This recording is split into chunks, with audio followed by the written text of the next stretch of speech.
had found Kaylee Rawlings in the dark. The woman smelled like booze and had a soft arm. Magda, she said her name was. Singing, isn't it? Yeah. It was Mora singing. Mora's voice wasn't worth a shit.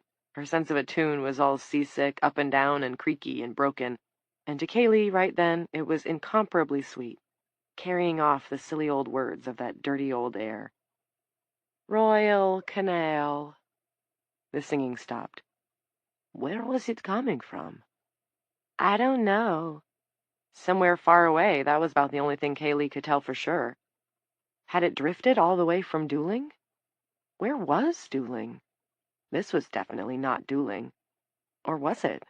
Hard to tell. Impossible, really. A gentle wind circled through the darkness. The air was fresh and good, and under her feet the ground felt not like cement or sticky tile, but like grass. She squatted down and touched. Yes, it was grass, or weeds, about knee-high. Birds chattered faintly somewhere. Kaylee had awakened feeling strong and young and well-rested. Correctional had taken 12 years from her, the better part of her 30s, the first couple of years of her 40s, and it had a claim on another 10. Mora was the best part of those lost years. It wasn't something that could ever have worked outside the walls, of course, the deal they had, but in prison you made do. If Kaylee had been suddenly shoved out the doors of Dooling Correctional, she would have remembered Mora fondly and gratefully, and moved on. You didn't carry a torch for a triple murderer, no matter how strangely charming you found them. The woman was nuts. Kaylee had no illusions about that. She loved Kaylee wholly, though, and Kaylee loved to be loved. And maybe Kaylee, was a little nuts, too. There had been no heedless love in the time before prison. No love of any kind, really, not since she was a little child. On one job, not the one they clipped her for, Kaylee and her boyfriend had knocked over a pill shop in back of an hourly motel. In the room, there'd been a teenage kid in a rocking chair. The rocking chair had been nice, polished to a glow, totally out of place in the Fleabag Motel, a throne amid garbage. The kid who sat in it had a massive volcanic hole in his cheek. It was a glossy, swirling mix of red and pitch black, a hot mess from which came the wafting smell of rotting flesh. How had it happened? Had it started with a scratch, a scrape, a tiny infection? Or had someone cut him with a dirty blade? Was it a disease? Kaylee felt lucky not to have to know or care. She put the kid at about 16. He scratched his pale belly and watched as she and her boyfriend kicked around, searching for the stash. What else was wrong with him that he just sat there, calm as could be, and watched them with no fear? Kaylee's boyfriend found what he was hunting for under the mattress and stuffed it into his jacket. He turned to the kid. Your face is putrid, he said. You know that? I know, the kid said. Good. Now get the fuck out of the chair, son. The kid didn't give any trouble. He got up from the chair and dropped onto the sprung bed, lying there and scratching his stomach. They took the rocking chair along with the money and the drugs. They could do that because the boyfriend had a panel truck. That was the kind of life she led in those days, one where she had stood by and helped the man she slept with steal the very chair a kid was sitting in. A ruined kid. And guess what? It was a life where the kid did nothing about it. He just lay down and pointed his ruined face at the ceiling and scratched his belly and did fuck all else. Maybe because he was stoned. Maybe because he didn't give a shit. Maybe both. There was a floral scent on the breeze. Kaylee felt a pang for Mora, but at the same time she was stirred by an intuition that this was a better place. Better than prison. Better than the world outside prison. It felt boundless, and there was earth beneath her feet. Whoever you are, I got to tell you I'm scared, said Magda, and I'm worried about Anton. Don't be scared, said Kaylee. I'm sure Anton's fine. Not knowing who that was, nor caring. She felt for Magda's hand and found it. Let's walk toward the birdsong. They edged forward in the blackness, finding themselves moving down a gentle grade among trees. And was that a glimmer of a light there? Was that a crack of sun in the sky? It was blazing dawn when they came to the overgrown remains of a trailer. From there, they were able to follow the ghost of a dirt lane to the time-shattered pavement of Balls Hill Road. Chapter 15. 1. Leaving old Essie's den behind, the fox cut a zigzag path through the surrounding woods, pausing to rest in the damp below an overgrown shed. In his sleep, he dreamed that his mother brought him a rat, but it was rotten and poison, and he realized that his mother was sick. Her eyes were red, and her mouth hung crooked, and her tongue lolled to the ground. That was when he remembered that she was gone. His mother was many seasons gone. He had seen her lie down in tall grass, and the next day she still lay in the same place, but was no longer his mother. "There's poison in the walls," said the dead rat in his dead mother's mouth. "She says the earth is made of our bodies. I believe her, and oh, the pain doesn't end. Even death hurts." A cloud of moths descended on the fox's dead mother and the dead rat. "Don't stop, child," said the mother fox. "You have work." The fox jerked up out of his sleep and felt a sharp pain as he struck his shoulder against the edge of something jutting down, a nail or glass or a shard of board. It was early evening. From close by came a thunderous crash, metal and wood, a gasp of steam, the tearing sound of fire catching. The fox darted from under the overgrown shed, breaking hard for the road.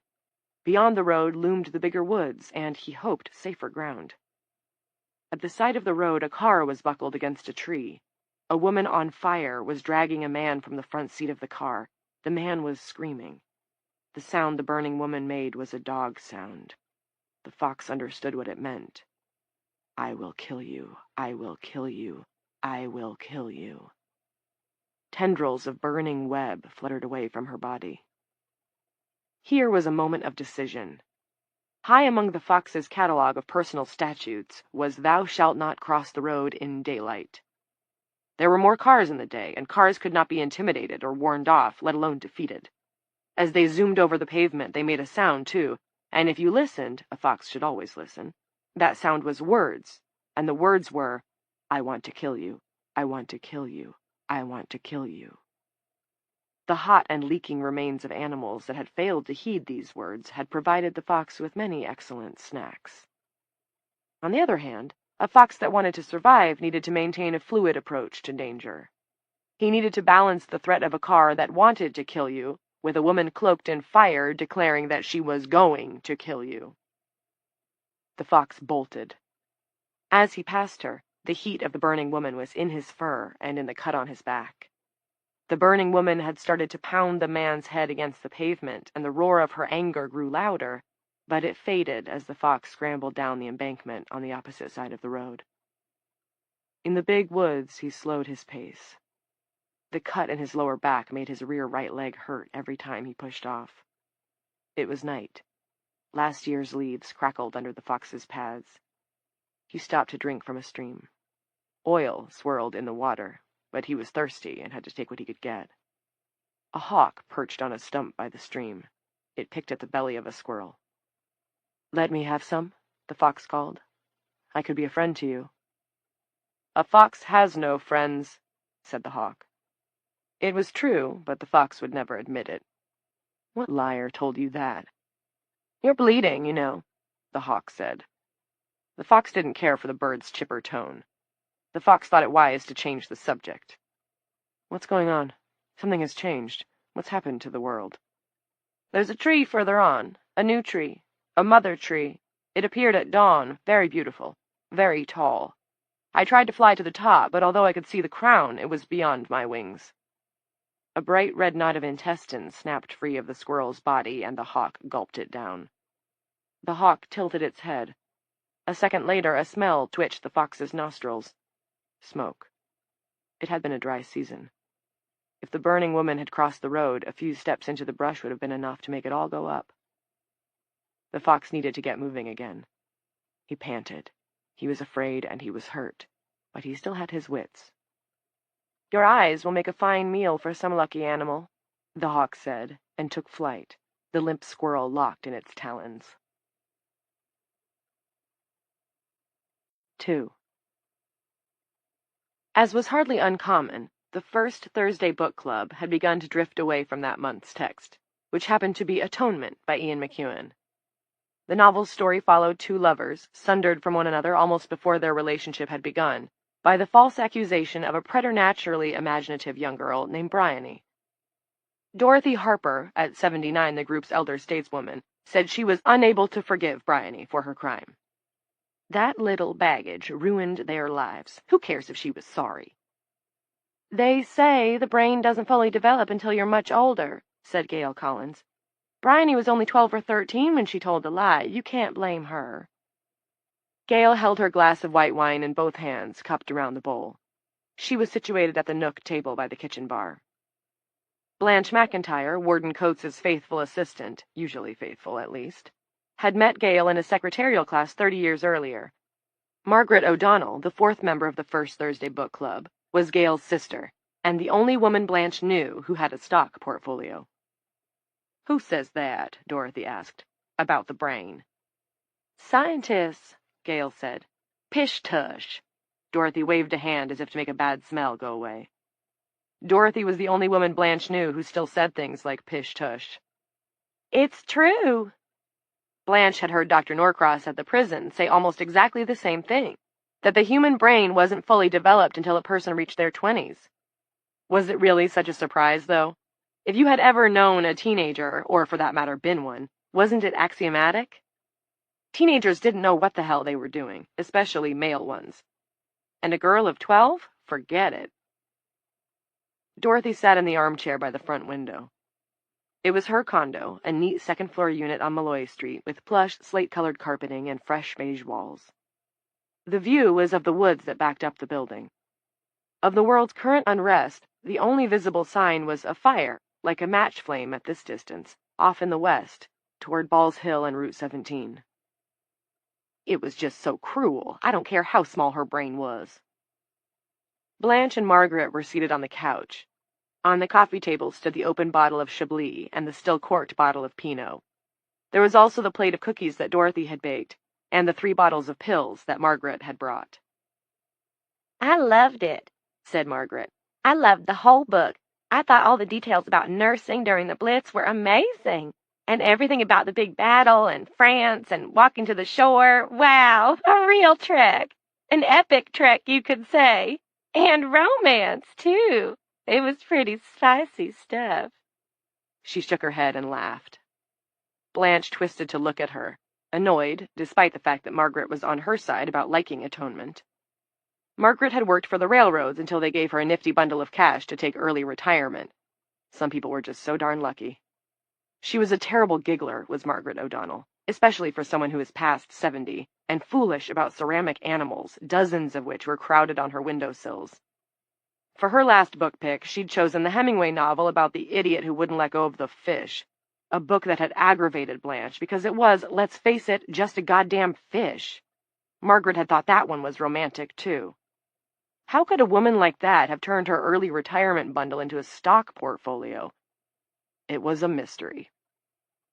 Now Blanche said, Come on, Midge, we're grown women. Let's not get silly about sex. Oh, it's not that. It's such a grand book. We're just so lucky to go out on this one. Margaret rubbed her forehead. She peered at Blanche over the tops of her horn-rimmed glasses. Wouldn't it have been awful to die on a bad book? I suppose, Blanche replied. But who says that this thing that's happening is death? Who says we're going to die? The meeting had been scheduled for that night, long before Aurora hit. They never missed a First Thursday. And the 4 old friends had spent much of the day texting like teenagers, back and forth, about whether, given the circumstances, they ought to cancel. No one had wanted to, though. First Thursday was First Thursday. Dorothy had texted that if it was her last night, getting dizzy with her friends sounded like the way to do it. Gail and Margaret had voted the same, and Blanche had too, feeling a little guilty about leaving Warden Coates in the lurch, but that she was well within her rights, having already gone way into overtime for which the state would not compensate her. Besides, Blanche wanted to talk about the book. Like Dorothy, she was amazed at the evil of the little girl Bryony, and also of the way that the evil child had matured into quite a different sort of adult. Then, once they had settled in Dorothy's living room, Margaret had produced the bottles of lorazepam. The bottles were a couple of years old. When her husband passed away, the doctor gave it to her, just to help you cope, Midge. Margaret never took any. Though she was sad to lose her husband, her nerves were fine, maybe better, actually, since once he was dead, she no longer had to worry about him killing himself, shoveling the driveway in the winters, or climbing up on the ladder to cut tree branches that were awfully close to the power lines. But because her insurance covered the cost, she had filled the prescriptions anyway. You never knew what might come in handy, was her motto. Or when. Now it seemed that when had arrived. Better to do it together, was what I was thinking, Margaret said. Less scary that way. The other three had, with no significant objections, agreed that it was a good idea. Dorothy Harper was also a widow. Gail's husband was in a nursing home and did not recognize even his children these days. And speaking of the children of the First Thursday gals, they were middle-aged adults who lived in places far from the hills of Appalachia, and no last-minute reunion was feasible. Blanche, the only non-retiree among the group, had never married or had children at all, which was probably for the best, considering how things were turning out. Now, the question Blanche had asked put the laughter to a stop. Maybe we'll wake up as butterflies, Gail said. The cocoons I've seen on the news, they remind me a little of the cocoons that caterpillars make. Spiders wrap up flies, too. I think the cocoons look more like that than like any sort of chrysalis, Margaret said. I'm not counting on anything. Blanche's full glass had at some point in the last few minutes become an empty glass. I hope to see an angel, Dorothy said. The other three looked to her. She did not seem to be joking. Her wrinkled chin and mouth tightened into a tiny fist. I've been pretty good, you know, she added. Tried to be kind. Good wife, good mother, good friend. Volunteered in retirement. Why, I drove all the way to Coughlin just on Monday for my committee meeting. We know, said Margaret, and extended a hand in the air toward Dorothy, who was the very definition of a good old soul. Gail echoed this, and so did Blanche. They passed around the pill bottles, and each woman took 2 tablets and swallowed them. Following this act of communion, the 4 friends sat and looked at each other. What should we do now? Gail asked. Just wait? Cry, Margaret said, and giggled as she pretended to rub at her eyes with her knuckles. Cry, cry, cry. Pass the cookies around, Dorothy said. I'm quitting my diet. I want to get back to the book, Blanche said. I want to talk about how Bryony changed. She was like a butterfly. I thought that was lovely. It reminded me of some of the women in the prison. Gail had retrieved the Pinot from the coffee table. She unwrapped the foil and stuck in the corkscrew. While she went around pouring everyone a new glass, Blanche continued. You know, there's a lot of recidivism. Fallback, I mean. Breaking parole and getting back into bad habits and such. But some of them do change. Some of them start brand new lives. Like Bryony. Isn't that inspiring? Yes, Gail said. She raised her glass. To emerging new lives. 3. Frank and Elaine lingered in the doorway of Nana's room.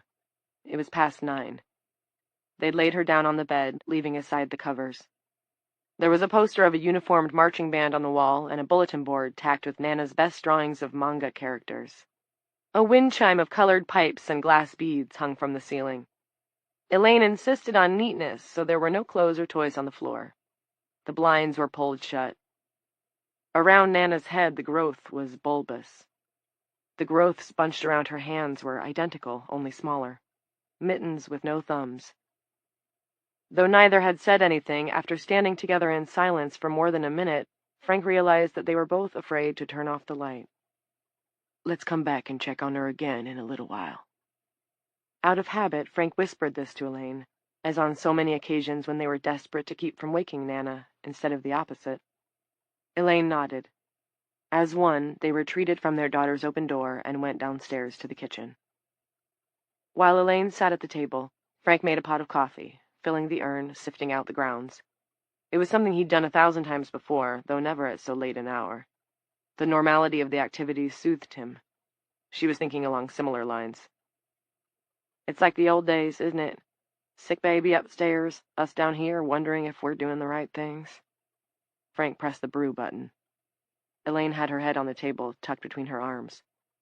You should sit up, he said gently, and took the chair across from her. She nodded and sat up straight. Her bangs were stuck to her forehead, and she had the querulous, "What's that, who now?" look of someone who had recently absorbed a blow to the skull. He didn't suppose he looked any better. Anyway, I know what you mean, said Frank. I remember. Questioning how we ever could have tricked ourselves into thinking we could take care of another human being in the first place. This brought a bright smile to Elaine's face. Whatever was happening to them now, they'd survived an infant together. No small achievement. The coffee machine beeped. For a moment it had seemed quiet, but Frank suddenly became aware of the noise outside. Someone was yelling. There were police sirens, a car alarm, whooping. He instinctively tilted his ear toward the stairs, toward Nana. He didn't hear anything. Of course he didn't. She wasn't a baby anymore, and these weren't the old days, weren't like any days ever before. The way Nana was sleeping tonight, it was impossible to imagine what kind of racket would rouse her, cause her to open her eyes beneath that layer of white fiber. Elaine had her head canted the same way toward the stairs. What is this, Frank? I don't know. He broke away from her gaze. We shouldn't have left the hospital. Implying that Elaine had made them go, not sure he really believed it, but needing to share the blame, to kick a little of the dirt he felt on himself back onto her. That he knew he was doing this, knew it exactly, made him hate himself. He couldn't stop, though. We should have stayed. Nana needs a doctor. They all do, Frank. Soon I'll need a doctor, too. She poured herself a cup of the coffee. Years passed while she stirred in milk and equal. He thought that part of the discussion was over, but then she said, You should be grateful that I made us leave. What? It saved you from doing whatever you might have done if we hadn't. What are you talking about? But he knew, of course. Each marriage had its own language, its own code words built of mutual experience. She said 2 of them now. Fritz Mieschaum. At each rotation of her spoon, it clicked against the ceramic of the mug. Click, click, click, like the combination dial on a safe. 4. Fritz Mieschaum. A name of ill repute, one Frank wished he could forget, but would Elaine let him? No.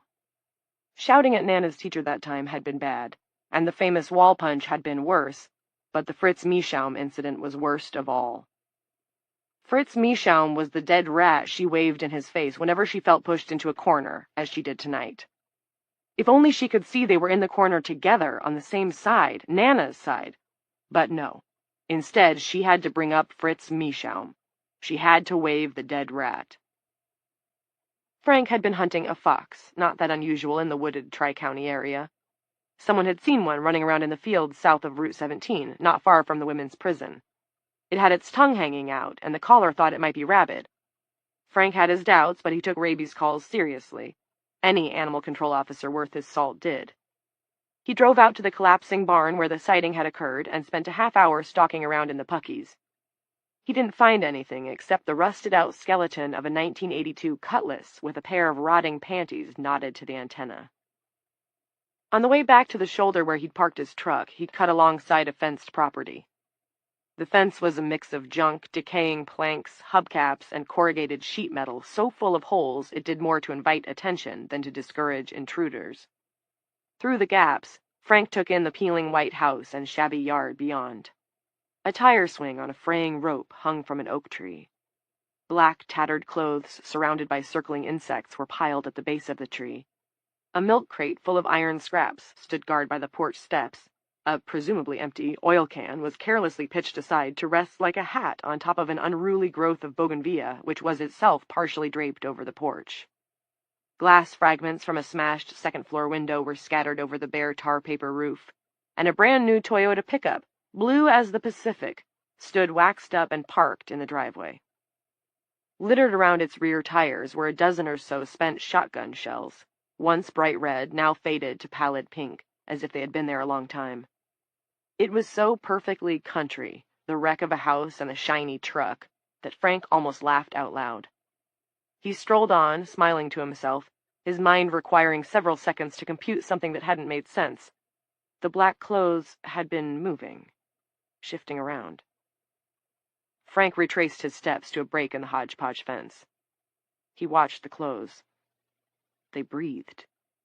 And it happened the way it always seemed to, as if in a dream.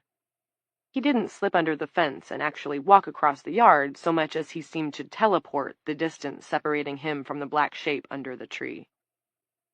It was a dog, although Frank wouldn't have wanted to guess which breed, something medium-sized, maybe a shepherd, maybe a young lab, maybe just a country mongrel. The black fur was tattered and flea-bitten. Where the fur was gone, there were infected patches of exposed skin. The animal's only visible eye was a small white pool sunk into a vaguely head-like shape. Twisted around the dog were 4 limbs, all of them askew, all clearly broken. Grotesquely, since how could it possibly have run away, a chain was looped around its neck and fastened to the tree. The dog's side lifted and fell with one breath after another. "You are trespassing," announced a voice behind Frank. "Boy, I got a gun on you." Frank put up his hands and turned around to behold Fritz Mieschaum. A little man, gnome-like with his stringy red hillbilly beard. He wore jeans and a faded t-shirt. "Frank?" Fritz sounded perplexed. They knew each other, though not well, from the squeaky wheel. Frank remembered that Fritz was a mechanic, and that some people said you could buy a gun from him if you wanted one. Whether that was true or not, Frank couldn't have said, but they had swapped rounds a few months earlier, seated at the bar and watching a college football game together. Fritz, this dog-torturing monster, had expressed his fondness for the option play. He didn't think the Mountaineers had the talent to air it out with any sustained success. Frank was happy to go along with that. He didn't know much about the sport. Toward the end of the game, though, once Mieschaum was full of beer, he had quit harping on the merits of the option and attempted to engage Frank on the subject of Jews and the federal government. "Them hooky noses got the whole thing in their pocket, you know that?" Fritz had leaned forward. "I mean, my people come from Germany, so I know." That had been Frank's cue to excuse himself. Now Fritz lowered the rifle he had been aiming. "What are you doing here? Come to buy a gun? I could sell you a good one, long or short. Hey, you want a beer?" Although Frank didn't say anything, some kind of message must have been transmitted by his body language, because Fritz added in a tone of chagrin, "That dog worry you? Don't let it. Some bitch bit my nephew." "Your what?" "Nephew. Nephew." Fritz shook his head. "Some of the old words they stick. You'd be surprised how—" And that was the last thing Mieschaum got out. When Frank finished, the rifle butt he had taken from the bastard and used to do most of the work had been cracked and spattered with blood. The other man sprawled in the dirt, holding his crotch where Frank had repeatedly hammered the rifle butt. His eyes were buried under swelling, and he was spitting up blood with each shaky breath that he dragged out from under the ribs that Frank had sprained or broken for him. The possibility that Fritz would die from the beating had seemed, in the immediate aftermath, not unlikely. Maybe he had not hurt Fritz Mieschaum as badly as he thought, though. That was what he had told himself, even as for weeks he kept an eye on the obituary section and no one came to arrest him. But Frank was without guilt. It had been a little dog, and little dogs couldn't fight back. There wasn't any excuse for it, for torturing an animal like that, no matter how ill-tempered it might be. Some dogs were capable of killing a person. However, no dog would do to a person what Fritz Mieschaum had done to that pitiful creature chained to the base of the tree. What could a dog understand of the pleasure men could take from cruelty? Nothing, and it could never learn. Frank understood, though, and he felt calm in his soul about what he had done to Fritz Mieschaum. As for Mieschaum's wife, how was Frank supposed to know the man even had a wife? Although he did now. Oh, yes. Elaine made sure of that. 5. "His wife?" Frank asked. "Is that where you're going with this? It didn't surprise me she turned up at the shelter. Fritz Mieschaum's a son of a bitch." When there had first been talk around town, Elaine had asked if it was true that he had put a hurting on Fritz Mieschaum. He had made the mistake of telling her the truth, and she never let him forget it. Elaine set aside the spoon and drank from her coffee. "No argument there." I hope she finally left him, said Frank. Not that she's any responsibility of mine. It's not your responsibility that her husband, once he was healed up enough to go home from the hospital after the beating you gave him, beat her within an inch of her life? Nope, absolutely not. I never laid a hand on her. We've been over this. Uh-huh. And the baby she lost, said Elaine. That's not your responsibility either, right? Frank sucked his teeth. He didn't know about any baby. It was the first time Elaine had mentioned it. She'd been waiting for exactly the right moment to ambush him. Some wife. Some friend. Pregnant, huh? And lost the baby. Gee, that's a tough one. Elaine fixed him with an unbelieving look. That's what you call it? A tough one? Your compassion stuns me. None of it would have happened if you just called the police. None of it, Frank. He'd have gone to jail, and Candy Michon would have kept her baby.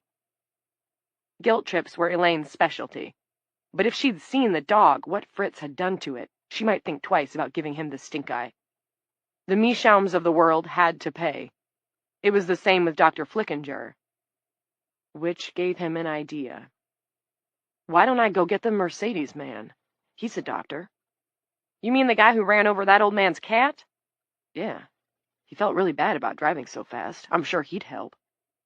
Did you hear any of what I just said, Frank? You go crazy, and it always backfires. Elaine, forget about Fritz Michaum and forget about his wife. Forget about me. Think about Nana. Maybe that doc could help. Flickinger might even feel he owed Frank for taking it out on his car instead of busting his way inside and taking it out on the good doctor himself. There were more sirens. A motorcycle passed down the street, engine roaring. Frank, I'd like to believe that. Her speech, slow and careful, was intended to be sincere, but it was the same cadence Elaine adopted when she explained to Nana how important it was to keep neat drawers. Because I love you. But I know you. We were together for 10 years. You beat a man half to death over a dog. God knows how you handled this Flickmuller, or whatever his name is. Flickinger. His name is Garth Flickinger. Dr. Garth Flickinger. Really, how could she be so dumb? Hadn't they almost been trampled or shot while trying to get a doctor to see their daughter?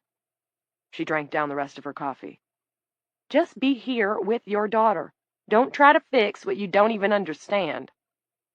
A dismal comprehension touched Frank Geary. Everything would be easier once Elaine was asleep, too. But for now, she was awake. So was he. You're wrong, he said. She blinked at him. What? What did you say? You think you're always right. Sometimes you are, but not this time. Thank you for that wonderful insight. I'm going upstairs to sit with Nana. Come with me if you want, but if you go after that man, if you go anywhere else, we're done. Frank smiled. He felt okay now. It was such a relief to feel okay. We already are. She stared at him. Nana's what matters to me now.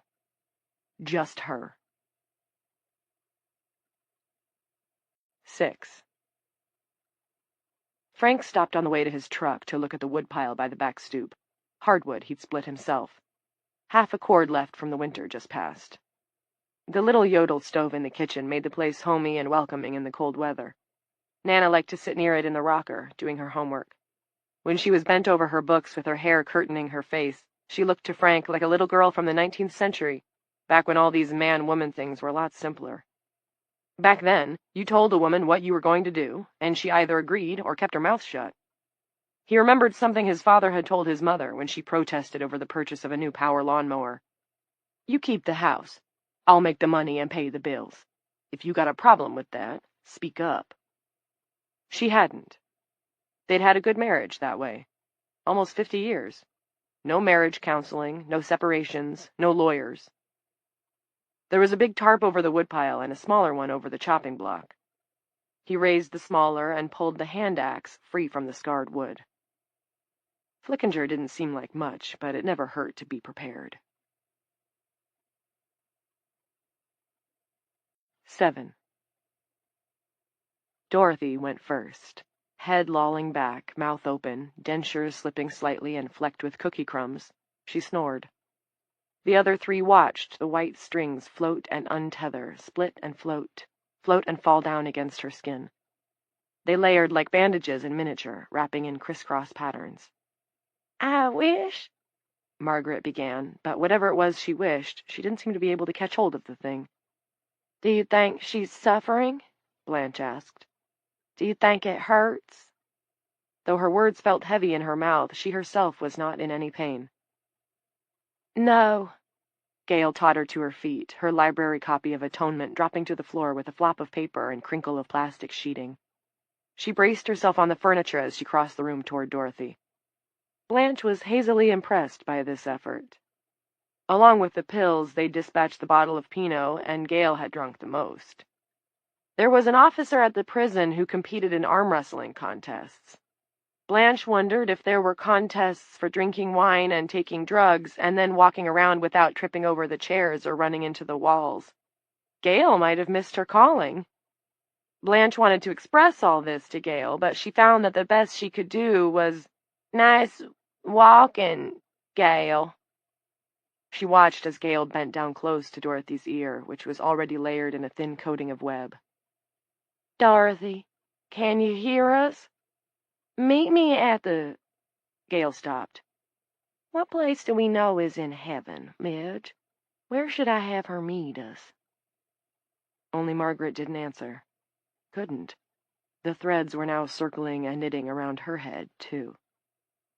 Blanche's eyes, seeming to move around of their own accord, found the window and the fire in the west. It was bigger now, not a match, but a flaming bird's head. There were still men to fight the fire, but maybe they were too busy taking care of their women to bother. What was the name of that bird? The one that changed into fire, reborn, magic bird, scary, terrible. She didn't know. All she could remember was an old Japanese monster movie called Rodan. She had watched it as a child, and the giant bird in it had frightened her badly. She wasn't frightened now, just interested. "We have lost my sister," Gale announced. She had sunk to the carpet and was leaning against Dorothy's legs. "She's just asleep," Blanche said. "You didn't lose her, honey." Gale nodded so emphatically that her hair fell into her eyes. Yes. You're right, Blanche. We'll just have to find each other. Just look for each other in heaven. Or, a reasonable facsimile." That made her laugh. 8. Blanche was the last. She crawled over to be near Gale, asleep beneath a layer of webbing. "I had a love," Blanche told her. "Bet you didn't know that. We kept it, as the girls at the prison like to say, on the down low. Had to." The filaments that lay over her friend's mouth stirred as Gale exhaled. One fine thread extended itself flirtatiously in Blanche's direction. "I think he loved me too, but—" It was hard to explain. She was young. When you were young, your brain wasn't fully developed. You didn't know about men. It was sad. He had been married. She had waited. They had aged. Blanche had given up the sweetest part of her soul for a man. He had made beautiful promises and kept none of them. What a waste. This might be the best thing that ever happened. If Gale had been awake, these words of Blanche's might have been too low and garbled for her to understand. Feeling had left Blanche's tongue. Because at least we're all together now, at the end. And if there was something else, somewhere else... Before Blanche McIntyre could finish the thought, she drifted away. 9. Garth Flickinger wasn't surprised to see Frank. After having watched News America for the last 12 hours or so, and smoking everything in the house except for his pet iguana, Gillies, probably nothing would have surprised him. Should Sir Harold Gillies himself, that long-dead pioneer of plastic surgery, have come wandering downstairs to the kitchen to toast a cinnamon Pop-Tart, it would have barely pushed the envelope on the phenomena that Garth had witnessed on television that day. The shock of the violence that had broken out in Truman Mayweather's trailer while Garth was in the John was but a prologue to what he had absorbed in the hours since, just sitting on the couch. Rioting outside the White House, a woman gnawing off the nose of a religious cultist, a huge 767 lost at sea, bloodied nursing home orderlies, elderly women swathed in webs and handcuffed to their gurneys, fires in Melbourne, fires in Manila, and fires in Honolulu. Something very fucking bad had occurred in the desert outside Reno, where there was evidently some kind of secret government nuclear facility. Scientists were reporting on Geiger counters spinning and seismographs jerking up and down, detecting continuing detonations. Everywhere, women were falling asleep and growing cocoons, and everywhere, dumb fucks were waking them up. The wonderful News America reporter, Michaela, with a first-rate nose job, had vanished in the mid-afternoon, and they'd promoted a stuttering intern with a lip ring to take her place. It reminded Garth of a piece of graffiti he'd seen on some men's room wall. There is no gravity. The earth just sucks. This sucked. In and out, back and forth, all the way around. Not even the meth helped. Well, it helped a little, but not as much as it should have. By the time the doorbell began ringing, cling clong went the chimes. Garth was feeling glaringly sober. He felt no particular urge to answer, not tonight, nor did he feel compelled to rise when his visitor gave up on the bell and began knocking. Then hammering. Very energetic. The hammering ceased. Garth had time to think his unwelcome visitor had given up before the chopping began. Chopping and splintering. The door shuddered inward, broken free of its lock, and the man who had been here earlier strode in, an axe in one hand. Garth supposed the guy was here to kill him, and he didn't feel too sad about that. It would hurt, but hopefully not for too long. Plastic surgery was a joke to many people. Not to Garth. What was funny about wanting to like your face, your body, your only skin? Unless you were cruel or stupid, there was nothing funny about it. Only now, it seemed, the joke was on him. What kind of life would it be with only half the species? A cruel and stupid life. Garth could see that right away. Beautiful women often arrived at his office with photographs of other beautiful women, and they asked, "Can you make me look like her?" And behind many beautiful women who wanted to tinker with their perfect faces were mean fuckers who were never satisfied. Garth didn't want to be left alone in a world of mean fuckers because there were so many of them. "Don't stand on ceremony. Come on in. I've just been catching up on the news. You didn't happen to see the part where the woman bit the man's nose off his face, did you?" "I did," said Frank. "I'm great with noses, and I enjoy a challenge, but if there's nothing to work with, there's not much you can do." Frank stood at the corner of the couch, a few feet from Garth. The axe was a small one, but still an axe. "Do you plan to kill me?" "What? No, I can't." They were both distracted by the flat screen, where a news camera showed a view of a burning Apple store. On the sidewalk in front of the store, a man with a fire-blackened face moved around in a dazed little circle, a smoldering fuchsia handbag looped over his shoulder. The Apple symbol above the entrance of the store suddenly came loose of its moorings and crashed to the ground. A quick cut brought the viewing audience back to George Alderson. George's color was a wind-stripped gray, and his voice was gravelly. He'd been on all day. "I just received a call from my, son. He went to my house to check on my wife. Sharon and I have been married for—" The anchor dropped his head and traced the knot of his pink tie. There was a coffee stain on the tie. Garth thought this the most disturbing signal yet of the unprecedented nature of the situation. "For 42 years now. Timothy, my son, he says—" George Alderson began to sob. Frank picked up the controller from the side table and turned him off. "Is your mind clear enough to understand what's going on, Dr. Flickinger?" Frank indicated the pipe on the side table. "Of course." Garth felt a tick of curiosity. "You really aren't here to kill me?" Frank pinched the bridge of his nose. Garth had the impression he was watching the outside of a serious internal monologue. "I'm here to ask a favor. You do it, and we're all square. It's my daughter. She's the only good thing in my life anymore, and now she's got it, the Aurora. I need you to come and look at her and—" His mouth opened and closed a few times, but that was the end of his words. A thought of his own daughter, of Kathy, came to Garth's mind. "Say no more," Garth said, snipping the thought off and letting it flutter away, a bit of ribbon in a stiff wind. "Yeah? Really?" Garth held out a hand. He might have surprised Frank Geary, but he hadn't surprised himself.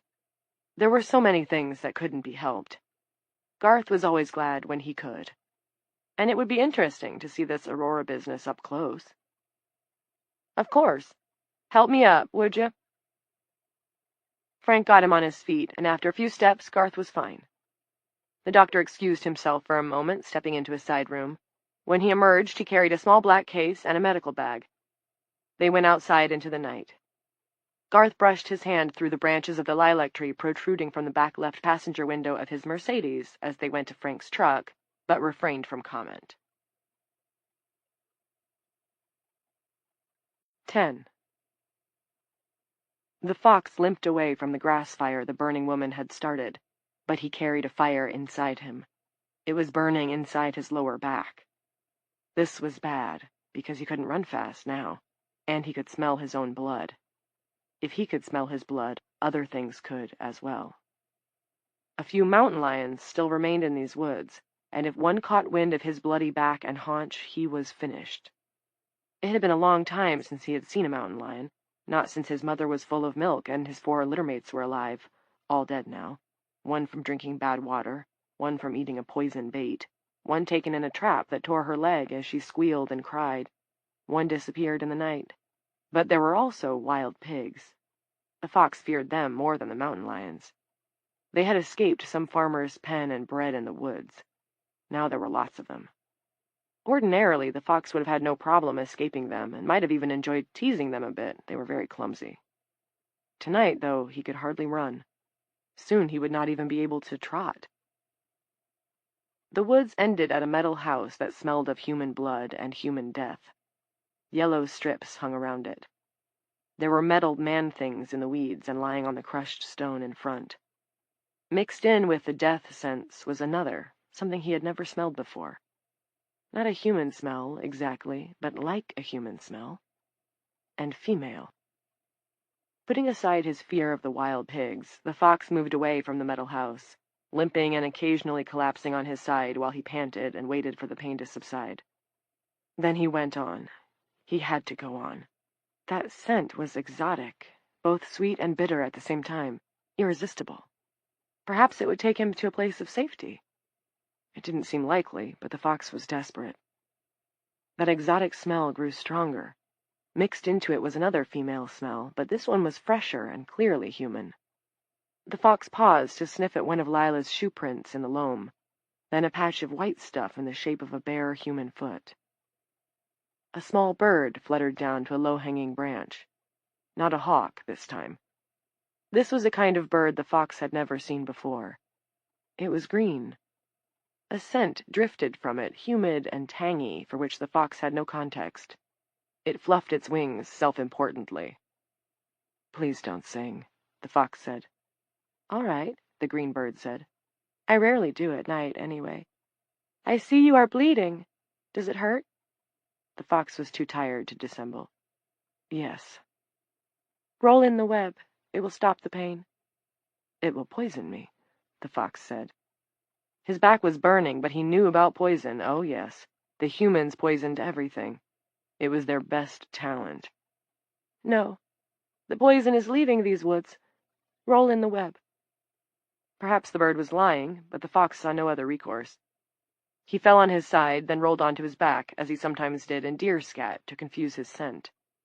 Blessed coolness doused the pain in his back and haunch. He rolled once more, then sprang to his feet, looking up at the branch with bright eyes. "What are you? Where did you come from?" the fox asked. "The mother tree." "Where is it?" "Follow your nose," said the green bird, and flew off into the darkness. The fox went from one bare-webbed footprint to the next, pausing twice more to roll in them. They cooled him and refreshed him and gave him strength. The woman's scent remained quite strong, that exotic, not-quite-woman scent fainter. Together they told the fox a story. The not-woman had come first and gone east. toward the metal house and the shed that was now burned. The real woman had come later, back-trailing the not woman to some destination ahead, and then, later, returning to the stinking metal house with the yellow strips around it. The fox followed the entwined scents into a brushy break up the other side and through a stand of stunted fir trees. Tattered webs hung from some of the branches, giving off that exotic not-woman smell. Beyond was a clearing. The fox trotted into it. He trotted easily now, and felt he could not just run if one of those pigs showed up, but glide away. In the clearing he sat, looking up at a tree that seemed made of many trunks wrapped around each other. It rose into the dark sky higher than he could see. Although there was no wind, the tree rustled as if talking to itself. Here the not-woman smell was lost in 100 other traces of scent, many birds and many animals, none of which the fox knew.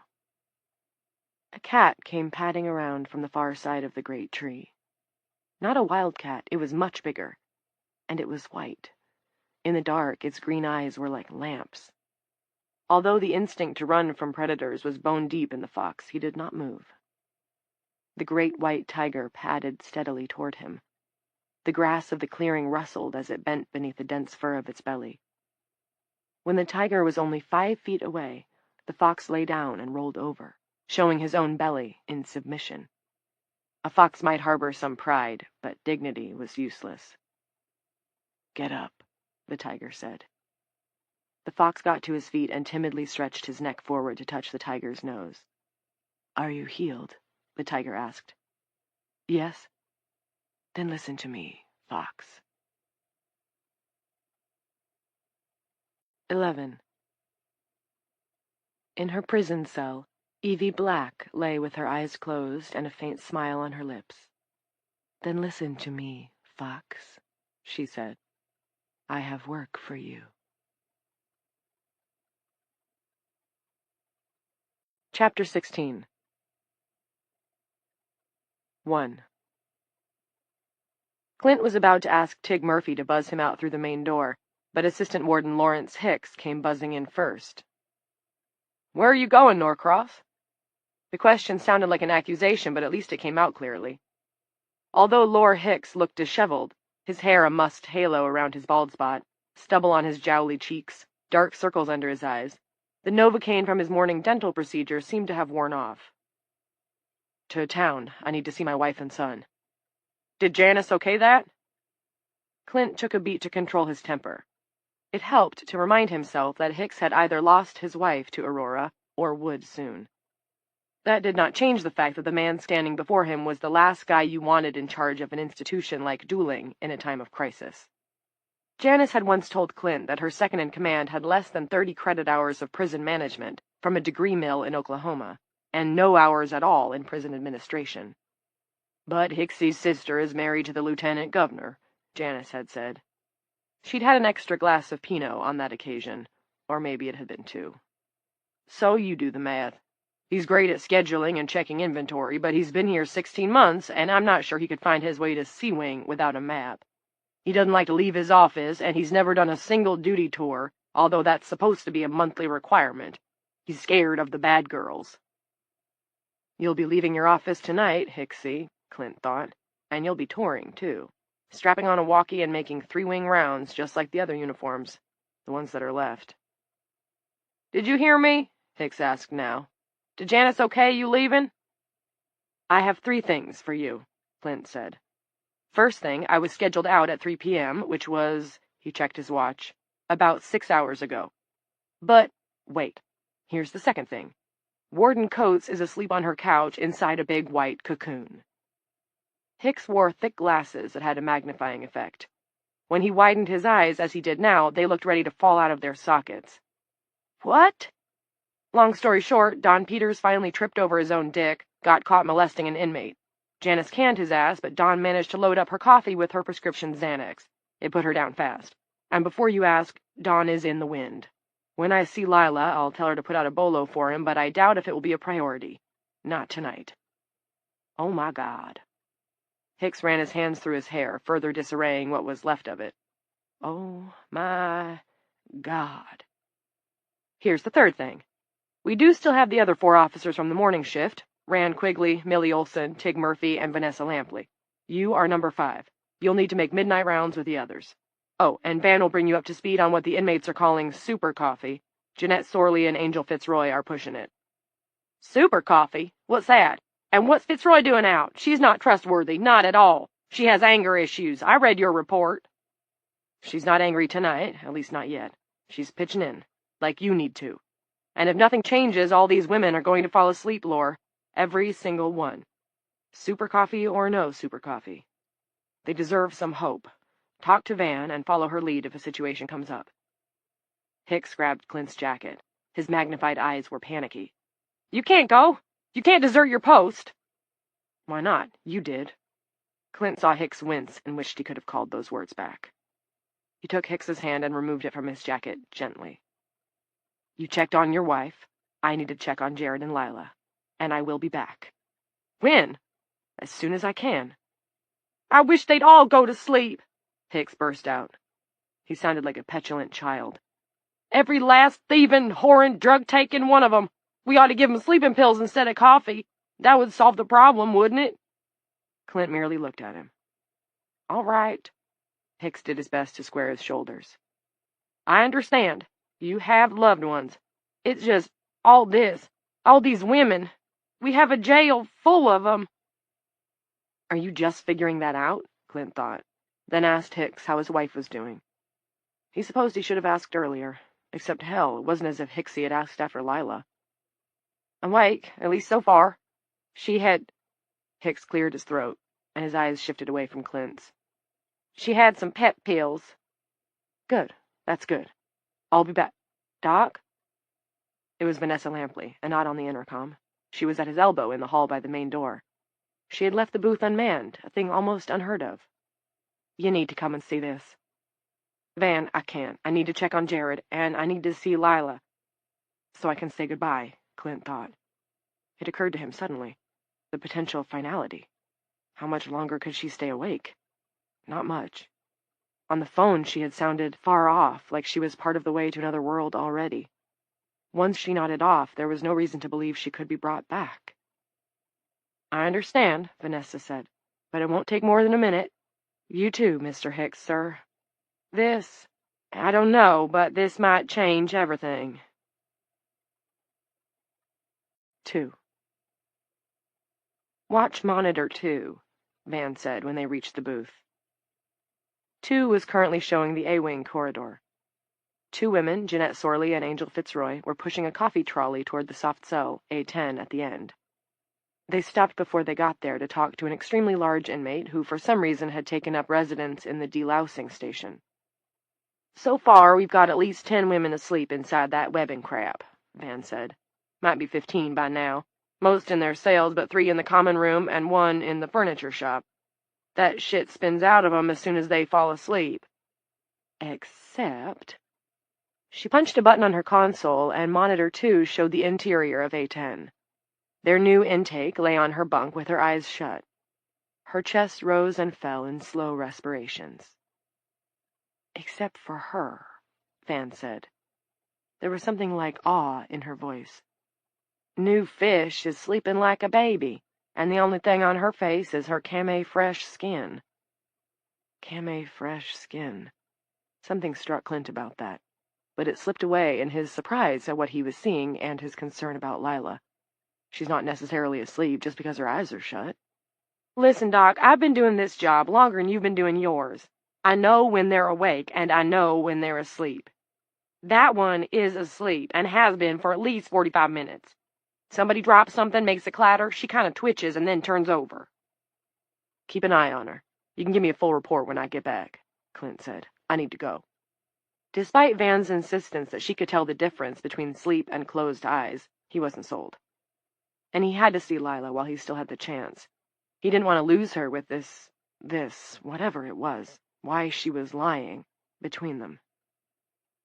He was out the door and heading for his car before the thing that had been bothering him finally coalesced in his mind. Evie Black had struck her face repeatedly against the wire mesh of Lila's cruiser, and yet only a few hours later, the swelling and bruises were entirely gone. Nothing where they'd been but came fresh skin. 3. Jeanette drove the coffee wagon while Angel walked beside it, banging on one of the urns with the lid and yelling, "Coffee! Special coffee! I got a peppy brew for all of you! Keep you leaping instead of sleeping!" They had few takers in A-Wing, where most of the cells were open and empty. Earlier, in B-Wing, Rhee's reaction had been a preview of what was to come. The special coffee might be a good idea, but hard to swallow. Rhee had winced and handed her cup back after giving it a taste. "Geez, Jeanette, I'll take a juice, but this is too strong for me." "Strong to last long," Angel proclaimed. Tonight she had traded her normal Southern accent for a maniacally perky ghetto patois. Jeanette wondered just how many cups of their special coffee Angel had ingested herself. She seemed to have no problem drinking it down. "It's a power batch, so down the hatch. Unless you're a dummy, want to end up a mummy." One of the A-Wing women stared at her. "If that's rapping, honey, I say bring back disco." "Don't be dissing my rhymes. We're doing you a favor. If you ain't drinking, you ain't thinking." But was postponing the inevitable really a good idea? Jeanette had thought so at first, roused by the thought of her son, but she was getting tired again, and she could sense hopelessness waiting right around the corner. And they weren't postponing the inevitable by much. When they brought their super coffee proposal to Officer Lampley, there had been 3 sleepers in the prison, but several more had gone since then. Jeanette didn't raise the issue, though. Not because she was afraid of Angel's famous temper, but because the idea of discussing anything was wearisome. She'd had 3 cups of the special coffee herself.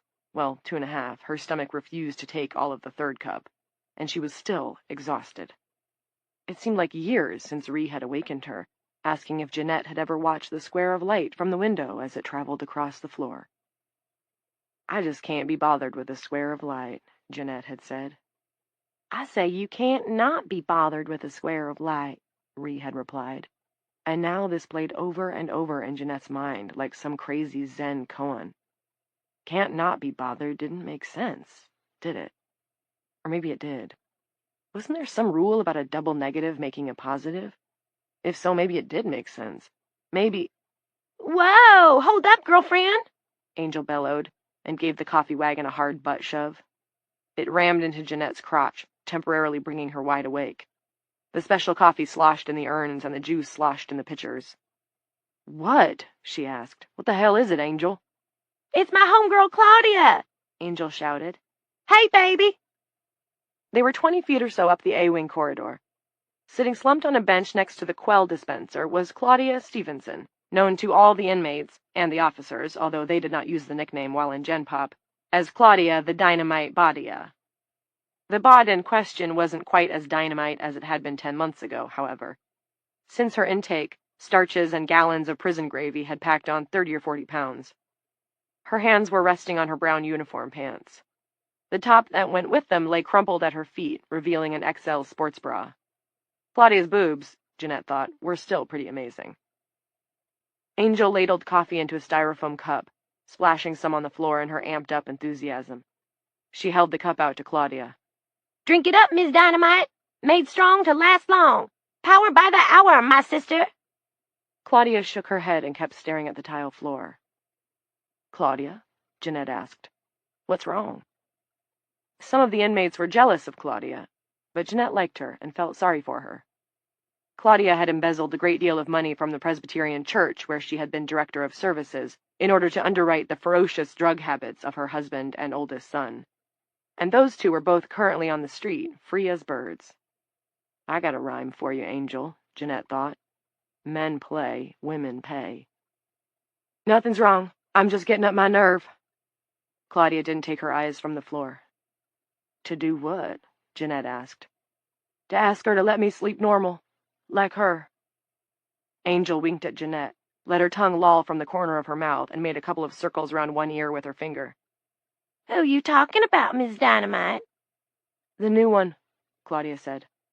"I think she's the devil, Angel." This delighted Angel. "Devil, angel. Angel, devil."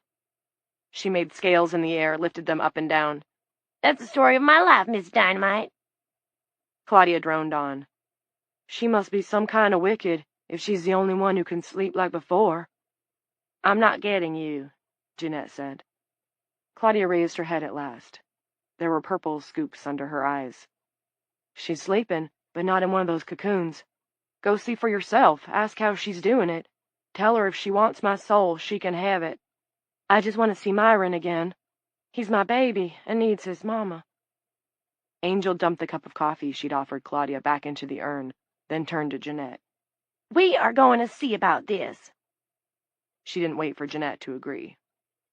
When Jeanette arrived with the coffee wagon, Angel was gripping the bars and staring in. The woman Jeanette had glimpsed while Peters assaulted her now lay loose-limbed on her bunk, eyes closed, breathing evenly. Her dark hair spread out in a glorious fan. Her face was even more beautiful up close, and it was unblemished. Not only was she clear of the webbing, the bruises Jeanette had seen were gone. How was that possible? Maybe she really is the devil, Jeanette thought. Or an angel come to save us. Only that didn't seem likely. Angels didn't fly in this place. Other than Angel Fitzroy, that was, and she was more of a bat. Wake up! Angel shouted. Angel, she put a tentative hand on Angel's shoulder. Maybe you shouldn't. Angel shrugged Jeanette's hand off and tried to roll the cell door, but this one was locked. Angel grabbed the lid of the coffee urn and began to wang it against the bars, creating an ungodly racket that made Jeanette slap her hands over her ears. Wake up, biatch! Wake up and smell the motherfucking coffee! The woman on the bunk opened her eyes, which were almond-shaped and as dark as her hair.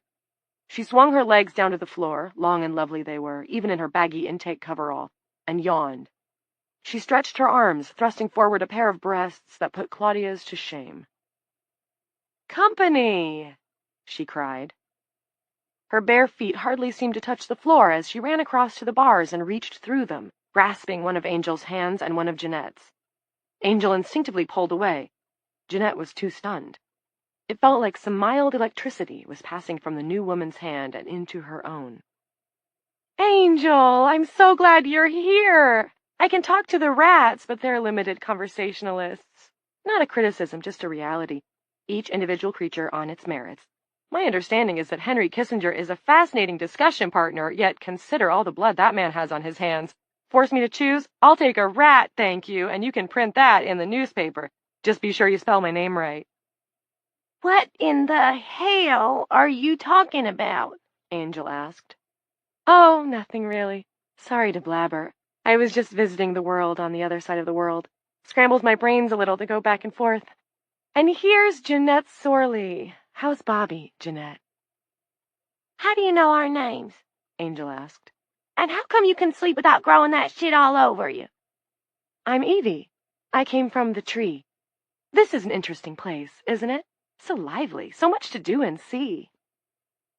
"Bobby's doing fine," Jeanette said, feeling as if she were in a dream, and perhaps she was. "I'd like to see him again before I fall asleep." Angel yanked Jeanette back so hard she almost fell. Shut up, Jeannie. This ain't about your boy. She reached into the soft cell and grabbed Evie by the admirably filled front of her coverall. How are you staying awake? Tell me, or I'll put a hurtin' on you like you never had. I'll make your cunt and your asshole swap places. Evie gave a jolly laugh. "That would be a medical marvel, wouldn't it? Why, I'd have to learn how to go to the bathroom all over again." Angel flushed. You want to play with me? You want to? You think just because you're in that cell I can't get at you? Evie looked down at the hands on her. Just looked. But Angel screamed and staggered back. Her fingers were turning red. Burn me! Bitch, burn me somehow! Evie turned to Jeanette. She was smiling, but Jeanette thought there was sadness as well as good humor in those dark eyes. "The problem is more complex than it first might appear. I see that. I do. There are feminists who like to believe that all the world's problems go back to men, to the innate aggressiveness of men. They have a point. A woman never started a war, although, trust me, some were definitely about them. But there are some bad chickadees out there. I can't deny it." What is this shit you're spouting? She looked back to Angel. "Dr. Norcross has his suspicions about you, Angel. About the landlord you killed in Charleston, for one thing." I didn't kill nobody. But the color had drained from Angel's face, and she took a step backward, bumping the coffee wagon. Her reddened hands were pressed to her chest. Evie redirected to Jeanette, speaking in low tones of confidence. She's killed 5 men. 5. And now she turned again to Angel. It was a kind of hobby for a while there, wasn't it, Angel? You out hitchhiking to nowhere in particular, with a knife in your purse and a little .32 in the side pocket of that rawhide jacket you always used to wear. But that's not all, is it? Shut up. Shut up! Back to Jeanette those amazing eyes went. Her voice was quiet but warm. It was the voice of a woman in a television ad, the one that told her friend that she also used to have problems with grass stains on her children's pants, only this new detergent had changed everything. She got pregnant when she was 17, covered it up with big loose layers of clothes, hitchhiked to Wheeling, didn't kill anyone that time, good for her, and took a room, had the baby. Shut up, I said! Someone with a video monitor had taken note of the confrontation. Rand Quigley and Millie Olsen were pounding down the corridor, Quigley with mace in hand, Olsen with a taser set on medium power. Drowned it in the sink. Dropped the body down the incinerator chute. Evie grimaced, blinked a couple of times, and added softly, Pop goes the weasel. Quigley tried to grab Angel. She whirled instantly at his touch, threw a punch, and overturned the cart, coffee, juice, and all. A brown wash, no longer scalding but still hot, poured over Millie Olsen's legs. She screamed in pain and fell on her behind. Jeanette watched in amazement as Angel went full Hulk Hogan on Quigley, grasping his neck with one hand and clawing away the mace with the other. The can hit the floor and rolled through the bars of the soft cell. Evie bent, picked it up, offered it to Jeanette. Want this? Jeanette accepted it unthinkingly. Officer Olsen was paddling around in a brown puddle, trying to get out from under the overturned coffee wagon. Officer Quigley was trying to keep from being choked out. Although Angel was skinny and Quigley outweighed her by at least 50 pounds, Angel shook him like a dog with a snake in its jaws and tossed him into the coffee wagon just as Millie Olsen was getting up, and they went down together with a thump and a splash. Angel whirled back to the soft cell, her eyes huge and glittering in her narrow little face. Evie spread her arms as wide as the bars would allow and held them out to Angel, like a lover beckoning her beloved. Angel held her own arms out, her fingers bent into claws, and rushed at her, screaming. Only Jeanette saw what happened next. The 2 officers were still trying to untangle themselves from the overturned coffee wagon, and Angel was lost in a world of fury. Jeanette had time to think, I'm not just seeing bad temper. This is a full-blown psychotic episode. Then Evie's mouth yawned open so widely that the entire bottom half of her face seemed to disappear. From her mouth came a flood of moths. They swirled around Angel's head, and some caught in the peroxided upspout of her hair. She screamed and began to beat at them. Jeanette rapped Angel on the back of the head with the can of mace. I am going to make an enemy here, she thought, but hey, maybe she'll go to sleep before she can come back on me. The moths flew toward the caged overhead lights of A-Wing and into the main prison. Angel turned, still tearing at her head, although all the insects in her hair now seemed to have joined their fellows, and Jeanette triggered the mace directly into the screaming woman's face. You see how complex the problem is, don't you, Jeanette? Evie said, as Angel blundered into the wall, howling and furiously rubbing her eyes. I think it might be time to erase the whole man-woman equation. Just hit delete and start over. What do you think? That I want to see my son, Jeanette said. I want to see my Bobby. She dropped the can of mace and began to cry. 4. While this was happening, Claudia, the dynamite Badia Stevenson, emerged from the delousing station and decided to seek climes more serene and vistas new. Just too noisy in A-Wing this evening, too upsetting. That special coffee was spilled everywhere, too, and it smelled really bad. You didn't want to go and attempt to parley with the devil when your nerves were jumbled. That was common sense. She could talk to the lady in A-10 later. She passed the booth and walked into B-Wing. She left her top behind. Inmate! Van Lampley leaned out of the booth where she had seen the fight about to break out. Angel with her fucking super coffee. Van was too bush to castigate herself, but she should never have consented to the plan. She had sent Quigley and Olsen to defuse the situation, and was about to rush out to join them when Stevenson passed through. Claudia made no reply, just kept walking. You forgot something, didn't you? This is a prison, not a strip joint. Talking to you, Stevenson. Where do you think you're going? But did she, Van, really care? Lots of them were wandering now, probably just trying to stay awake. And meanwhile, there was a fuckery going on down at the far end of A-Wing. That was where she was needed. She started that way, but then Millie Olson, splashed with coffee all down her front, waved her back. Under control, Millie said. Got that crazy bitch Fitzroy locked up. Situation back to normal. Van, thinking that nothing was under control and nothing was normal, nodded. She looked around for Stevenson and didn't see her. She returned to the booth and called up the first floor of B-Wing on one of the monitors in time to see Claudia entering B7, the cell occupied by Dempster and Sorley. Only Sorley was still in A-Wing, and Van hadn't seen Dempster in quite a while. Inmates were not above a bit of petty theft if they found a cell empty. The favorite targets of opportunity were the 2 Ps, pills and panties, and such depredations inevitably caused trouble. She didn't have any reason to suspect Claudia, who was no nuisance in spite of being big enough to cause plenty of hassle, would do such a thing. Nonetheless, it was Van's job to be suspicious. It wouldn't do to have a rhubarb break out over a case of stolen property, not with everything else that was going wrong. Van decided to make a quick check. It was just a feeling, but she hadn't liked the way Claudia was walking, with her head down, her hair in her face, and her smock top cast off God knew where. It would only take a minute, and she could stand to stretch her legs. Get the blood flowing again. 5.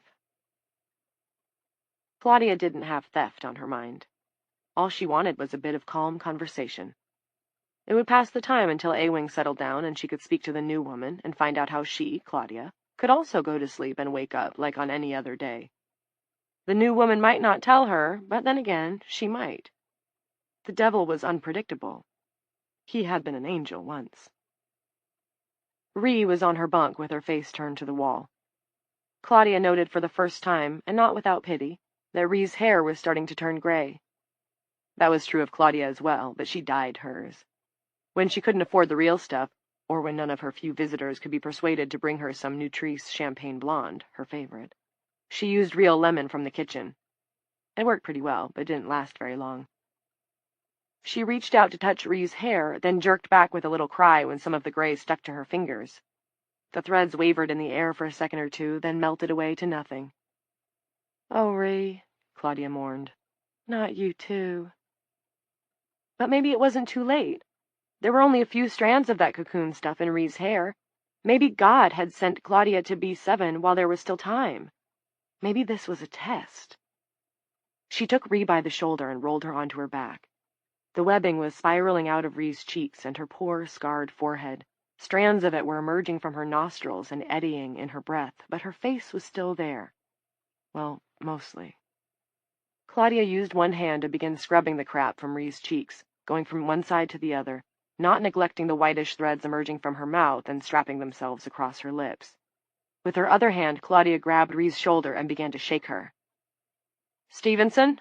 from down the hallway. "Inmate, what are you doing in there? That's not your cell." "Wake up!" Claudia cried, shaking harder. "Wake up, Ree, before you can't!" Nothing. "Inmate Stevenson, I'm talking to you." "That's Officer Lampley," said Claudia, still shaking and still scraping at the relentless white threads. God, it was hard to stay ahead of them. "I like her, don't you? Don't you, Ree?" Claudia began to cry. "Don't go away, honey. It's too soon to go away." And at first she thought the woman on the bunk appeared to agree with that, because her eyes snapped open and she began to smile. "Ree," Claudia said. "Oh, thank God. I thought you were—" Only the smile continued to spread, the lips drawing back until it wasn't a smile at all, but a teeth-baring snarl. Ree sat up and clamped her hands around Claudia's neck and bit off one of Claudia's favorite earrings, a little plastic kitten face. Claudia screamed. Ree spat out the earring along with the attached scrap of earlobe and went for Claudia's throat. Claudia outweighed the diminutive Ree Dempster by 70 pounds, and she was strong, but Ree had gone insane. Claudia was barely able to hold her off. Ree's fingers slipped from Claudia's neck, and her fingernails dug into the larger woman's bare shoulders, bringing blood. Claudia staggered from the bunk and toward the open cell door, Ree clinging to her like a limpet, snarling and gnashing and jerking from side to side, trying to break Claudia's hold on her so she could move in and do real damage. Then they were in the hall, and inmates were shouting. Officer Lampley was bellowing, And those sounds were in another galaxy, another universe, because Ree's eyes were bulging and Ree's teeth were chomping inches from Claudia's face, and then, oh God, her feet tangled and Claudia went sprawling in the B-wing corridor with Ree on top of her. "Inmate!" Van shouted. "Inmate, let loose!" Women were screaming. Claudia did not, at least to begin with. Screaming took strength, and she needed hers to hold the lunatic, the demon, away from her. Only it wasn't working. That snapping mouth was closing in. She could smell Ree's breath and see drops of Ree's spittle with tiny white filaments dancing in each drop. "Inmate, I have drawn my weapon. Don't make me fire it. Please don't make me do that." "Shoot her!" someone screamed, and Claudia realized the someone was her. It seemed she had enough strength after all. "Please, Officer Lampley!" There was a huge bang in the hallway. A large black hole appeared high in Ree's forehead, right in the middle of the grid of scar tissue. Her eyes swiveled up, as if she were trying to see where she'd been shot, and warm blood spattered across Claudia's face. With a final galvanic effort, Claudia pushed Ree away. Ree hit the corridor with a limp thud. Officer Lampley stood with her legs braced and her service weapon held out before her in both hands. The smoke curling from the muzzle reminded Claudia of the white threads that had stuck to her fingers when she had brushed Ree's hair.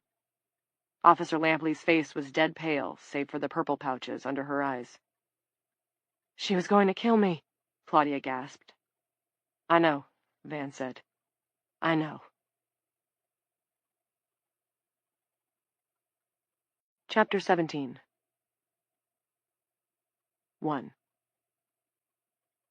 Halfway to town, Clint Norcross had a thought that caused him to pull into the lot of the Olympia Diner and park beside the easel sign reading, "My, oh my, try our egg pie."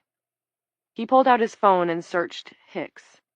He didn't have his number, which said everything about his relationship with Dueling Correctional's assistant warden. He scrolled further and found Lampley. Lampley picked up on the second ring. She sounded out of breath. "Van, you okay?" "Yeah, but you left before the fireworks. Listen, Doc, I had to shoot someone." "What? Who?" "Ree Dempster. She's dead." Van explained what had happened. Clint listened, aghast. "Jesus," he said when she was finished. "Are you all right, Van?" "Physically unhurt, emotionally fucked to the sky, but you can psychoanalyze me later." Van made a vast, watery honking sound, blowing her nose on something. "There's more." She told Clint about the violent confrontation between Angel Fitzroy and Evie Black. "I wasn't there, but I saw part of it on the monitors." "Good thing you did. And Claudia, sounds like you saved her life." "It wasn't a good thing for Dempster." "Van, I liked Dempster. If you'd asked me, I would have said she was the last woman in here to go postal." "Where's her body?" "In the janitor's closet." Van sounded ashamed. "It was all we could think of." "Of course." Clint rubbed his forehead, eyes squeezed shut. He felt he ought to say more to comfort Lampley, but the words weren't there. "And Angel, what about her?" "Sorley, of all people, got hold of a mace can and blasted her. Quigley and Olson bull rushed her into a cell in A-Wing. She's currently beating on the walls and yelling for a doctor. Claims she's blind, which is bullshit. She's also claiming there are moths in her hair, which might not be bullshit. We've got an infestation of the bastards. You need to get back here, Doc. Hicks is having a meltdown. He asked me to surrender my weapon, which I refused to do, even though I suppose it's protocol." "You did the right thing. Until things settle down, protocol's out the window." "Hicks is useless." "Don't I know it," Clint thought. "I mean, he always was, but under these circumstances he could actually be dangerous." Clint searched for a thread. "You said Evie was egging Angel on. What exactly was she saying?" "I don't know, and neither do Quigley or Millie either. Sorley might. She was the one who slowed Angel's roll. Chick deserves a medal. If she doesn't crash out, you can get the whole story from her when you come back. Which will be soon, right?" "ASAP," said Clint. "Listen, Van, I know you're upset, but I need to be clear on one thing. Angel started in on Evie because Evie wasn't in one of those cocoons?" "That's my sense. I just saw her whacking on the bars with a lid from one of the coffee urns and yelling her head off. Then I had my own fish to fry." "But she woke up." "Yeah." "Evie woke up." "Yeah. Fitzroy woke her up." Clint tried to make something coherent of this. and couldn't. Maybe after he got some sleep himself. The idea caused a flush of guilt to heat his face. A wild idea came to him. What if Evie Black was male? What if his wife had arrested a guy in drag? But no. When Lila arrested her, Evie had been buck naked. Presumably the female officers supervising her intake had seen her that way too. And what would explain all her bruises and scrapes healing in less than half a day? I need you to pass on what I'm about to say to Hicks and the other officers who are still there. Clint had come back around to the thought that had occurred to him in the first place, why he had pulled into the diner parking lot and called the prison. Won't take long, she said. Billy Wettermore and Scott Hughes just came in, which is good news, but still, to call this a skeleton crew would be an insult to skeletons. We've got just 7 warm bodies, counting Hicks. You'll make 8. Clint ignored this broad hint. It struck me as I was driving into town. This stuff about Eve Black being different from the rest of the women, on top of what you told me now, I just don't know what to make of it. But I know that we can't let it leave the prison. Not yet. True or false, it could cause a riot. Do you understand what I'm telling you? That gave Clint a bad feeling. What is it? Well... He liked that well even less. Just tell me. There was another wet honk. I saw Hicks using his cell phone after the free-for-all in A-Wing was over and after I refused to give him my weapon. Also, after Millie updated Scott and Billy, they were both using their phones. Too late, then. Clint closed his eyes. A quick fairy tale formed itself. Once upon a time, there was an obscure prison psychiatrist who dressed all in black, ran out into the night, and lay crosswise in the middle of a length of interstate. A Trailways bus came tooling along and put him out of his misery, and everyone else lived happily ever after, or maybe they didn't. But it was no longer the obscure prison psychiatrist's problem. The end. Okay, Clint said. Here's what we do. Tell them no more calls, not to anybody. Have you got that? I called my sister, Van burst out. I'm sorry, Doc, but I wanted to do something good, something to make up for having to shoot Dempster.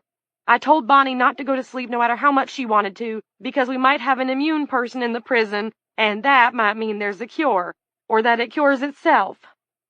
Clint opened his eyes. How long have you been up, Van? Since 4 this morning. The goddamn dog woke me up. She had to go out and pee. Tough as nails, Vanessa Lampley could hold back no longer. She began to cry. Just tell everyone on staff no more calls. Got it? It was almost certainly too late, but maybe they could slow the news. There might even be a way to put a pin in this. Call your sister back and tell her you were mistaken. Tell her it was a false rumor and you bought into it. Tell the others who made calls to do the same. Silence. Van, are you still there? I don't want to, Dr. Norcross. And all due respect, I don't think that's the right way to go. Bonnie will stay awake now, at least through the night, because she believes there's a chance. I don't want to take that away. I understand how you feel, but it is the right call. Do you want a bunch of people from town coming up to the prison like torch-carrying peasants storming the castle in an old Frankenstein movie?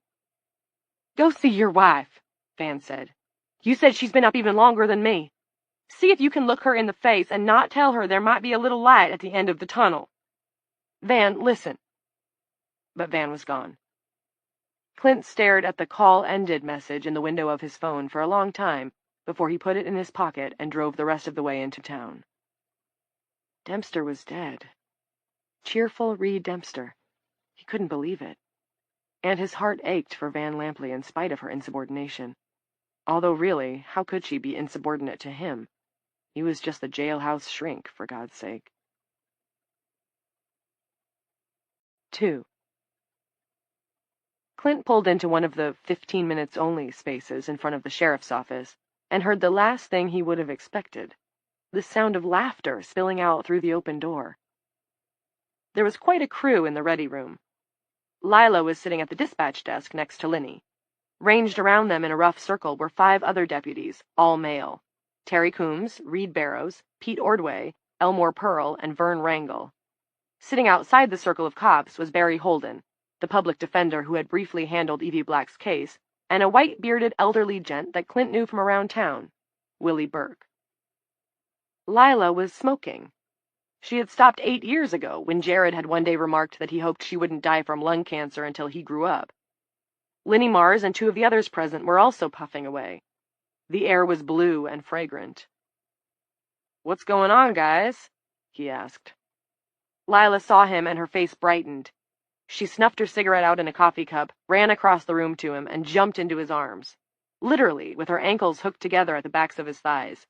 She kissed him hard. This occasioned more laughter, a hoot from Attorney Holden, and a spatter of applause. "Oh, am I glad to see you," she said, and kissed him again. "I was on my way to see Jared," Clint said. "Thought I'd stop and see if you were here, if you could get away." "Jared!" she cried. "Can you believe what a great kid we raised, Clint? Gosh, as good a job as we did, sometimes I think it was selfish of us not to have a second one."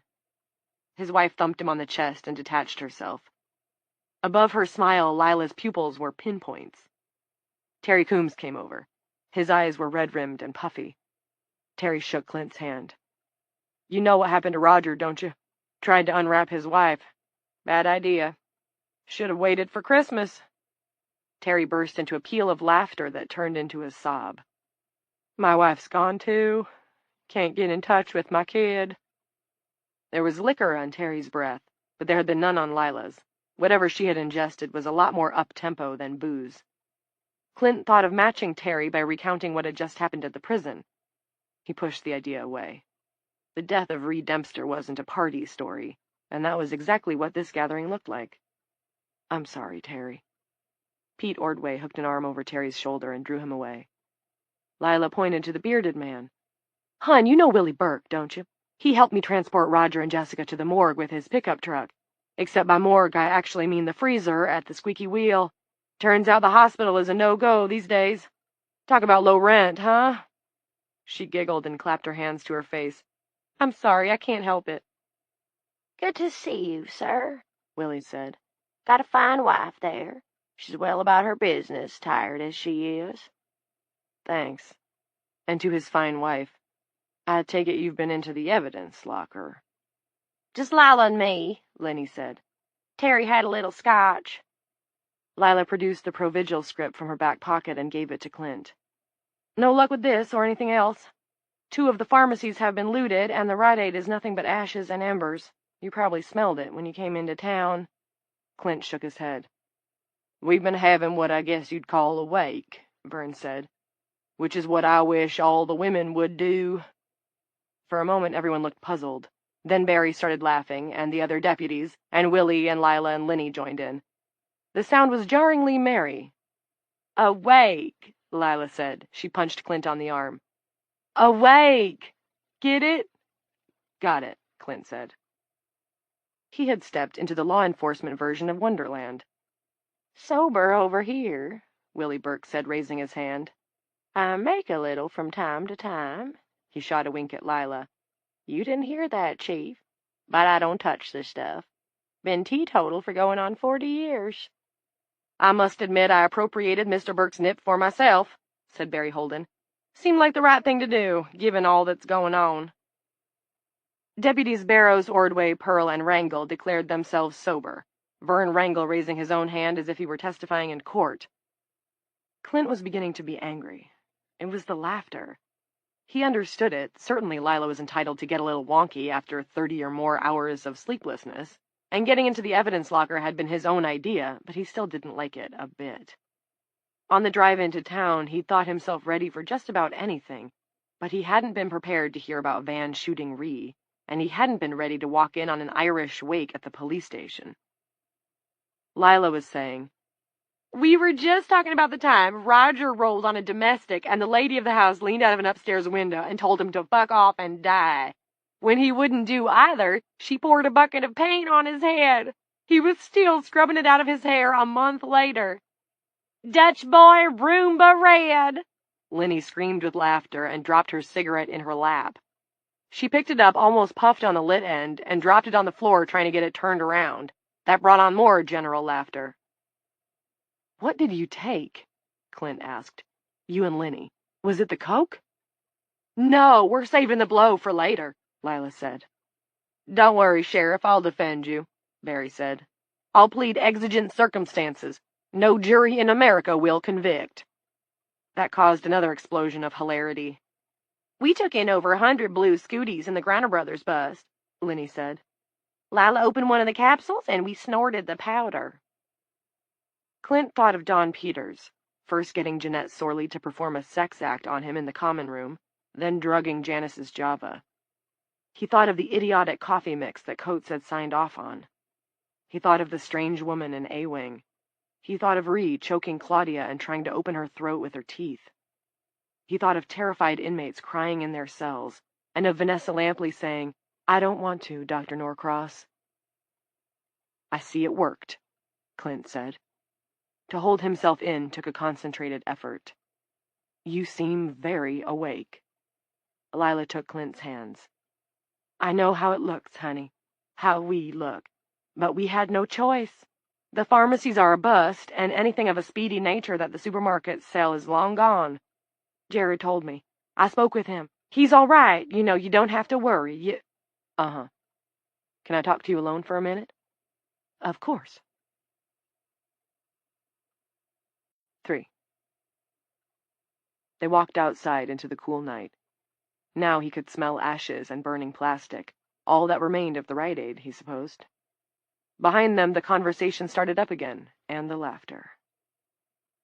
"Now, what's going on with Jared?" She put up a hand, like a crossing guard, like he was an aggressive driver.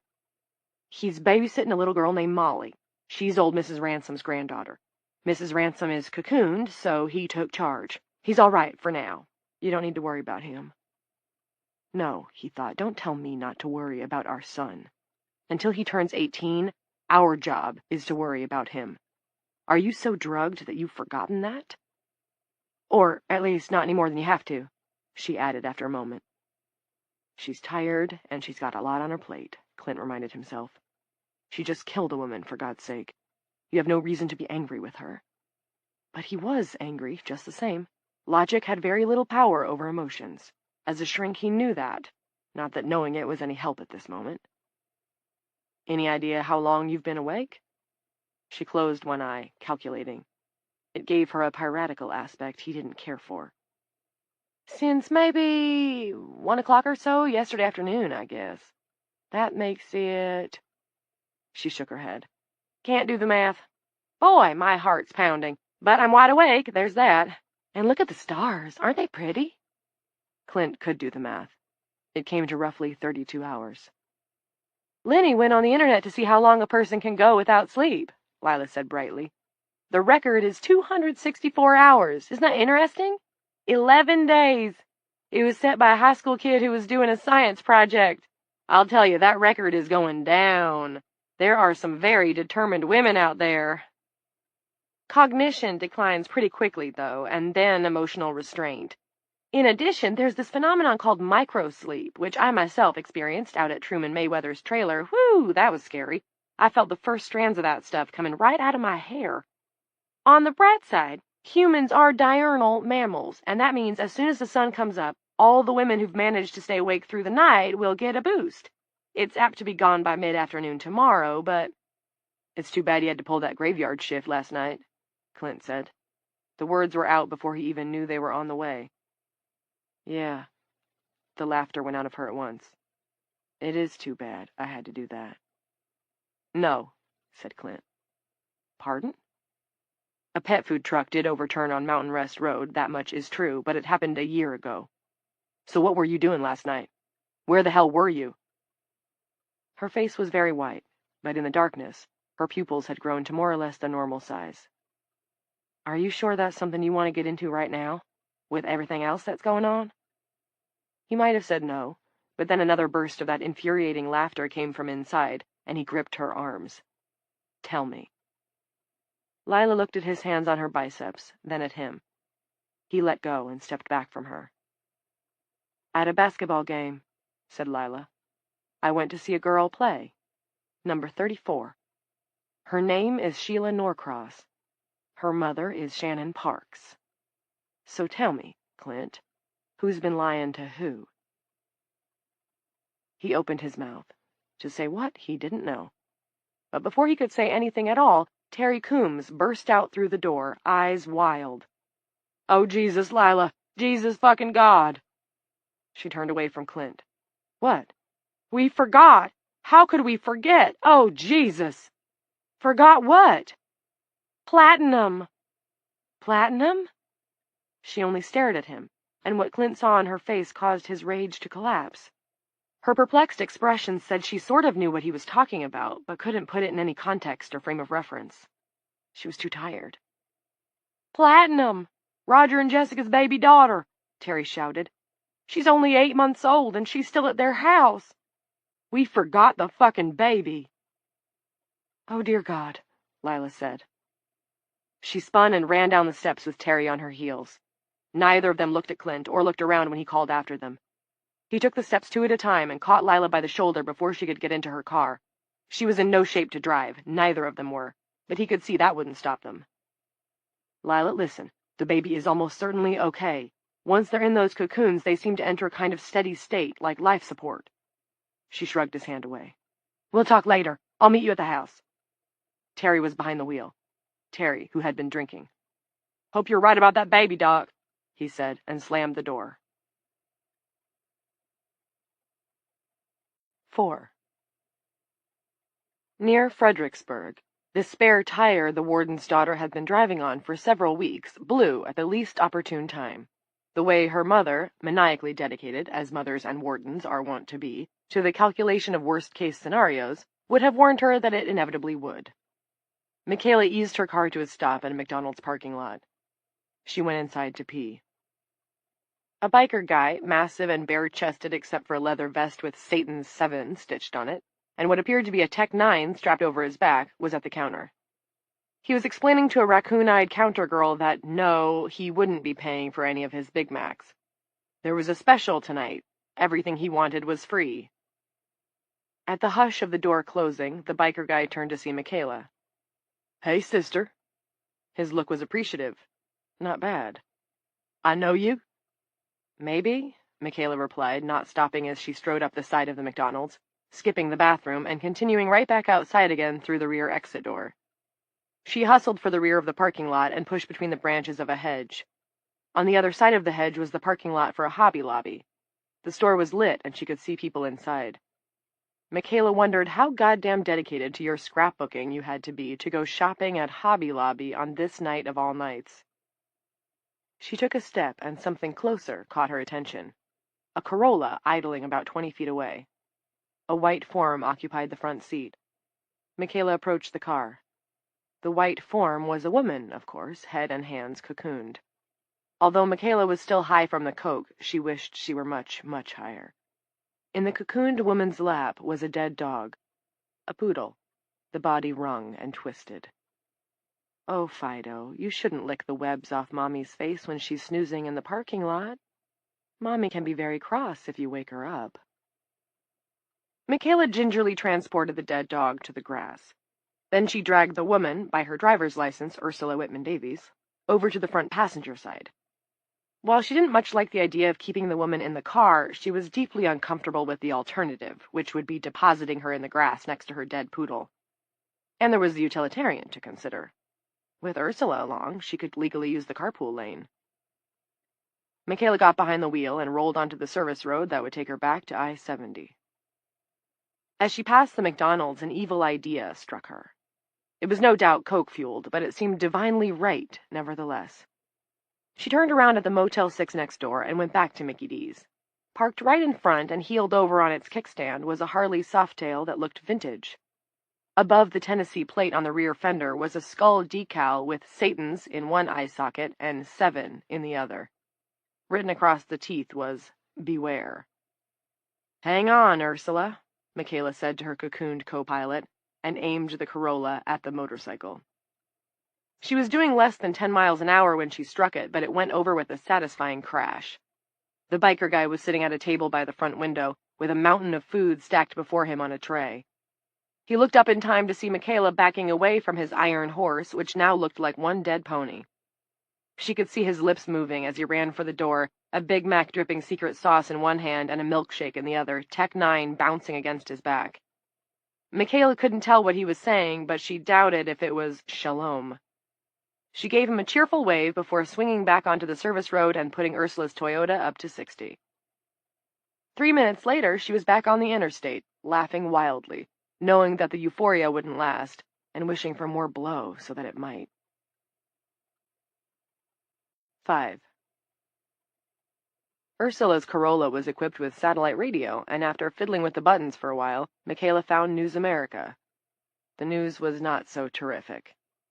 There were unconfirmed reports of an incident involving the vice president's wife that had caused the Secret Service to be summoned to No. 1 Observatory Circle. Animal rights activists had set free the inhabitants of the National Zoo. Multiple witnesses had seen a lion devouring what looked like a human being on Cathedral Avenue. Hard-right conservatives on talk radio were proclaiming the Aurora virus as proof that God was angry with feminism. The Pope had asked everyone to pray for guidance. The Nationals had canceled their weekend interleague series against the Orioles. Michaela sort of understood this last one, but sort of didn't. All the players, the umpires too, were men, weren't they? In the passenger seat, the cotton ball-headed creature that had been Ursula Whitman Davies mimicked the rhythm of the interstate, lolling gently with the stretches of smooth macadam, jittering around when the tires found a grooved, unfinished paving. She was either the absolute best or absolute worst traveling companion in the history of the world.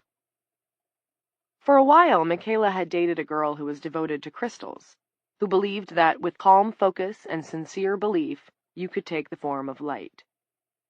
That sweet, earnest girl was probably asleep now, swathed in white.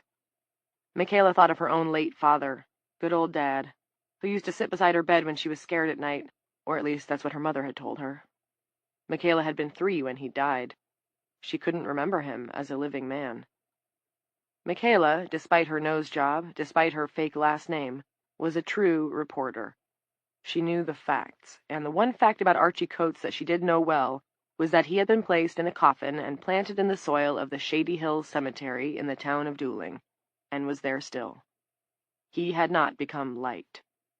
She did not allow herself to fantasize that she was soon to meet her dad in some afterlife. The deal was simply this. The world was ending, and a poodle-strangling woman clothed in webs was swaying beside Michaela, and all she wanted was to have a few hours with her mother before sleep took them both. At Morgantown, she had to refill the Corolla's tank. It was full service. The young guy who pumped the gas apologized. The credit card machines were down. Michaela paid him from a wad in Ursula's purse. The guy had a short blonde beard, wore a plain white t-shirt and blue jeans. She had never been especially attracted to men, but she liked the look of this lean Viking. "Thank you," she said. "You hanging in there?" "Oh," he said. "Forget about me, lady. You don't need to be worrying about me. You know how to use that?" She followed the tilt of his chin to Ursula's purse, which rested at the hip of the cocooned woman. The grip of a revolver protruded from its unzipped mouth. It seemed that Ms. Whitman Davies had fancied firearms as well as canines. "Not really," she admitted. "My girlfriend knew I was making a long drive and loaned it to me." He gave her a stern look. "Safety'll be on the side. Make sure it's switched off if you see trouble coming. Point it at the middle of Mr. Trouble's body, center mass, and pull the trigger. Don't let go or get hit in the boob when it recoils. Can you remember that?" "Yeah," said Michaela. "Center mass. Don't let go or get hit in the boob. Gotcha. Thanks." And rolled out. She heard the Viking call, "Hey, you on TV, maybe?" Around 1 o'clock on Friday morning, she finally arrived on the outskirts of Dooling. Drifts of smoke from the fire in the woods rolled across West Lavin as she piloted the Corolla toward the long, low outline of the prison in the dark. The smoke made Michaela press a hand over her mouth to keep from inhaling the reek of ash. At the gate, she stepped from the car and punched the red call button. 6. Maura Dunbarton sat in her B-wing cell with what remained of Kaylee. Not dead, but dead to this world. Did she dream inside her shroud? Maura sat with her hand on Kaylee's chest, feeling the gentle rise and fall of her respiration, and watching the white mat of fibrous gunk first puffing out, then pulling back in, outlining Kaylee's open mouth with each inhalation. Twice Maura had set her nails into that thick and slightly sticky material, on the verge of ripping it open and setting Kaylee free. Both times she thought of what the TV news had been reporting and took her hands away. In a closed society like Dooling Correctional, both rumors and cold germs spread fast. But what had happened an hour ago in A-Wing was no rumor. Angel Fitzroy was caged up, eyes swollen from mace, raving about how the new woman was a fucking witch. This, to Maura, seemed perfectly possible, especially after Claudia Stevenson crept through B-Wing, wearing bruises on her neck and deep scratches on her shoulders, telling all and sundry how Ree almost killed her, and all she had seen and overheard before that. Claudia claimed the new woman had known Jeanette and Angel's names, but that was only the least of it. She also knew that Angel had killed at least 5 men and a newborn baby. "The woman's name is Evie, like Eve in the Garden of Eden," Claudia said. "Think about that. Then Ree tried to kill me, and I bet the witch knew that was going to happen, just like she knew them others' names, and about Angel's baby." Claudia was not what anyone would call a reliable witness, but it still made sense. Only a witch could know such things. 2 stories came together in Maura's head and combined there to make a certainty. One was about a beautiful princess who was cursed by a wicked witch and fell into a deep sleep when she pricked her finger on a spindle. Maura wasn't sure what a spindle was, but it must be sharp.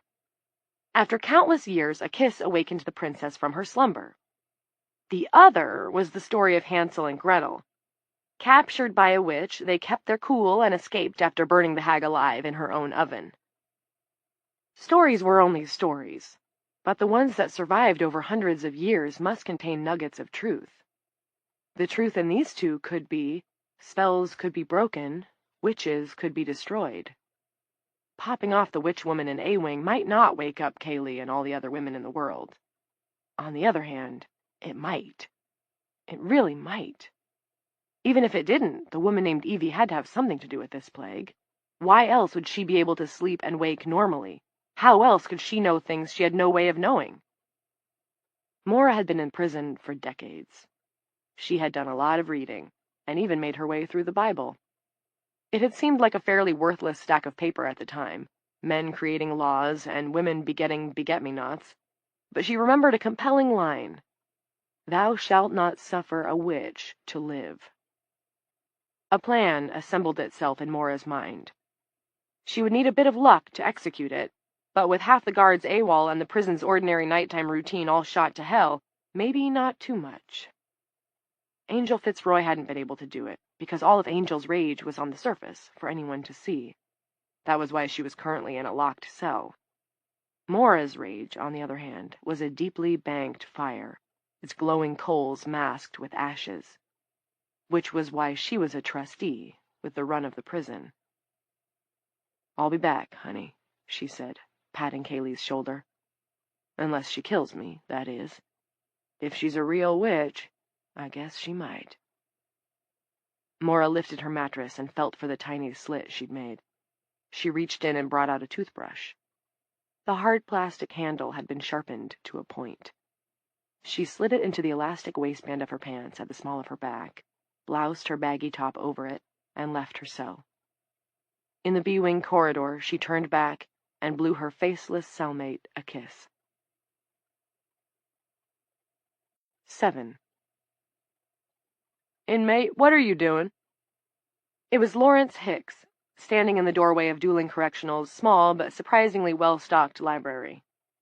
He normally favored 3-piece suits and dark ties, but tonight both his jacket and vest were gone, and the tie was pulled down so that the end flapped over the top of his fly, like an arrow pointing to his no-doubt shriveled junk. "Hello, Mr. Hicks," Maura said, continuing to load paperbacks onto a rolling library cart. She gave him a smile, her one gold tooth sparkling in the overhead fluorescence. "I'm going on a book run." "Isn't it a little late for that, inmate?" "I don't think so, sir. No lights out tonight, I don't think." She spoke respectfully and continued to smile. That was the way you did it. You smiled and looked harmless. It's just old gray Maura Dunbarton, beaten down by years of prison routine and happy to lick the shoes of anyone whose shoes needed licking. Whatever harpy that had possessed her to kill those people long since exorcised. That was a grift the Angel Fitzroys of the world never learned. You had to keep your powder dry in case you ever needed it. He came in to inspect her cart, and she could almost feel sorry for him. Face all pale, beard-speckled jowls hanging like dough, what little hair he had mussed up. But if he tried to stop her, she'd stick him in his fat gut. She had to save Kaylee if she possibly could. Sleeping Beauty had been saved with a kiss. Mora might be able to save her girl with a shiv. Don't get in my way, Hicksy, she thought. Not unless you want a hole in your liver. I know right where it is. Hicks was examining the paperbacks Mora had culled from the shelves. Peter Straub, Clive Barker, Joe Hill. "These are all horror stories," Hicks exclaimed. "We let inmates read this stuff?" "This and the romances is about all they do read, sir," Mora told him, not adding, "which you'd know if you knew anything about the way this place works, you weasel." She refreshed her smile. "I figure horror stories are what will keep the ladies awake tonight, if anything will. Besides, ain't none of this stuff real. All vampires and werewolves and such. They're like fairy tales." For a moment he seemed to hesitate, maybe getting ready to tell her to go back to her cell. Mora reached around to the small of her back as if scratching an itch there. Then he puffed out his cheeks in a sigh. "Go on. At least it'll keep you awake." This time her smile was genuine. "Oh, don't worry about me, Mr. Hicks. I suffer from insomnia." 8. Michaela had ceased pressing the button and now just held it down. Light blazed from the glassed-in front area of the prison, and there were cars parked in the lot. Someone was awake in there. "What?" The male voice that answered was the definition of weary. It was a voice with a 10 o'clock shadow. "This is Officer Quigley. Cut it out with the damn button." "My name is Michaela Morgan." A second later she remembered that her TV name meant nothing here. "So?" The voice was not impressed. "I used to be Michaela Coates. My mother is the warden. I would like to see her, please." Silence, except for a faint buzz on the line. She straightened up, her patience exhausted. She thumbed the call button as hard as she could. "I'll also have you know that I work for News America. Do I need to do an expose on you, or can I speak with my mother?" "I'm sorry, Miss Coates. She fell asleep." Now it was Michaela's turn to be silent. She was too late. She sagged against the chain link. The headlights of the Corolla bounced back from the front of the gate and dazzled her swollen eyes. "I'm sorry," came the voice. "She was a good boss." "What do I do now?" Michaela asked. She wasn't pressing the call button, so the question was only directed to the night and the smoke leaking from the woods. Officer Quigley came back with the answer, as if he had heard. "Go on into town, why don't you? Get a room. Or, I hear the Squeaky Wheel's got an open bar tonight, and they're not closing till the sun rises or the beer runs out." 9. Mora rolled her cart down B-Wing, going slow, not wanting anyone to think she had any particular goal in mind. "Books?" she inquired at each occupied cell, at least at those where the occupants weren't covered in white shit. "Want to read some scary stuff? I got 9 different flavors of boogeyman." She had few takers. Most of them were watching the news, which was a horror story in itself. Officer Weddermore stopped her near B-Wing to have a look at the titles on her cart. Mora wasn't that surprised to see him here tonight, because Officer Weddermore was as gay as New Orleans on the first night of Mardi Gras. If he had any womenfolk at home, she'd be astounded. "That looks like a bunch of garbage to me," he said. "Go on and get out of here, Mora." "Okay, officer, going down A-Wing now. A couple of the ladies down there, Dr. Norcross has got 'em in the Prozac posse, but they still like to read." "Fine, but keep your distance from both Fitzroy and the soft stealthy end, right?" Mora gave him her biggest smile. "Absolutely, Officer Weddermore. And thank you. Thank you very much." Other than the new one, the witch, there were only 2 wakeful women in A-Wing, plus the sleeping heap that had been Kitty McDavid. "No," said the woman in A2. Can't read. The meds Norcross has me on screw up my eyes. Can't read, no. Been shouting in here. I don't like shouting." The other woman in A8 was Angel. She looked at Mora with puffy, what-the-fuck-happened-to-me eyes. "Keep rolling, Momo," she warned when Mora, in spite of Officer Weddermore's admonition, offered her a couple of the books. That was okay. Mora was almost at the end of the corridor now. She glanced over her shoulder and saw Weddermore with his back to her, in deep conversation with Officer Murphy, the one the girls called Tigger, like in the Pooh stories. "Mora." It was only a whisper, but penetrating, resonant, somehow. It was the new one, Eve, who in the Bible had eaten from the tree of knowledge and gotten both her and her hubby banished into this world of pain and perplexity. Mora knew banishment, knew it well. She had been banished to dueling for banishing her husband and her 2 kids, not to mention Slugger, to the vastness of eternity. Evie stood at the barred door of the soft cell, gazing at Mora, and smiling. Mora had never seen such a beautiful smile in her life. A witch, maybe, but gorgeous. The witch put a hand through the bars and beckoned with one long and elegant finger. Mora rolled her cart onward. "No further, inmate!" That was Officer Tig Murphy. "Stop right there!" Mora kept going. "Get her! Stop her!" Murphy yelled, and she heard the clatter-clap of their hard shoes on the tiles. Mora turned the cart sideways and pitched it over, creating a temporary roadblock. Tattered paperbacks flew and skidded. "Stop, inmate! Stop!" Mora hustled for the soft cell, reaching around to the small of her back and whipping out the toothbrush shiv. The witch woman still beckoned. She doesn't see what I got for her, Mora thought. She drew her arm back along her hip, meaning to piston it forward into the witch woman's midsection, into her liver. Only those dark eyes first slowed her, then stopped her. It wasn't evil Mora saw in them, but chilly interest. "You want to be with her, don't you?" Evie asked in a rapid whisper. "Yes," Mora said. "Oh my God, so much." "You can be, but first you must sleep." "I can't. Insomnia." Weddermore and Murphy were coming. There were only seconds to stick the witch woman and end this plague. Only Mora didn't. The stranger's dark eyes held her fast, and she found that she did not wish to struggle against that hold. They weren't eyes at all, Mora saw, but gaps, openings into a new darkness. The witch woman pressed her face against the bars, her eyes never leaving Mora's. "Kiss me quick, while there's still time." Mora didn't think. She dropped the sharpened toothbrush and pressed her own face to the bars. Their lips met. Eve's warm breath slipped into Mora's mouth and down her throat.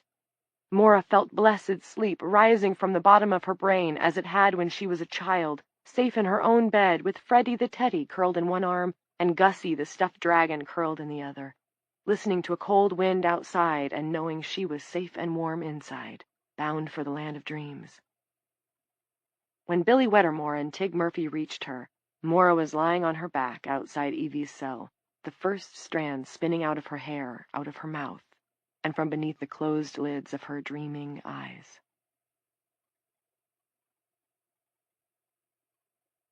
Chapter 18. 1. Frank expected another heaping helping of bullshit from Elaine when he returned to the house, but it turned out to be a zero-bullshit situation. Like nothing else that day, or for that matter in the days to come, his problems solved themselves the easy way. So why didn't he feel at all cheered? His estranged wife lay asleep in their daughter's bed with her right arm looped over Nana's shoulder. The cocoon around her face was thin, a tight first coating of papier-mâché, but a complete coating nonetheless. A note on the bedside table read, "I prayed for you, Frank. I hope you will pray for us. E." Frank crumpled the note and threw it in the trash can beside the bed. Tiana, the black Disney princess, danced across the side of the bin in her glittering green dress, followed by a parade of magical animals. There are no adequate words. Garth Flickinger had followed him upstairs and now stood behind Frank in the doorway to Nana's room. "Yeah," said Frank. "I guess that's right." There was a framed photo of Nana and her parents on the bedside table. Nana was holding up her prize bookmark. The doctor picked up the photo and studied it. "She has your cheekbones, Mr. Geary. Lucky girl." Frank didn't know how to reply to that, so he said nothing.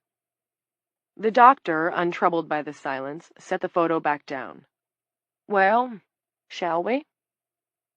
They left Elaine in the bed, and for the second time that day, Frank took his daughter into his arms and carried her down the stairs. Her chest rose and fell. She was alive in there. But brain-dead coma patients had heartbeats, too. There was a good chance that their last exchange, the one Frank would take to his own death, whenever that might come, would be from the morning, him barking at her in the driveway, scaring her. Melancholy overtook Frank, a ground fog devouring him from the boots upward. He didn't have any reason to expect that this dope fiend Doc would actually be able to do anything to help. Flickinger, meanwhile, spread towels across the hardwood floor in the living room and asked Frank to lay Nana down on them. Why not the sofa? Because I want the overhead lights on her, Mr. Geary. Oh, okay. Garth Flickinger settled on his knees beside Nana and opened his medical bag. His bloodshot and red-rimmed eyes gave him a vampiric look. His narrow nose and a high, sloping forehead, framed by auburn curls, added an elfin hint of derangement. Nonetheless, and even though Frank knew he was at least somewhat fucked up, his tone was soothing. No wonder he drove a Mercedes. So, what do we know? We know she's asleep, Frank said, feeling singularly stupid. Ah, but there's so much more to it. What I've picked up from the news is basically this. The cocoons are a fibrous material that seems to be composed of snot, spit, earwax, and large amounts of some unknown protein. How is it being manufactured? Where is it coming from? We don't know. And it would seem to be impossible, given that normal female extrusions are much smaller. 2 tablespoons of blood in a woman's normal menstrual period, for example. No more than a cup, even in a heavy one. We also know that the sleepers appear to be sustained by the cocoons. And they go nuclear when the cocoons are breached, Frank said. Right. Garth laid out instruments on the coffee table. Scalpel, trimmers, and, from the black case, a small microscope. Let's begin by taking your daughter's pulse, shall we? Frank said that was fine. Flickinger carefully lifted Nana's encased wrist and held it for 30 seconds. Then he lowered it just as carefully. Rest and heart rate is slightly muffled by the cocooning material, but it's in the normal range for a healthy girl her age. Now, Mr. Geary. Frank. Fine. What do we not know, Frank? The answer was obvious. Why this is happening. Why? Flickinger clapped once. That's it. Everything in nature has a purpose. What is the purpose of this? What is the cocoon trying to do? He picked up his trimmers and clicked the blades open and shut. So let us interrogate. 2. When she had no one else to talk to, Jeanette sometimes talked to herself, or rather to an imagined listener who was sympathetic. Dr. Norcross had told her this was perfectly okay. It was articulation. Tonight that listener was Ree, who had to be imagined, because Officer Lampley had killed her. Soon she might try to find where they'd put her, pay her respects. But right now, just sitting in their cell was good enough. Right now, it was all she needed. I'll tell you what happened, Ree. Damien hurt his knee playing football. That's what happened. Just a pickup game with some guys at the park. I wasn't there. Damien told me no one even touched him. He just pushed off, going to rush the quarterback, I guess, heard a pop, fell down in the grass, came up limping. ACL or an MCL, I always forget which, but you know, one of those. The part that cushions between the bones. Ree said, uh-huh. At that time, we were doing okay, except for we didn't have the health insurance. I had a 30-hour-a-week job at a daycare center, and Damien had a regular off-the-books thing that paid unbelievable, like $20 an hour, cash. He was working as sort of the sideman for this small-time contractor who did cabinetry for rich people in Charleston, politicians and CEOs and stuff. Big coal guys. Damien did a lot of lifting and so on. We were doing great, especially for a couple of kids with nothing but high school diplomas. I was proud of myself. Ree said, you had every right to be. We got the apartment, and it was good. Nice furniture and everything. Nicer than anything I had when I was a kid. He bought this motorcycle almost brand new, and we leased a car for me to drive myself and our boy Bobby around in. We drove down to Disney, did Space Mountain, Haunted Mansion, hugged Goofy, the whole 9 yards. I loaned my sister money to see a dermatologist, gave my mother some money to get a roof fixed, but no health insurance. And Damien's got this fucked up knee. Surgery was the best option, but we just should have bit the bullet and done it. Sold the motorcycle, let go of the car, tightened up for a year. That's what I wanted to do then, I swear. But Damien didn't want to. Refused. Hard to get around that. It was his knee, so I let it alone. Men, you know, won't stop and ask for directions, and won't go to a doc until they're just about dying. Ree said, "You got that right, girlfriend."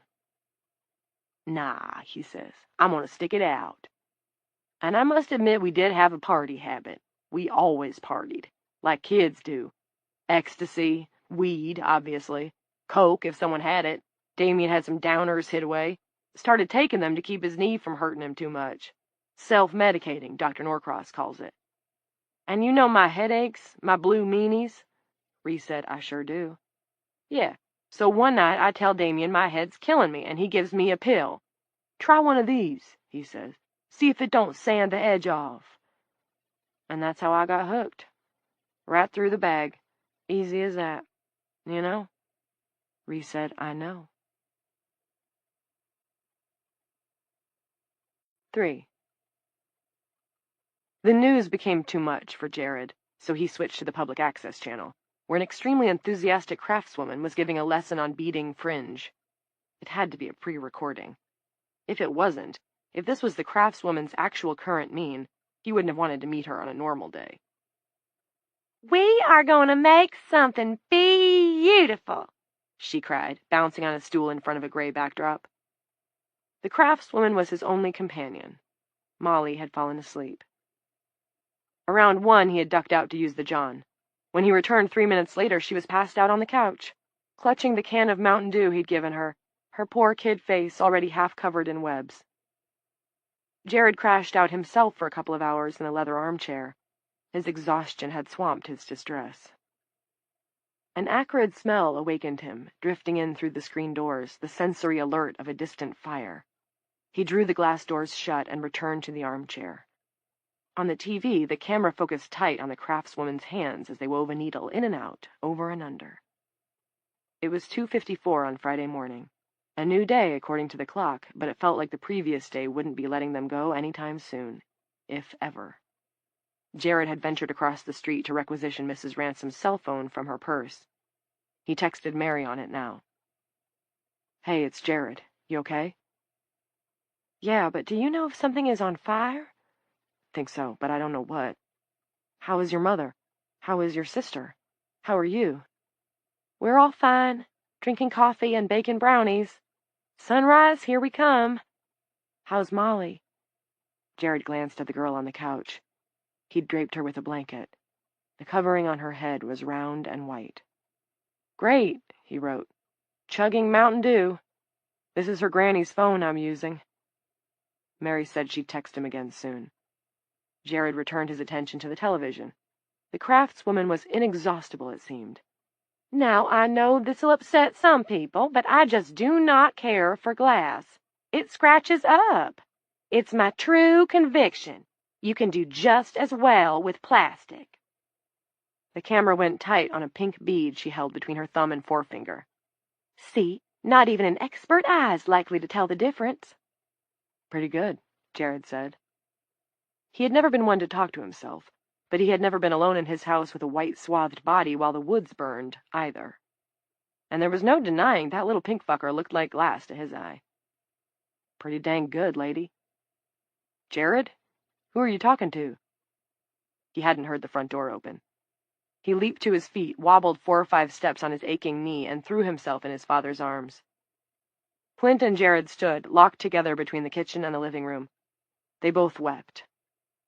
Jared tried to explain to his father that he'd only gone to pee, he couldn't help it about Molly, and he felt awful, but damn it, he was going to have to go sometime, and she seemed all right. He was sure she'd be okay, chattering away like she was and drinking her Mountain Dew.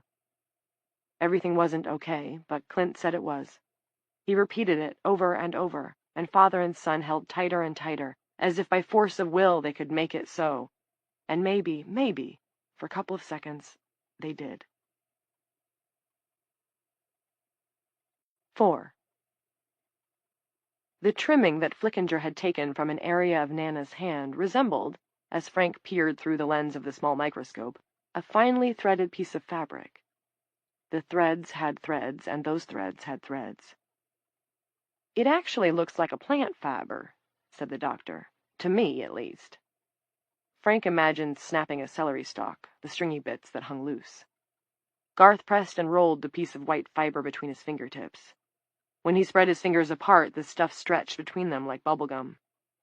Adhesive, incredibly tensile, fast-growing, somehow distorts the chemistry of the host, fiercely distorts it. While Garth continued, talking more to himself than to Frank considered the reduction of his daughter to the word host. It didn't make him happy. Garth chuckled. "I don't like the way you behave, Mr. Fiber. I really don't." He grimaced as he squished the material onto a glass microscope slide. "You okay, Dr. Flickinger?" Frank could accept that the surgeon was eccentric and stoned, and he seemed to know what he was doing so far, but the guy did have a bunch of sharp implements around Frank's incapacitated daughter. "I'm peachy. Wouldn't mind a drink, though." Flickinger dropped back on his haunches beside Nana's prone figure. He used the point of the trimmers to scratch beneath the rim of his nostril. "Our friend Mr. Fiber here, he's contradictory. He ought to be a fungus, but he's so busy and so aggressive, and at the same time only interested in the XX chromosome. Then you snip him from the rest of the mass, and he's nothing. Nothing. He's just some sticky shit." Frank excused himself, rifled around in the kitchen, and settled for the crap on the top shelf between the baking powder and the cornmeal. There was enough to pour them each an inch. He brought the glasses back to the living room. "Unless my eyes mistake me, that's cooking sherry. We're roughing it now, Frank." Garth didn't sound disappointed in the slightest. He accepted the glass and tossed it off with a gasp of satisfaction. "Listen, do you have any matches? A lighter?" 5. Okay, Ree, the next part won't be news to you. Little habit became big habit, and big habits are expensive. Damien stole stuff from a rich guy's house and got away with it once, but not the second time. They didn't arrest him or anything, but he got his ass fired. Ree said, "Why am I not surprised?" "Yeah. Then I lost my job at the daycare. That was when the economy was really going bad, and the lady who owned the place, she had to make some cutbacks. Funny thing is, there were a couple of girls that hadn't been working there as long as me, weren't as experienced. She kept them on. You'll never guess what the difference was between me and those girls." Ree said, "Oh, I might have a guess, but go on and tell me." "They were white. Hey, I'm not making an excuse. I'm not, but you know, that's how it was. And it was fucked up, and I got a little depressed. A lot depressed. Like anybody would.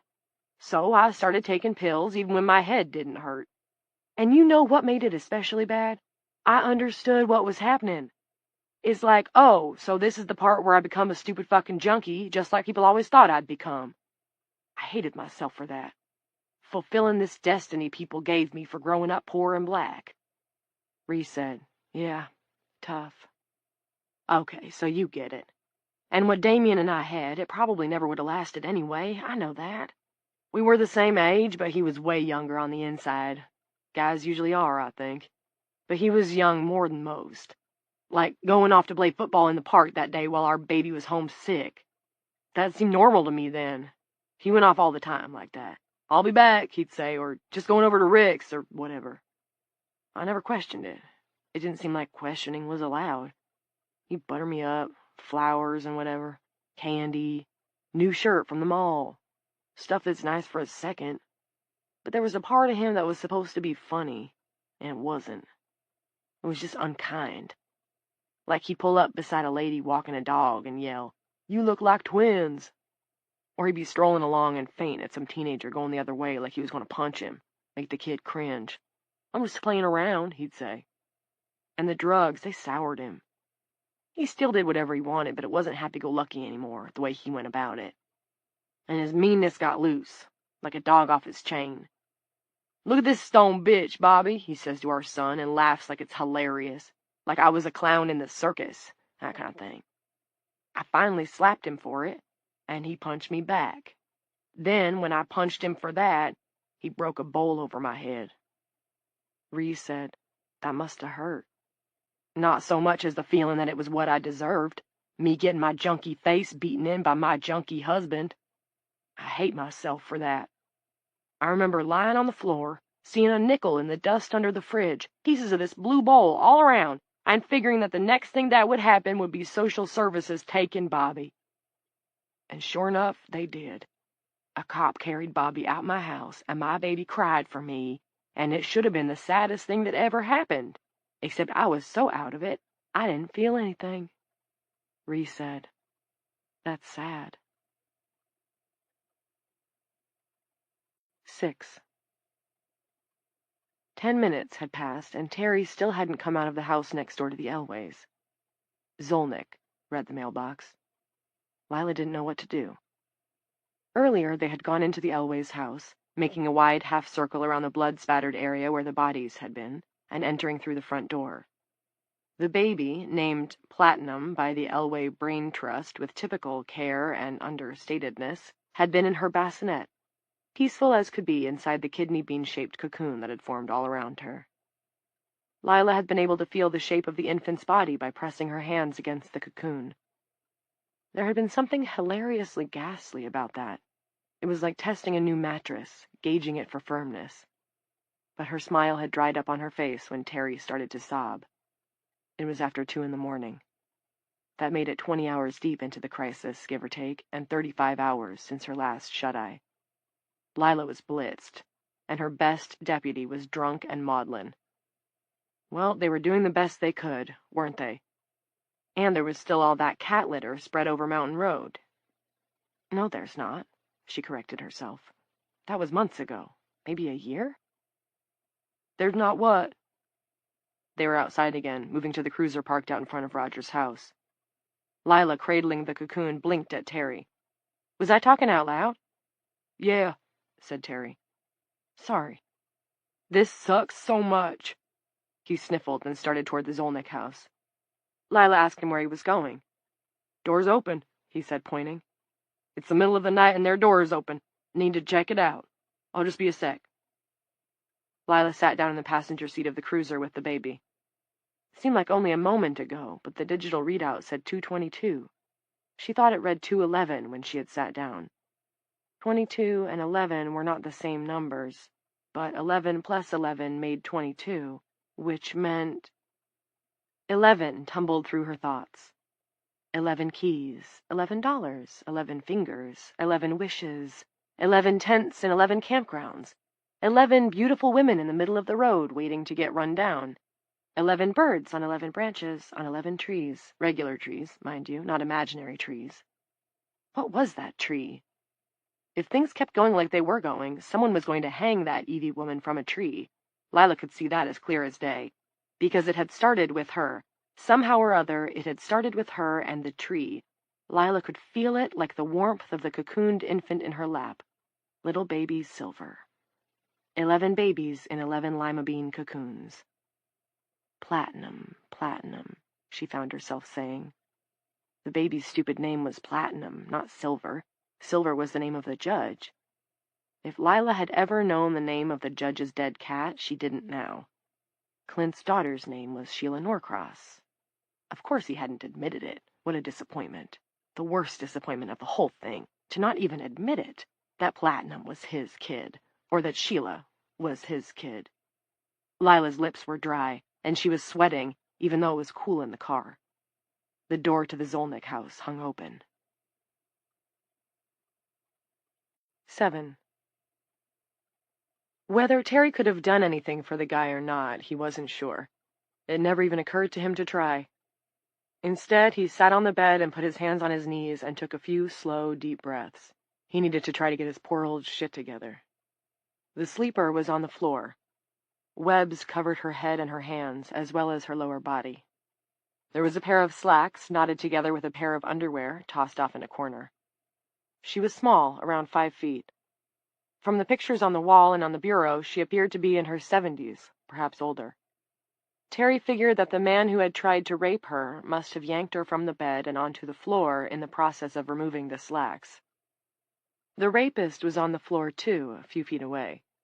Actually, he didn't look like a full-grown man. There was a teenage leanness to him. His jeans bunched around his ankles, stopped by a pair of sneakers.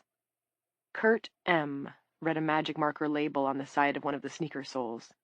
His face was a red slick. Breath stirred the bloody spit around his mouth. Blood continued to stream from his crotch area, adding to the swamp that had already formed in the rug. A stain colored the far wall of the room, and below, on the floor, was a wad of flesh that Terry assumed were Kurt M.'s cock and balls. Kurt M. had probably figured the woman would never notice. To a son of a bitch like this, Aurora must have arrived looking like the opportunity of a lifetime, Easter morning in rapist heaven. There were probably a lot of others like him, and boy, were they in for a nasty surprise. But how long before the word got out? If you tore the webs and tried to dip your wick, they fought back. They killed. Which seemed perfectly fair to Terry. But it was awfully easy from there to imagine some half-assed messiah like that batshit kinsman what's-his-name, who was always on the news pissing and moaning about his taxes, coming along with a brand-new plan. He'd announced that it was in everyone's best interest to go around shooting the cocooned women in their web-wrapped heads. "They're ticking bombs," he'd say. There were men out there who'd love that idea. Terry thought of all those guys who'd been having wet dreams for years about being able to use the ridiculous arsenals they'd amassed for home defense, but would never have had the guts to pull the trigger on a person who was awake, let alone armed and pointing a gun back at them. Terry didn't believe there were millions of those guys, but he'd been a cop long enough to suspect there were thousands of them. What did that leave? Terry's wife was asleep. Could he keep her safe? What was he going to do? Put her on a shelf in a cabinet? Store her like a jar of preserves? And he knew his daughter had never awakened that morning. It didn't matter that the phone lines were scrambled. Diane was a college kid. She slept in whenever she could. Plus, she'd sent them her spring semester schedule, and Terry was pretty sure she didn't have morning classes on Thursdays. Was it possible that Roger, stupid Roger, had made an astute choice when he took those webs off Jessica? Roger got it over with before having to see anyone he loved shot in her sleep. I should kill myself, Terry thought. He let the idea float around. When it didn't sink, he grew alarmed and told himself not to rush into anything. He ought to get a drink, or a couple, really let himself work through it all. He thought better when he'd had a few, always had. On the floor, Kurt McLeod, the third best player on the dueling high school varsity tennis team, behind Kent Daly and Eric Blass, was making hitching noises. Shane Stokes' respiration had begun. 8. Terry's request that Lila drop him off at the squeaky wheel hardly jarred her. It made as much sense as anything at this point. What did you see in there, Terry? He was in the passenger seat, holding the cocooned baby between wide-open, flattened palms like a hot casserole. Some kid tried to, get with a lady in there. You know what I'm saying? Yes. That woke her up. She was asleep again when I entered the premises. He was pretty much dead. Dead all the way now. Oh, said Lila. They rolled through the dark town. The fire in the hills was red, the smoke cloud that rose from it a shade deeper than the night. A woman in a neon-pink jogging suit was doing jumping jacks on a lawn. Crowds of people, predominantly women, were visible through the big windows of the Starbucks on Main Street, which was either open exceptionally late or, perhaps more likely, had been forced open by the crowd. It was 2:44 a.m. The parking lot at the rear of the Squeak was more packed than Lila had ever seen it. There were trucks, sedans, motorcycles, compacts, vans. A new row of vehicles had begun on the grass embankment at the end of the lot. Lila cozied the cruiser up to the back door, which was ajar and sending out light voices and a jukebox blare. The current song was a clattering garage band tune she'd heard a million times, but wouldn't have known the name of, even if she had been operating on a full night's rest.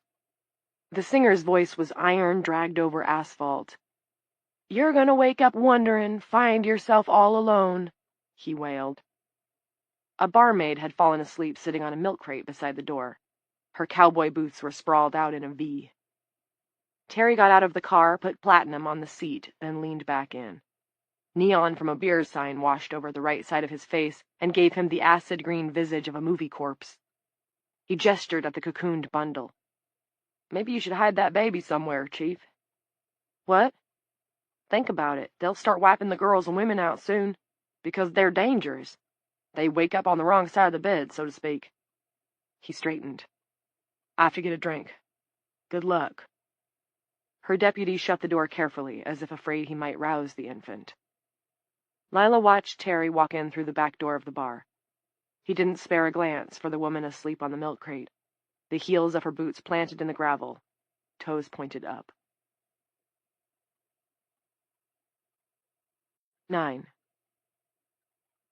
Officers Lampley and Murphy had cleared off the crap on the long table in the janitor's supply room so that Rhee's body could lie in peace. Taking her to the county morgue in the middle of the night was out of the question, and St. Teresa's was still a madhouse.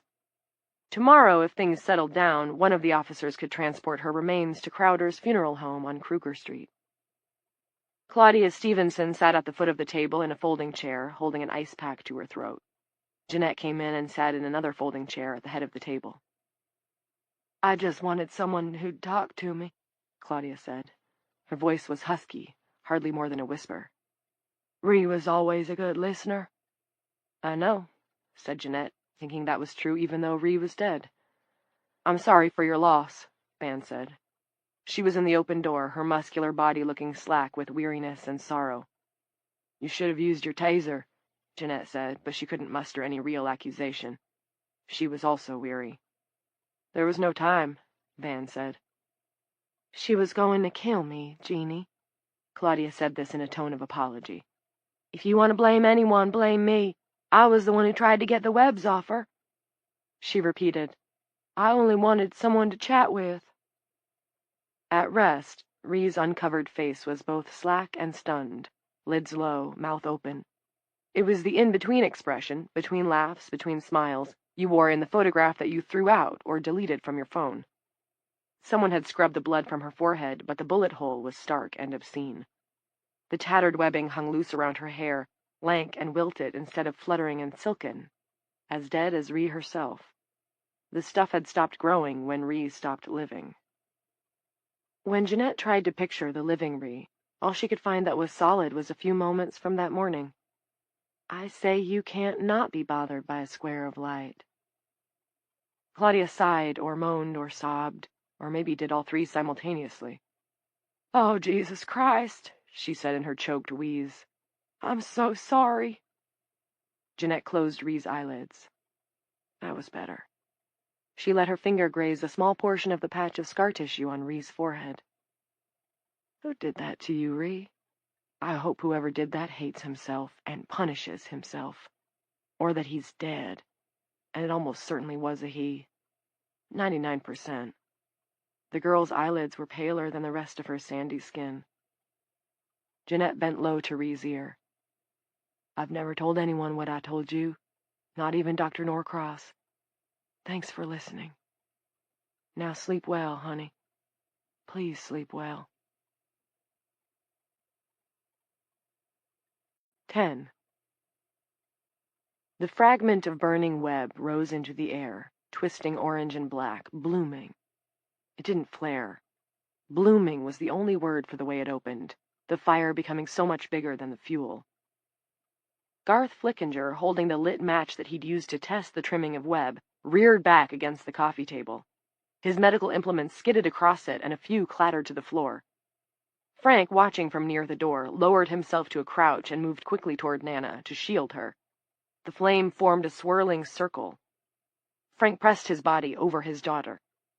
In Flickinger's hand, the burning match had reached his fingertips, but he continued to hold it. Frank smelled the burning skin. In the glare of the fiery circle that hovered in mid-air above the living room, the doctor's elfin features appeared to separate, as if they wished, understandably, to flee. Because fire did not burn this way. Fire did not float. Fire did not make circles.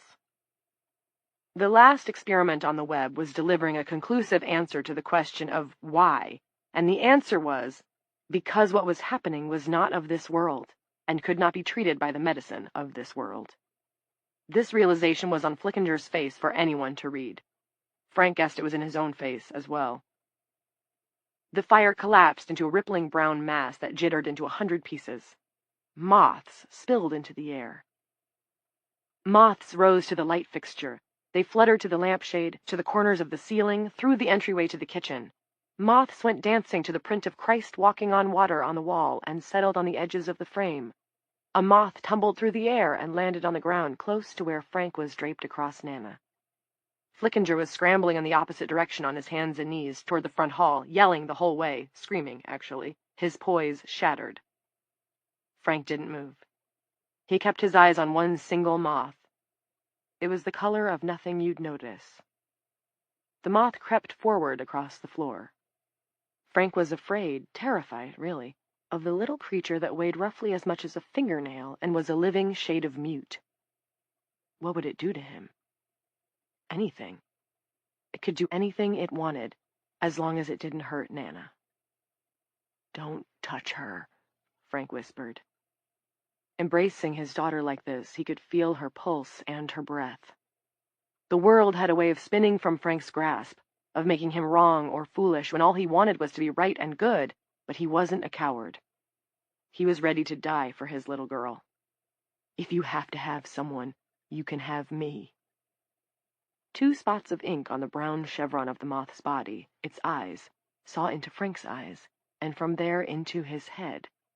He felt it flying around in his skull for God knew how long, touching down on his brain, dragging its pointed feet along the canals like a boy on a rock in the middle of a stream, drawing a stick through the water. And Frank huddled closer to his child. "Please take me instead." The moth darted away. 11. Claudia, she of the dynamite bodia, left. Officer Lampley had offered to give Jeanette a moment alone. Now she had the actual Ree to talk to, or what was left of her. She felt she should have told Ree these things while Ree was still alive. "What happened? I'm not sure if it was morning or afternoon or early evening, but we've been on the nod for days. Didn't go out, ordered in. At one point, Damien burned me with a cigarette. I'm lying in bed and we're both looking at my bare arm, and I ask, 'What are you doing?' The pain was in another room from my mind. I didn't even move my arm. Damien says, 'Making sure that you're real.' I still have the scar, size of a penny, from his pressing so hard. 'Satisfied?' I asked. 'You believe I'm real?' And he says, 'Yeah, but I hate you more for being real. If you'd let me get my knee fixed, none of this would have happened. You are one vicious bitch, and I'm finally on to you.'" Ree said, "That's pretty scary." Yes, it was, because Damien said all that with an expression like this is great news, and he's delighted to get it and pass it on. It's like he was the host of some late-night radio talk show, playing to his crowd of insomniac nutbags. We're in the bedroom, and the curtains are drawn, and nothing's been washed in days. The power's off because we didn't pay the bill. Later, I don't know how long, I find myself sitting on the floor in Bobby's room. His bed's still there, but the other furniture, the rocker and the bureau, they're gone. Damien sold them to a guy for a little cash. Maybe I was finally coming down. Maybe it was because of the cigarette burn. But I felt so sad, and so awful, and so like I was turned around and in this foreign place, and there's no way home. Ree said, "I know the feeling." The screwdriver now, the clutch head screwdriver. The guy who bought the rocker must have used it to take the base off and then forgot to take it with him. That's all I can figure. I know it wasn't our screwdriver. We didn't have any tools by then. Damien had sold them off long before the furniture. But this screwdriver is lying on the floor of Bobby's room, and I pick it up. I go to the living room, and Damien's sitting in the folding chair that's the last seat in the house. He goes, "You here to finish the job? Well, go ahead. But you better hurry up, because if you don't get to killing me in the next few seconds here, I think I'll choke you until your stupid fucking head pops off." Says in that same late-night host voice. And he holds up a little bottle with the last couple of pills we have, and then he gives it a shake, like for a special punchline. Ta-da! He goes, "Right here's a good spot, plenty of meat," and he pulls my hand that's holding the screwdriver over to his upper thigh, and puts the point against his jeans, and says, "Well, now or never, Jeannie baby, now or never." Reese said, "I guess he wanted it." And he got it. I drove that bastard all the way down to the handle. Damien doesn't shout, he just gives a big exhale and goes, 'Look what you did to me.' And he's bleeding all over the chair and the floor, but he doesn't make a move to help himself. He says, 'Fine, watch me die. Enjoy it.'" Ree said, "Did you?" "No, no! I huddled in the corner of the room. How long, I couldn't tell. Police said it was 12 or 14 hours. I saw the shadows change, but I didn't know how long. Damien sat there, and he talked, and he talked. Was I happy now? Had this been the plan from the beginning? Oh, and how had I rigged the ground in the park so he'd hurt his knee in the first place? What a great trick, Jeannie baby." Eventually he stopped talking, but I can see him, real clear. I can see him right this minute still. I used to dream about telling Damien I was sorry, about begging his forgiveness. In those dreams he'd just sit in that chair, looking at me and turning blue. Too late dreams, Dr. Norcross says. Too late for sorry. Score one for the doc, right, Ree? Dead men don't accept apologies. Not once in the history of the world. Ree said, "Got that right." But oh, honey, oh, Ree, what I wouldn't give to change everything now just this one time, because you were too good to end up like this. You didn't ever kill anyone. It should have been me, not you. Me. To this, Ree said nothing. Chapter 19. 1. Clint found Hicks's cell phone number in the address book in his desk and called it from the landline. The acting warden was disconcertingly relaxed. Maybe he'd popped a Valium or two. "A lot of the women seem to have reached a state of, I guess you'd call it acceptance, Doc." "Acceptance isn't the same as giving up," said Clint. "Put it how you want to put it, but the lights have gone out on more than half of them since you left." Hicks said this with satisfaction, noting that the officer-to-inmate ratio was once again manageable. They would still be in good shape once they lost the female officers. This was how people in power thought of human life, wasn't it? In terms of some benefits and ratios and manageability. Clint had never wanted to be in power. As a ward of the foster system, he had, mostly by grace, survived the dominion of countless domestic tyrants.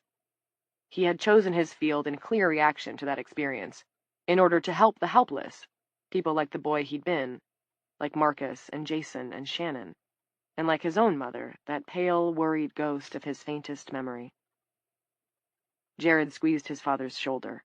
He had been listening. "Be advised, the paperwork is going to be unprecedented," Hicks continued. "The state does look down on shooting prison inmates." Ree Dempster was cooling in the janitor's closet, and Hicks was already thinking of the paperwork. Clint decided he had to get off the phone before he used the slang term that referred to men who had sexual congress with the woman who'd given them birth. Clint said he'd be in soon, and that was it. Jared offered to make fried bologna sandwiches. "You must be hungry." "Thank you," said Clint. "Sounds like just the right thing." The meat sizzled and popped in the pan, and his nose found the smell. It was so good, tears came to his eyes. Or maybe the tears were in his eyes already. "I need to get me one of those." That was what Shannon had said to him that last time, looking at the picture of little Jared. And apparently she had. Sheila, Lila had said the girl's name was. Sheila Norcross. It was flattering, really. Maybe the most flattering thing that had ever happened to him, Shannon giving her girl his last name. It was a problem now, but still. It meant that she loved him. Well, he had loved Shannon too, in a way. There were things between them that other people could never understand.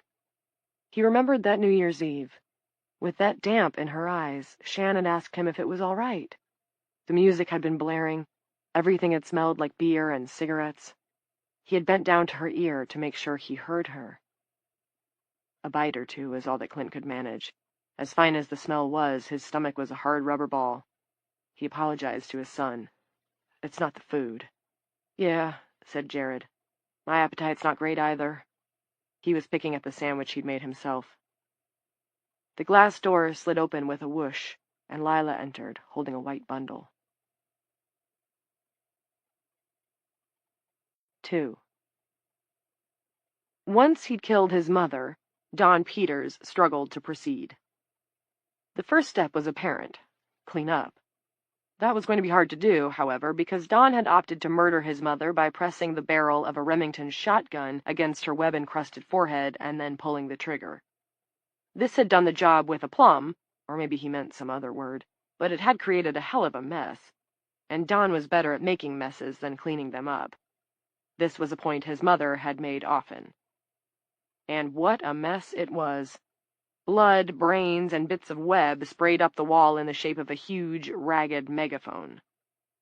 Instead of doing something about the mess, Don sat in his lazy boy and wondered why he had made it in the first place.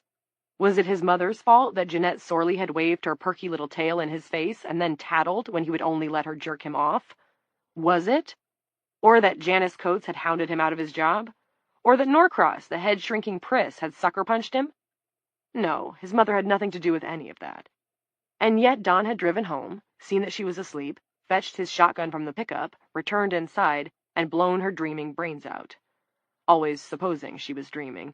Who knew? Yes, he had been rattled. Yes, he had been mistreated. Still, loath as Don was to concede it, as bad as it was to be rattled and mistreated, you shouldn't up and kill your mother. That was overreacting. Don drank a beer and cried. He didn't want to kill himself or go to jail. Seated on his mother's couch, calmer with the beer in his stomach, it occurred to Don Peters that cleaning up might not present such a problem after all. The authorities were extremely busy. Things you could not normally get away with, like arson, you could probably skate on, thanks to Aurora. Forensic analysis of crime scenes was suddenly looking like a rather secondary field. Besides, it was chicks that did all that microscope and computer shit. On TV, at least. He stacked a bundle of newspaper on the stovetop and flipped on the burner. While the paper got started, he squeezed a bottle of barbecue lighter fluid, scribbling the liquid over the drapes and the furniture, all the stuff that would go up fast. As he was driving away from the burning house, Don realized that there was something else he needed to do. This part was a lot more difficult than starting a fire, but no less important. For once in his life, Don needed to cut himself some serious slack. If it was true that Don's relationships with women had occasionally been fraught, it also had to be acknowledged that his relationship with his mother, his earliest relationship, must have been the thing that set him off on the wrong foot. Even Norcross would probably agree to that much.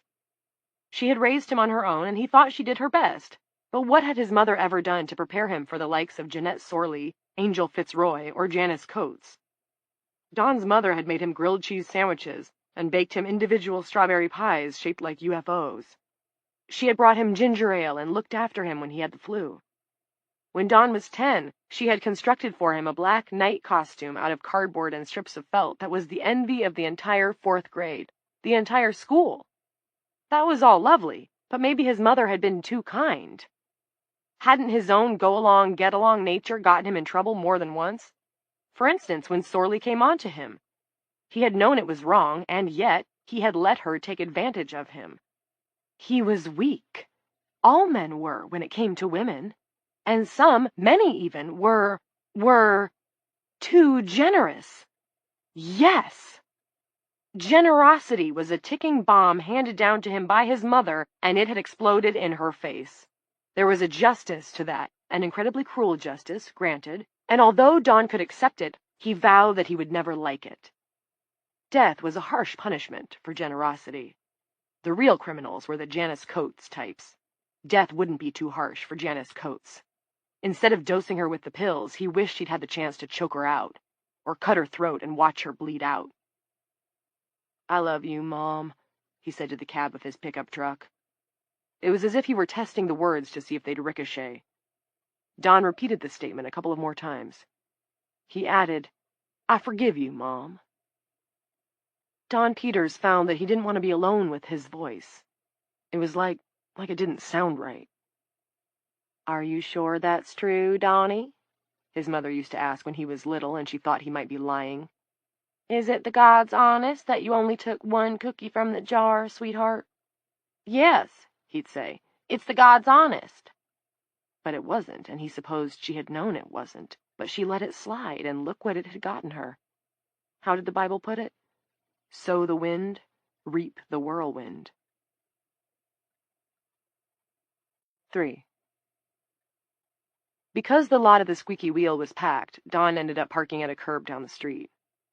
On his way inside, he passed a few men standing on the sidewalk with their beer glasses, admiring the large blaze in the hills. "And there's another one. Think that's someplace in town," one of the men noted. Probably Mom's house, Don thought. Maybe it'll take the whole neighborhood, and who knows how many sleeping women.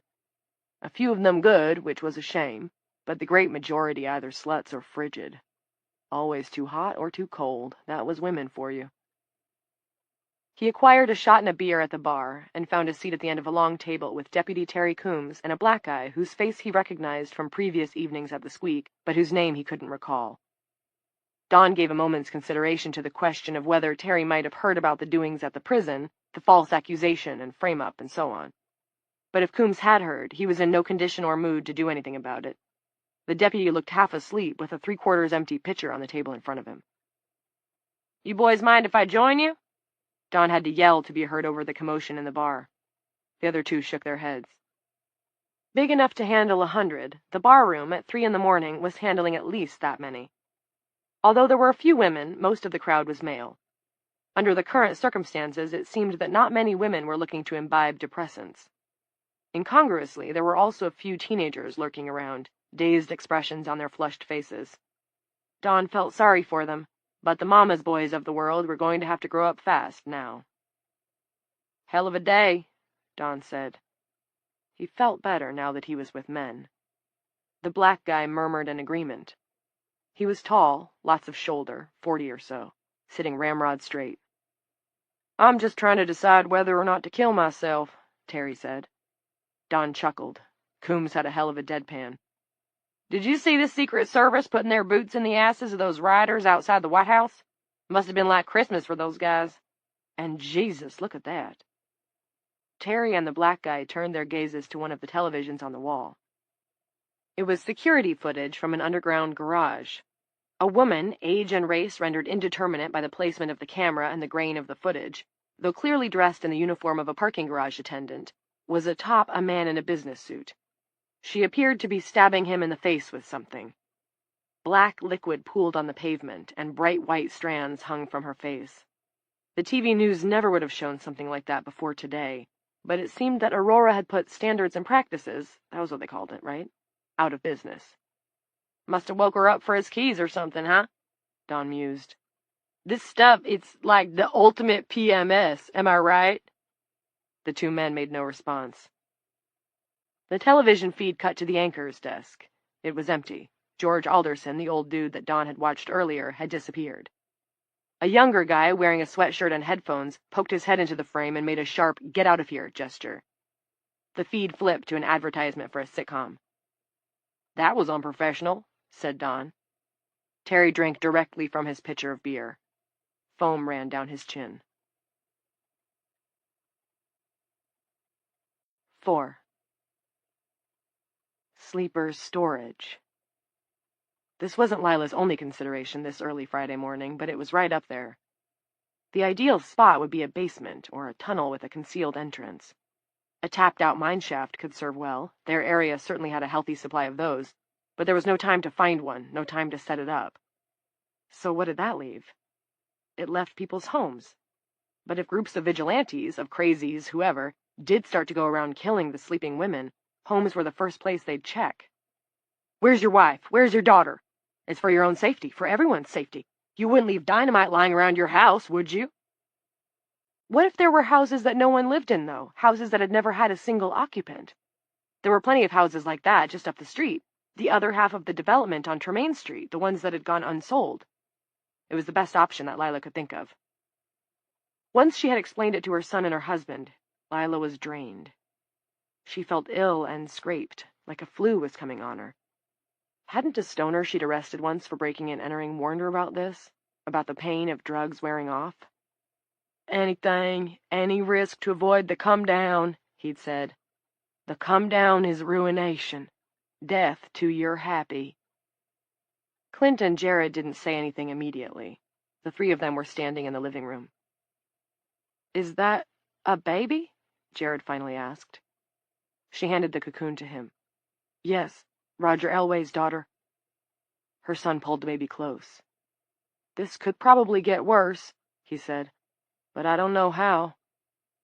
Lila reached up and traced the hair at Jared's temple. The difference between the way Terry had held the baby, like it might explode or shatter, and the way Jared held it made her heart pick up speed. Her son hadn't given up. He was still trying to be human. Clint shut the sliding glass door, closing off the smell of smoke. "I want to say you're being paranoid about hiding sleepers, or storing them, to use your word, but you might be onto something. We could bring Molly and the baby and Mrs. Ransom and whoever else we find over to one of the empties." "There's a demo house at the top of the hill," Jared said. "It's actually furnished." And in response to his mother's reflexive glance, "Chill, I didn't go in, just look through the living room window." Clint said, "I hope it's an unnecessary precaution, but better safe than sorry." She nodded. "I think so, because you're going to have to put me in one of those houses eventually, too. You know that, don't you?" Lila didn't say it to shock him or to hurt him. It was just a fact that had to be stated, and she was too tired to gild the lily. 5. The man seated on the toilet in the women's bathroom stall at the squeaky wheel was a wall-eyed character in a rock t-shirt and dress trousers. He gawked at Michaela. Well, look on the bright side. At least his pants were up. "Dude," she said, "this is the ladies. Another few days and it'll be all yours for eternity. For now, though, out." Widespread panic, his t-shirt read, of course. I'm sorry, I only need a second." He gestured at a little clutch in his lap. "I was about to smoke some rocks, and it was too crowded in the men's room." He grimaced. "And the men's room smells like shit. Big shit. That's unpleasant. Please, if you can be a little patient, I'd appreciate it." His voice dropped. "I saw some magic earlier tonight. Not Disney magic. Bad magic. I'm pretty steady as a rule, but it kind of freaked me out." Michaela took her hand from her purse where she had been holding Ursula's pistol. "Bad magic, huh? That does sound unsettling. I just drove all the way from D.C. to find out that my mother's already asleep. What's your name?" "Garth. I'm sorry for your loss." "Thanks," she said. "My mother was a pain in the ass, but there was a lot to like about her. Can I have some of your crack?" "It's not crack, it's meth." Garth unfastened his clutch and took out a pipe and handed it to her. "But you can certainly have some if you'd like." Next, he fished out a Ziploc of rocks. "You look just like the girl from the news, you know." Michaela smiled. "People are always telling me that." 6. The catastrophic state of the Squeaky Wheel's men's room had likewise driven Frank Geary out to the edge of the parking lot to empty his bladder. In the aftermath of what they had seen, moths born out of fire, it seemed stupid to do anything except go to a bar and drink. With his own eyes he had witnessed something that could not be accounted for. There was another side to the world. There was a deeper stratum that had been wholly invisible until that morning. It hadn't shown itself as proof of Elaine's god, though. The moths had grown from the fire, and fire was what was supposed to be waiting at the other end of the spiritual spectrum. Brush crunched a few yards off. "That bathroom is a fucking hellhole." The man's slur trailed off. Frank discerned a narrow shape wearing a cowboy hat. Frank zipped up and turned to head back to the bar. He didn't know what else to do. He'd left Nana and Elaine at home, laid out on beach towels in the basement with the door locked. The man's voice stopped him. "Want to hear something crazy? My buddy's wife, Millie, she works up at the prison, and she says they got some kind of phenom up there. Probably bullshit, that's my opinion, but—" The man's urine spattered in the brush. "She says this honey, when she sleeps, nothing happens. Wakes up again." Frank stopped. "What?" The man was twisting back and forth in a deliberate fashion, amusing himself by spilling his piss around as widely as possible. "Sleeps and wakes up like normal. Wakes up fine, so my buddy's wife says." A cloud shifted in the sky, and moonlight disclosed the distinct profile of that noted dog-beater, Fritz Mieschaum. the pubic scrag of hillbilly beard and the deeply sunken area beneath the right cheekbone, where Frank had used the rifle butt to permanently alter the contours of the man's face, were both clearly visible. "Who's that I'm speaking with?" Fritz was squinting ferociously. "That you, Kronsky? How's that 45 working out for you, Johnny Lee? Fine gun, innit?" "No, that's not Kronsky. Christ, I'm not seeing double, I'm seeing fucking triple." "She wakes up?" asked Frank. "This inmate at the prison wakes up? No cocoon?" "That's what I heard, but take it as you will. Say, I know you, mister." Frank headed back to the bar without answering. He didn't have time for Michaume. It was this woman he was thinking of, this inmate who could sleep and wake up like normal. 7.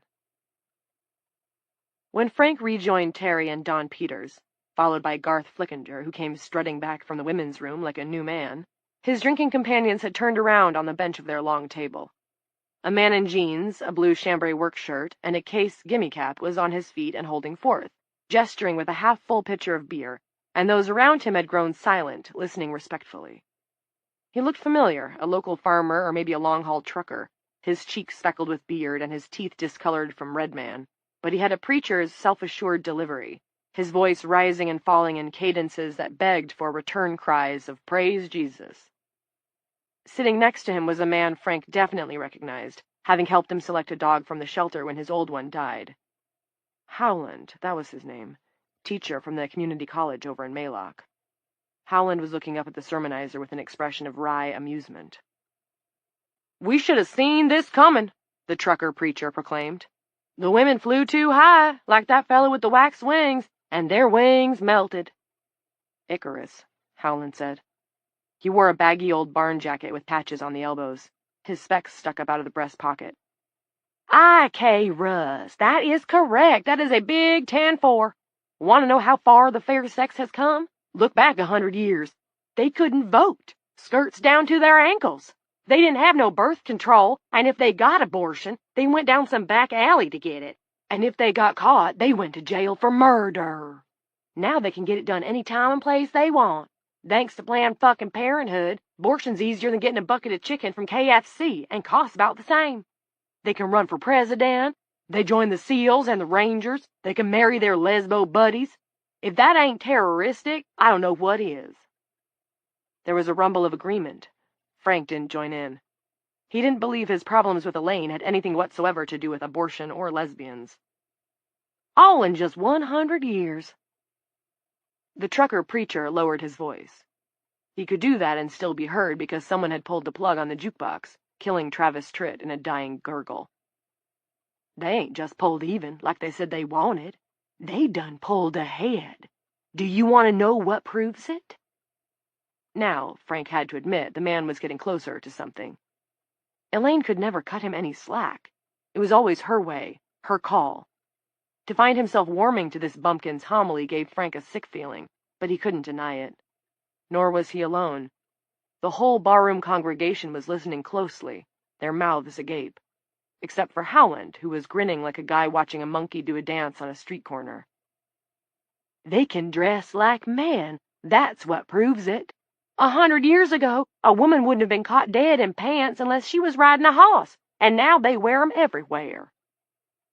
"What you got against long legs in tight pants, asshole?" a woman called, and there was general laughter. "Nothing," the trucker preacher shot back. "But do you think a man, a natural man, not one of those New York trannies, would be caught dead on the streets of Dooling in a dress? No, they'd be called crazy. They'd be laughed at. But the women, now they get to have it both ways. They forgot what the Bible says about how a woman should follow her husband in all things, and sew and cook and have the kiddies, and not be out in public wearing hot pants. Get even with men. They might have been left alone, but that wasn't enough. They had to get ahead, had to make us second best. They flew too close to the sun, and God put 'em to sleep." He blinked and rubbed a hand over his beard-scratchy face, seeming to realize where he was and what he was doing, spewing his private thoughts to a barroom filled with staring people. "I.K. Russ," he said, and abruptly sat down. Thank you, Mr. Carson Struthers from RFD2. That was Pudge Marone, bartender and owner of the Squeak, hollering out from behind his bar. Our own local celebrity, folks. Country Strong Struthers. Watch out for the right hook. Carson's my ex-brother-in-law. Pudge was a would-be comedian with saggy Rodney Dangerfield cheeks. Not all that funny, but he gave a fair pour. That was some real food for thought, Carson. I look forward to discussing all this with my sister at Thanksgiving dinner. There was more laughter at that. Before the general conversation could start up again, or before someone could plug in the juke and reanimate Mr. Tritt, Howland stood up, holding a hand in the air. History professor, Frank suddenly remembered. That's what he said he was. Said he was going to name his new dog Tacitus after his favorite Roman historian. Frank had thought it was a lot of name for a Bichon Frise. My friends, the professor said in rolling tones, with all that has happened today, it is easy to understand why we haven't yet thought of tomorrow, and all the tomorrows to come. Let us put morals and morality and hot pants aside for a moment and consider the practicalities. He patted Carson Country Strong Struthers' burly shoulder. This gentleman has a point. Women have indeed surpassed men in certain aspects, at least in Western society, and I submit that they have done so in ways rather more important than their freedom to shop at Walmart ungirdled and with their hair in rollers. Suppose this, let's call it a plague, for want of a better word, suppose this plague had gone the other way, and it was the men falling asleep and not waking up. Utter silence in the squeaky wheel. Every eye trained on Howland, who seemed to enjoy the attention. His delivery was not that of a backwoods Bible thumper, but it was still mesmerizing, unhesitating, and practiced. The women could restart the human race, could they not? Of course they could. There are millions of sperm donations, frozen babies in waiting, stored in facilities all across this great country of ours. Tens and tens of millions across the world. The result would be babies of both sexes. Assuming the new male babies didn't also grow cocoons as soon as they stopped crying and fell asleep for the first time, a very pretty young woman said. She had appeared alongside Flickinger. It occurred to Frank that the trucker, preacher, ex-boxer had missed one thing in his oration. Women just naturally looked better than men. More finished, somehow. Yes, Howland agreed. But even if that were the case, women could continue to reproduce for generations, possibly until Aurora ran its course. Can men do that? Gentlemen, where will the human race be in 50 years if the women don't wake up? Where will it be in 100? Now the silence was broken by a man who began to bawl in great noisy blabbers. Howland ignored him. But perhaps the question of future generations is moot. He raised a finger. History suggests an extremely uncomfortable idea about human nature, my friends, one that may explain why, as this gentleman here has so passionately elucidated, women have got ahead. The idea, baldly stated, is this. Women are sane, but men are mad. Bullshit, someone called. Fucking bullshit. Howland was not deterred. He actually smiled. Is it? Who makes up your motorcycle gangs? Men. Who comprises the gangs that have turned neighborhoods in Chicago and Detroit into free fire zones? Boys. Who are the ones in power who start the wars, and who are the ones who, with the exception of a few female helicopter pilots and such, fight those wars? Men.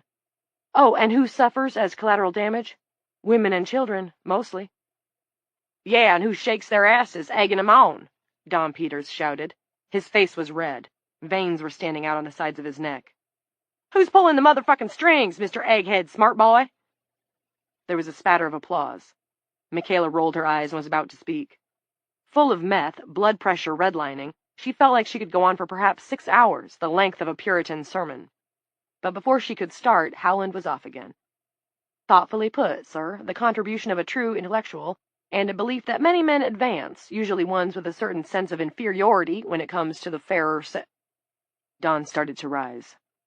Who are you calling inferior, jackwad? Frank pulled him down, wanting to keep this one close. If Fritz Mieschaum had really gotten hold of something, he needed to talk to Don Peters about it, because he was pretty sure Don worked at the prison. Let me go, Don snarled. Frank slid his hand up to Don's armpit and squeezed. You need to calm down. Don grimaced, but didn't say anything more. Here is an interesting fact, Howland continued. During the second half of the 19th century, most deep mining operations, including those right here in Appalachia, employed workers called coolies. No, not Chinese peons. These were young men, sometimes boys as young as 12, whose job it was to stand next to machinery that had a tendency to overheat. The coolies had a barrel of water, or a pipe if there was a spring nearby. Their task was to pour water over the belts and pistons to keep them cool, hence the name coolies. I would submit that women have historically served the same function, restraining men, at least when possible, from their very worst, most abhorrent acts. He looked around at his audience. The smile had left his face. But now it seems the coolies are gone, or going. How long before men, soon to be the only sex, fall on each other with their guns and bombs and nuclear weapons? How long before the machine overheats and explodes? Frank had heard enough. It wasn't the future of the entire human race he cared about. If it could be saved, that would be a side effect. What he cared about was Nana. He wanted to kiss her sweet face and to apologize for stretching her favorite shirt, tell her he would never do it again. He could not do those things unless she was awake. "Come on," he said to Dawn. "Outside. I want to talk to you." "About what?" Frank leaned close to Peters's ear. "Is there really a woman at the prison who can sleep without growing webs and then wake up?" Dawn craned around to look at Frank. "Hey, you're the town dog catcher, aren't you?" "That's right." Frank let the dog catcher bullshit slide. "And you're Dawn, who works at the prison." "Yeah," said Dawn. "That's me. So let's talk." 8. Clint and Lila had gone out to the back porch, the overhead light turning them into actors on a stage. They were looking toward the pool where Anton Dubček had been skimming for dead bugs less than 24 hours earlier. Clint wondered idly where Anton was now. Sleeping, likely as not, dreaming of willing young women rather than preparing for an unpleasant conversation with his wife. If so, Clint envied him. "Tell me about Sheila Norcross, honey, the girl you saw at the basketball game." Lila favored him with an ugly smile of which he would have thought her incapable. It showed all of her teeth. Above it, her eyes, deep in their sockets now with dark brown circles beneath them, glittered. "As if you don't know, honey." "Put on your therapist's hat," he told himself. "Remember that she's high on dope and running on fumes. Exhausted people can slip very easily into paranoia." But it was hard. He saw the outline of it. She thought that some girl he'd never heard of was his daughter by Shan Parks. But it was impossible. And when your wife accused you of something impossible, and everything else in the world was, by any rational standard, more important and immediate, it was very, very hard to keep from losing your temper. "Tell me what you know. Then I'll tell you what I know. But let's begin with one simple fact. That girl is not my daughter, whether she has my name or not, and I have never broken our marriage vows." She turned as if to go back inside. He caught her by the arm. "Please, tell me before you go to sleep and we lose whatever chance we have to square this," he thought. "Before it can fester any more than it already has." Lila shrugged. "Does it even matter, with everything else?" His very thought a moment ago, but he could have said, "It matters to you." He kept his mouth closed instead. Because in spite of all that was happening in the wider world, it mattered to him too. "You know I never even wanted this pool, don't you?" Lila asked. "What?" Clint was baffled. What did the pool have to do with anything? "Mom? Dad?" Jared was standing inside the screen door, listening. "Jared, go back inside. This is between your mother and me." "No, let him listen," Lila said. "If you insist on going through this, we will. Don't you think he should know about his half-sister?" She turned to Jared. "She's a year younger than you. She has blonde hair. She's a talented basketball player. And she's as pretty as a picture. As you would be, if you were a girl. Because, see, she looks like you, Jer." "Dad?" His brow was furrowed. "What's she talking about?" Clint gave up. It was too late to do anything else. "Why don't you tell us, Lila? Start from the beginning." 9. Lila went through it, starting with the curriculum committee and what Dorothy Harper had said to her afterward. how she hadn't really thought much of it, but did an internet search the next day. The search had brought her to the article, which included a mention of Shannon Parks, whom Clint had spoken of once before, and a striking photograph of Sheila Norcross. "She could almost be your twin, Jared." Jared slowly turned to his father. The three of them now sat at the kitchen table. Clint shook his head, but couldn't help wondering what his face was showing, because he felt guilty, as if there had really been something to feel guilty about. It was an interesting phenomenon. That night in 2002, what he'd whispered in Shannon's ear was, "You know, I'll always be there if you need me." When she'd responded, "What if I needed you tonight?" Clint had said that was the one thing he couldn't do. If he had slept with her, there would have been something to feel guilty about, but he'd refused her, so it was all good, wasn't it? Maybe, but why had he never told Lila about the encounter? He couldn't remember, and he wasn't required to defend what happened 15 years before. She might as well demand that he explain why he'd knocked Jason down in the Bertels' backyard for nothing more than a chocolate milkshake. "Is that it?" Clint asked. He couldn't resist adding, "Tell me that's not all, Lila." "No, that's not all," she said. "Are you going to tell me that you didn't know Shannon Parks?" "You know I did," Clint said. "I'm sure I've mentioned her name." "In passing," Lila said. "But it was a little more than a passing acquaintance, wasn't it?" "Yes, it was. We were both caught in the foster system. For a while, we kept each other afloat. Otherwise, one or both of us would have drowned. It was Shannon who got me to stop fighting. She said if I didn't, I was apt to kill someone." He took Lila's hands across the table. "But that was years ago." Lila pulled her hands away. "When was the last time you saw her?" 15 years ago, Clint cried. It was ridiculous. "Sheila Norcross is 15. "A year younger than me," Jared said. "If she'd been older, 18 or 19, her birth would have predated his parents' marriage. But younger—" "And her father's name," Lila said, breathing hard, "is Clinton Norcross. It says so right on her school enrollment." "How did you get her enrollment?" Clint asked. "I didn't know those documents were available to the general public."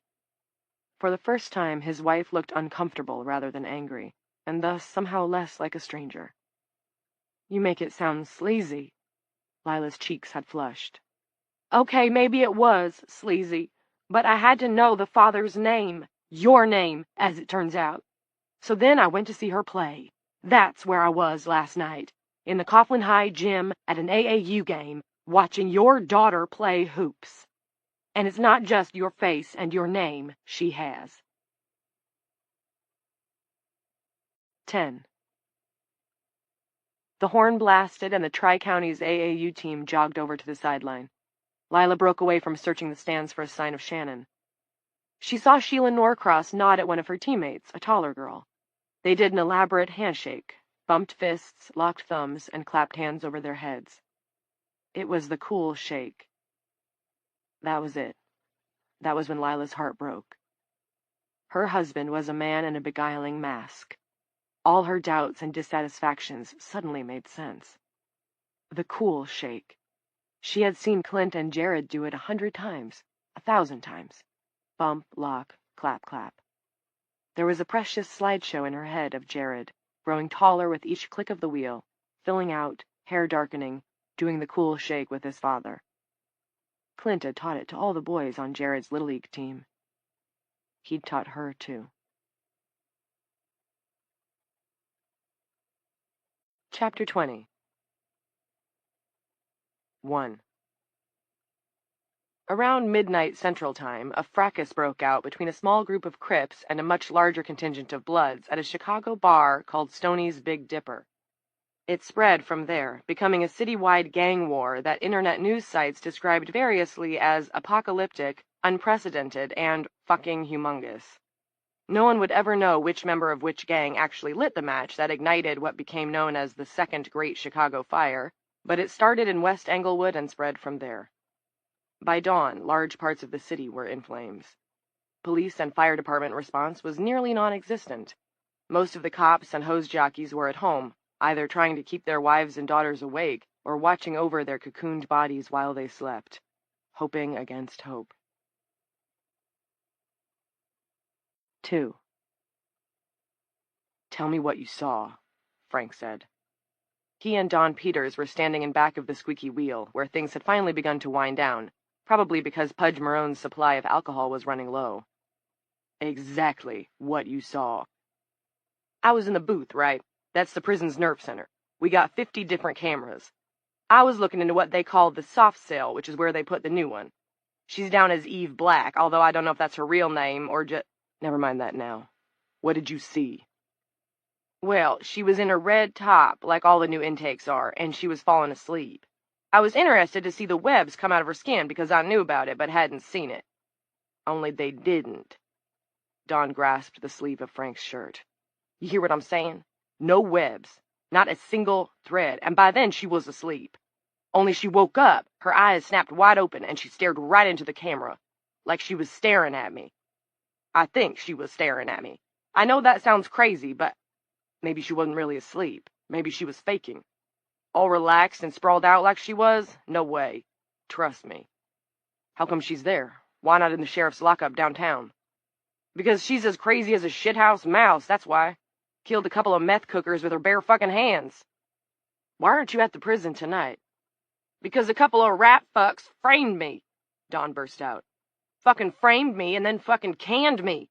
Warden Coates and her buddy the head shrinker, the sheriff's husband. Being married to her is how he probably got the job at the prison in the first place. Had to be a fucking political deal because he doesn't know his ass from a doorknob. Don plunged into the story of his innocent crucifixion, but Frank didn't care what Coates and Norcross claimed this Peters had done. At that moment, Frank's mind was a frog on hot rocks, leaping from one idea to the next, leaping high. An immune woman? Right here in Dooling? It seemed impossible, but he now had a report of her waking from 2 people. If there was a patient 0, she had to be somewhere, right? So why not here? And who was to say there weren't other immunes scattered around the country and the world? The important thing was that if it was true, this Eve Black might offer a cure. A doctor, maybe even his new buddy Garth Flickinger, if Flickinger could get straight and sober, might be able to find something about her blood that was different, and that might lead to, well, a vaccine. A cure.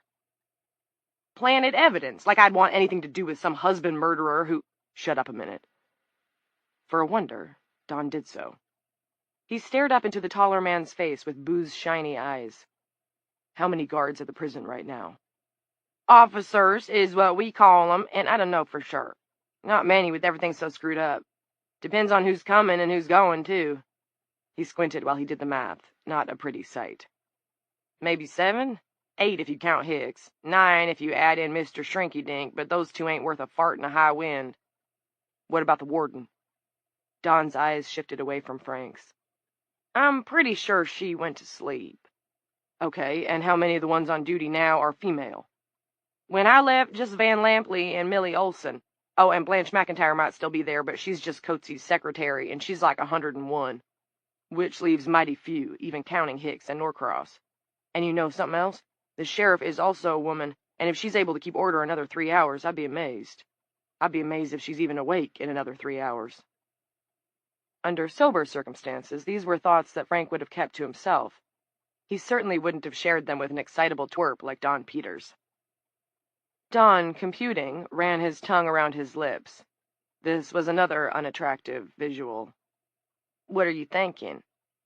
That Dooling is going to need a new sheriff soon, and the new sheriff would be perfectly within his rights to remove a prisoner from correctional, especially one that hadn't been tried for anything, let alone convicted. You think you might apply for the job? Don asked. As if to underline the question, a couple of gunshots went off somewhere in the night, and there was that pervasive smell of smoke. Who was seeing to that? Anyone? I'm pretty sure Terry Coombs is the senior man, Frank said. The senior man currently so deep in his cups he was on the verge of getting underneath them, but Frank didn't say that. He was exhausted and high, but he finally realized he needed to be careful what he let out. He's going to need help picking up the slack, though. I'd certainly put my name forward if he needed a deputy. I like that idea, said Don. Might throw my name in the hat, too. Looks like I'll need a job. We should talk to him about going up there and getting that woman right away, don't you think? Yeah, Frank said. In an ideal world, he didn't think he'd let Don Peters wash out a dog cage, but because of his knowledge of the prison, they might need him. Once we all get some sleep and sober up. Well, all right, let me give you my cell number, Don said. And let me know what you and Terry are thinking. He took out the pen and notebook he used to write up cunts who gave him trouble and needed to go on bad report. 3. Not long after the first reports of Aurora, rates of male suicide ticked upward sharply, doubling, then later tripling and quadrupling. Men killed themselves loudly, jumping from the tops of buildings or putting guns into their mouths. And men killed themselves quietly, taking pills, closing garage doors, and sitting in their running cars. A retired schoolteacher named Elliot Ainsley called a radio show in Sydney, Australia, to explain his intentions and his thinking before he cut his wrists and went to lie down alongside his sleeping wife. "I just can't see the point of continuing on without the gals," the retired teacher informed the disc jockey. "And it's occurred to me that perhaps this is a test of our love for them, of our devotion for them. You understand, don't you, mate?" The disc jockey replied that he did not understand, that he thought Elliot Ainsley had lost his fucking mind, but a great many men did. These suicides were known by various names, but the one that became part of the common usage was coined in Japan. These were the sleeping husbands, men who hoped to join their wives and daughters wherever they had gone. Vain hope. No men were allowed on the other side of the tree. 4. Clint was aware that both his wife and son were staring at him. It was painful to look at Lila, and even more so to look at Jared, who wore an expression of complete bewilderment. Clint saw fear in Jared's face, too. His parents' marriage, a thing so seemingly secure that he had taken it for granted, appeared to be dissolving right before his eyes. Over on the couch was a little girl cocooned in milky fibers. On the floor beside the girl was an infant, snug in a laundry basket. The infant in the basket didn't look like an infant, however. It looked like something that a spider had wrapped up for a future snack. "Bump, lock, clap, clap," Lila said, though she no longer sounded like she cared all that much. "I saw her do it. Stop pretending, Clint. Stop lying." We need some sleep, Clint thought. Lila most of all. But not until this sitcom idiocy was resolved. If it could be, and there might be a way. His first thought was of his phone, but the screen wasn't big enough for what he wanted. "Jared, the internet's still up, right?" "Last time I checked." "Get your laptop." "Why?" "Just get it, okay?" "Have I really got a sister?" "No." Lila's head had begun to droop, but now she brought it up. "Yes." "Get your laptop." Jared went to get it. Lila's head was sinking again. Clint patted first one of her cheeks, then the other. "Lila. Lila!" Her head rose again. "Right here. Don't touch me. Have you got any more of that stuff you and Lenny took?" She fumbled in her breast pocket and brought out a contact lens case. She popped up one of the plastic compartments. Inside was a little powder. She glanced at him. "It's strong," she said. "I might claw your eyes out. Cocoon or no cocoon. I'm sad, but I'm also extremely pissed." "I'll chance it. Go on." She bent, closed one nostril, and snorted the powder up the other. Then she sat back, eyes wide. "Tell me, Clint, was Shannon Parks a good lay?" "I thought I was, but she must have been better if you had to go hot-dogging back to her when we were only married a year or so." Jared returned, his closed face saying, "I didn't hear that last part," and set his laptop down in front of his father. He was careful to maintain a separation from Clint when he did it. Et tu, Brute? Clint powered up Jared's Mac, went on Firefox, and searched for Sheila Norcross Copland basketball. The story came up, and the picture of the girl named Sheila Norcross. It was a damned good head-and-shoulders shot, showing her in her basketball jersey. Her pretty face was flushed with on-court hustle. She was smiling. Clint studied the picture for almost 30 seconds. Then, without a word, he turned the laptop so Jared could look. His son did so with a tight mouth and his fists clenched. Then they slowly relaxed. He looked at Lila, more bewildered than ever. "Mom, if there's a resemblance, I don't see it. She doesn't look anything like me. Or Dad. Lila's eyes, already wide from the fresh ingestion of magic powder, widened even more. She uttered a harsh caw of a laugh. Jared, please, don't. Just don't. You have no idea what you're talking about. Jared winced as if he had been slapped, and for an awful moment Clint was on the verge of hauling off on his wife of 17 years. What stopped him was another look at the photo of the smiling girl. Because if you wanted to find it, there was a faint resemblance, whether Jared saw it or not. The long jaw, the high forehead, and the dimples that punctuated the corners of her smile. None of these features really matched Clint's own, but he could see how they suggested an association. I love your dimples, Lila had sometimes told Clint when they were first married, often in bed after making love, touching them with her fingers. All men should have dimples. He could have told her what he now believed because he thought he understood everything. But there might be another way. It was 4 a.m, an hour when almost everyone in the Tri-Counties would ordinarily have been sleeping, but this was no ordinary night. If his old friend from the foster system wasn't in a cocoon, she would be able to take a call. The only question was whether or not he could reach her. He considered his cell, then went to the phone hanging on the wall instead. He got the buzz of an active line. So far, so good. What do you think you're doing? Lila asked. He didn't answer, simply dialed 0. After 6 rings, he was afraid no one was going to answer, which would hardly be surprising, but then a weary female voice said, Yeah, what? Clint very much doubted if that was the way Shenandoah Telecom instructed its operators to respond to customer calls, but he was simply grateful to get a human voice. Operator, my name is Clinton Norcross from Dooling, and I badly need some help. Tell you what, I doubt that, she responded in a drawl that could, and probably did, come straight from the Toolies of Bridger County. It's the women need help tonight. It's a woman I need to reach. Her name is Shannon Parks, in Coughlin. If she was listed at all. Single women often went the unlisted route. Can you look for me? You could dial 611 for that information, or check your damn computer. Please, help me if you can. There was a long silence. The connection hadn't been broken, but suppose she'd gone to sleep on him. At last the operator said, I have an S.L. Parks on Maple Street in Coughlin. That lady you're looking for? It almost had to be. He grabbed the pencil hanging from the memo board so hard it snapped the string. Thank you, operator, thank you so much. Can you give me the number? The operator did, then broke the connection. I won't believe her, even if you get her, Lila cried. She'll lie for you. Clint dialed the number without replying, and didn't even have time to hold his breath. It was picked up halfway through the first ring. I'm still awake, Amber, Shannon Parks said. Thanks for call— It's not Amber, Shan, Clint said. His legs suddenly felt weak, and he leaned against the refrigerator. It's Clint Norcross. 5.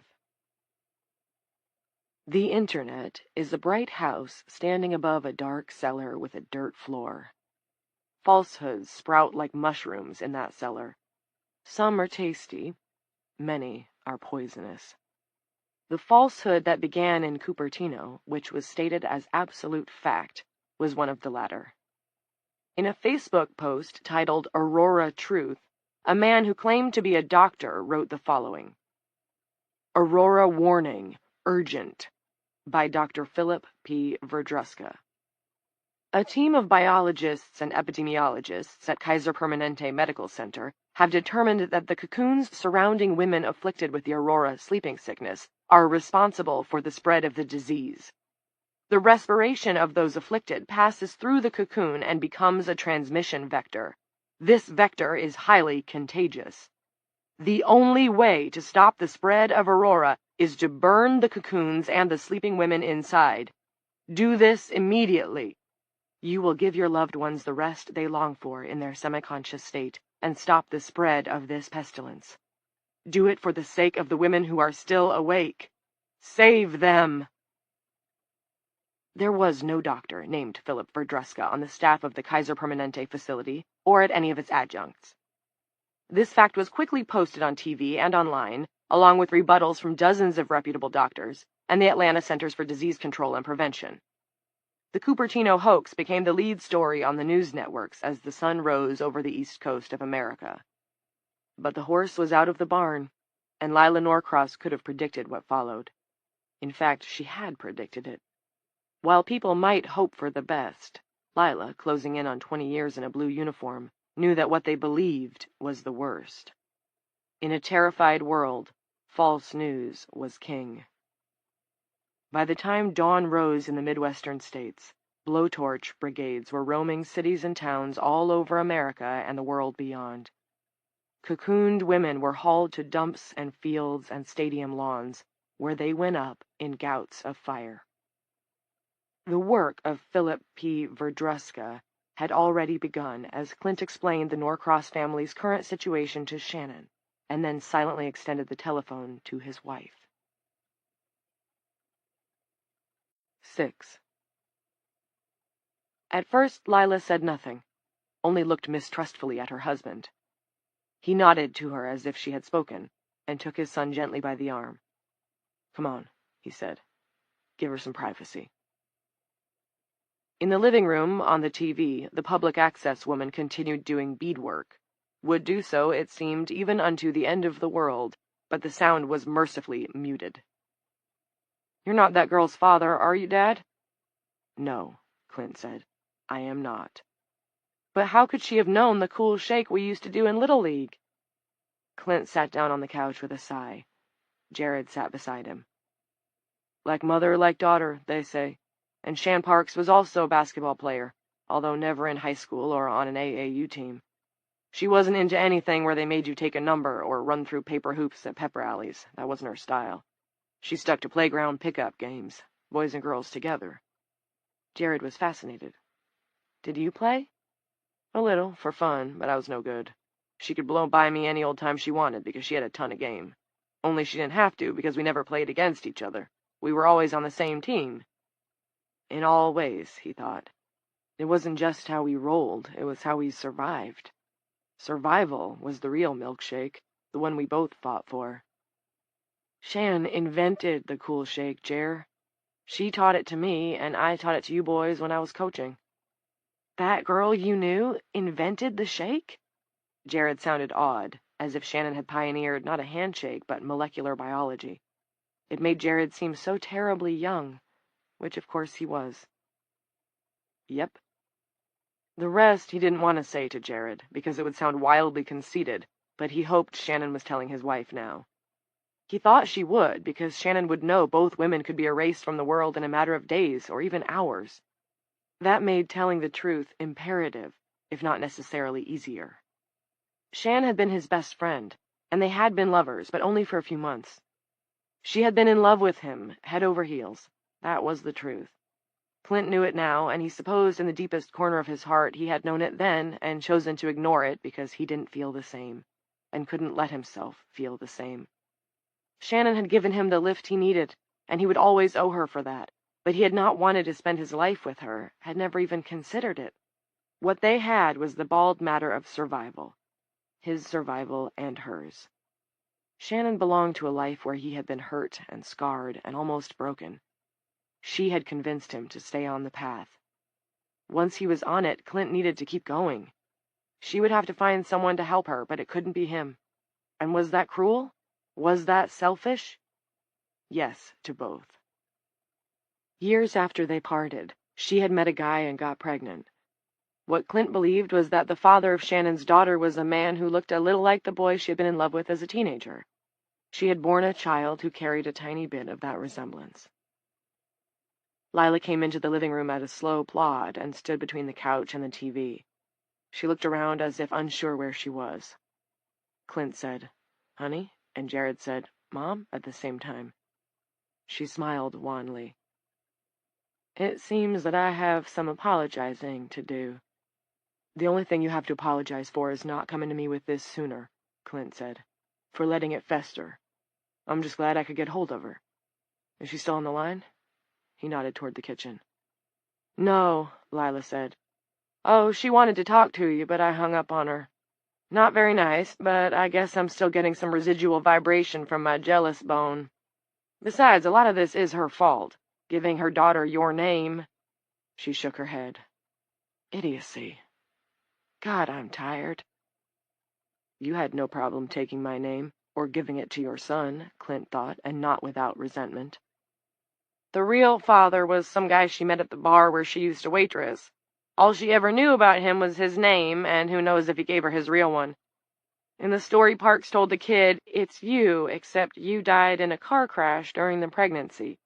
Not that the girl will ever know any better." She went to sleep? Jared asked. 2 hours ago, Lila said. Parks is only staying awake herself because of her best friend Amber, somebody, who's also a single mother. They practically grow on trees around here, don't they? Everywhere, I guess. Never mind. Let me finish this stupid little story, shall I? She moved to Coughlin for a fresh start shortly after the baby was born. Claims she didn't know you were anywhere in the area, which I don't believe for a second. My name is in the Herald every goddamn week, and as you yourself pointed out, there are no other Norcrosses in the area. She knew, all right. She's still hoping you can work something out someday. I bet anything on it. Lila's jaws cracked open in a huge yawn.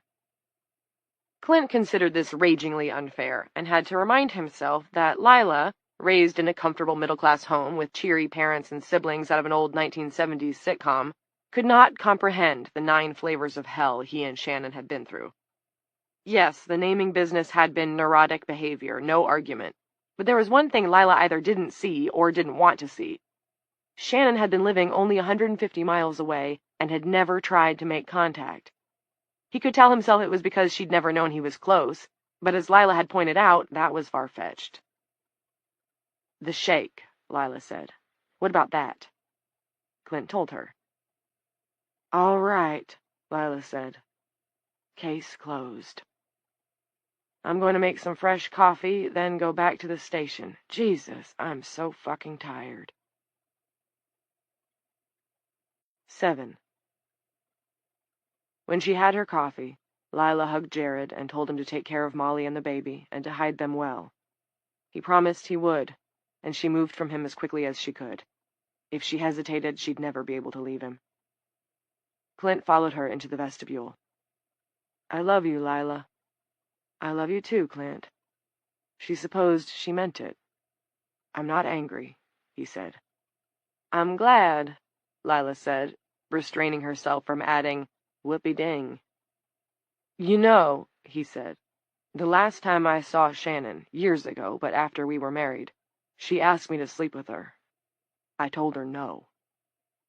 The vestibule was dark. Clint's glasses reflected the light through the window at the top of the door. Coats and hats hung on the hooks behind him, a row of abashed spectators. I told her no, Clint said again. She had no idea what he wanted her to say. Good boy, maybe? She had no idea about anything. Lila kissed him. He kissed her back. It was just lips, skin on skin. She promised to call him when she got to the station. She went down the steps, then stopped and looked back at him. Never told me about the pool, she said. Just went ahead and called a contractor. I came back one day to a hole in the yard. Happy fucking birthday. He stopped. What was there to say, really? That he thought she'd want it, when the truth was he wanted it? And when you decided to ditch your private practice? We never discussed that either. You asked some questions. I thought maybe you were researching a paper or something. And then boom. Done deal. I thought it was my decision to make. I know you did. She waved a vague farewell and walked to her cruiser. 8. Officer Lampley said you wanted to see me. Evie bounded to the bars of her cell so rapidly that Assistant Warden Hicks did a quick reverse two-step. Evie smiled radiantly, her black hair tumbling around her face. Lampley is the only female officer left awake, isn't she? Not at all, Hicks said. There's also Millie, Officer Olson, I mean. No, she's asleep in the prison library. Evie continued to smile her beauty queen smile, and she was a beauty, there could be no arguing that. face down on a copy of 17. She was looking at the party dresses. The assistant warden didn't even consider Evie's claim. She couldn't know such a thing. Beautiful as she was in the romper room, as the soft cell was sometimes called, and for a reason. You're messed up in the head, inmate. I'm not saying that to try and hurt your feelings. I'm saying it because it's true. Maybe you should go to sleep, see if that doesn't clear out some of the cobwebs. Here's an interesting tidbit for you, Assistant Warden Hicks. Although the Earth has made a little less than a single turn since what you call Aurora began, well over half of the women in the world have gone to sleep, almost 70% already. Why so many? Lots of the women never woke up in the first place, of course. They were asleep when it started. And then a great number tired and drowsed off despite their best efforts to stay awake. But that's not all of them. No, there is also a significant portion of the female population that just decided to hit the hay. Because, as your Dr. Norcross undoubtedly knows, dreading the inevitable is worse than the inevitable itself. Easier to let go. He's a shrink, not a medical doctor, Hicks said. I wouldn't trust him to treat a hangnail. And if there's nothing else, I have a prison to run and you need a nap. I understand completely. You go ahead. Just leave me your cell phone. All of Evie's teeth were on view. Her smile seemed to get bigger and bigger. Those teeth were very white and looked very strong. The teeth of an animal, Hicks thought, and of course she was an animal. Had to be, considering what she had done to those meth cookers. Why do you need my cell phone, inmate? Why can't you use your own personal, invisible cell phone? He pointed to the empty corner of her cell. It was almost funny, the mix of stupid and crazy and arrogant that this woman was serving up. It's right over there, and it has unlimited minutes. A good one, said Evie. Very amusing. Now your phone, please. I need to call Dr. Norcross. No can do. It's been a pleasure. He turned to go. I wouldn't leave so soon. Your company wouldn't approve. Look down. Hicks did, and saw he was surrounded by rats. There were at least a dozen of them, looking up at him with marble-hard eyes. He felt a scream rising in his chest, but stifled it. A scream might set them off, make them attack. Evie was holding a slim hand out through the bars, palm up, and even in his near panic, Hicks noted a terrible thing. There were no lines on that palm. It was entirely smooth. You're thinking about running, she said. You can do that, of course, but given your adipose condition, I doubt if you can run very fast. The rats were squirming over his shoes now. A pink tail caressed one ankle through his checkered dress sock, and he felt that scream rising again. You'll be bitten several times, and who knows what infections my small friends may be carrying. Give me your cell phone. How are you doing it? Hicks could barely hear his own words over the blood rushing from his heart. Trade secret. With a shaking hand, Hicks removed his phone from his belt and placed it in that horrible, lineless palm. You can leave, Evie said. He saw that her eyes had turned a bright amber color. The pupils were black diamonds. Cat pupils. Hicks walked gingerly, high-stepping among the circling rats, and when he was beyond them, he ran for Broadway and the safety of the booth. Very well done, Mother, Evie said. The largest rat stood on her hind paws and looked up, whiskers twitching. He was weak. I could smell his failing heart. The rat dropped to the floor and scurried toward the steel door of the shower closet further down A-wing. The others followed in a line, like children on a school outing. There was a gap between the wall and the floor, a flaw in the cement that the rats had widened to an entry point. They disappeared into the dark. Hicks's cell was password protected. Evie entered the 4-digit code with no hesitation, nor did she bother consulting his contacts before tapping in Clint's cell number. He answered promptly and without saying hello. Cool your jets, Laura. I'm on my way back soon. This isn't Laura Hicks, Dr. Norcross. It's Evie Black. Silence at the other end. Situation normal at home, I hope? Or as normal as can be under the circumstances? How did you get Hicks's cell phone? I borrowed it. What do you want? First, to give you some information. The torching has begun. Men are burning women in their cocoons by the thousands. Soon it will be by the tens of thousands. It's what many men have always wanted. I don't know what your experiences with men have been. Rotten, I suppose. But whatever you may think, most men don't want to kill women. We'll see, won't we? Yes, I suppose we will. What else do you want? To tell you that you are the one. She laughed cheerily. That you are the man. I'm not getting you. The one who stands for all mankind, as I stand for all womankind, both those sleeping and those awake. I hate to wax apocalyptic, but in this case I must. This is where the fate of the world will be decided. She mimicked the momentous drums of television melodrama. Bum, bum, bum. Ms. Black, you are in the grip of a fantasy. I told you, you can call me Evie. Fine, Evie, you are in the grip of a... The men of your town will come for me. They will ask me if I can revive their wives and mothers and daughters. I will say it's certainly possible, because, like young George Washington, I cannot tell a lie. They will demand that I do it, and I will refuse, as I must. They will torture me, they will rend my body, and still I'll refuse.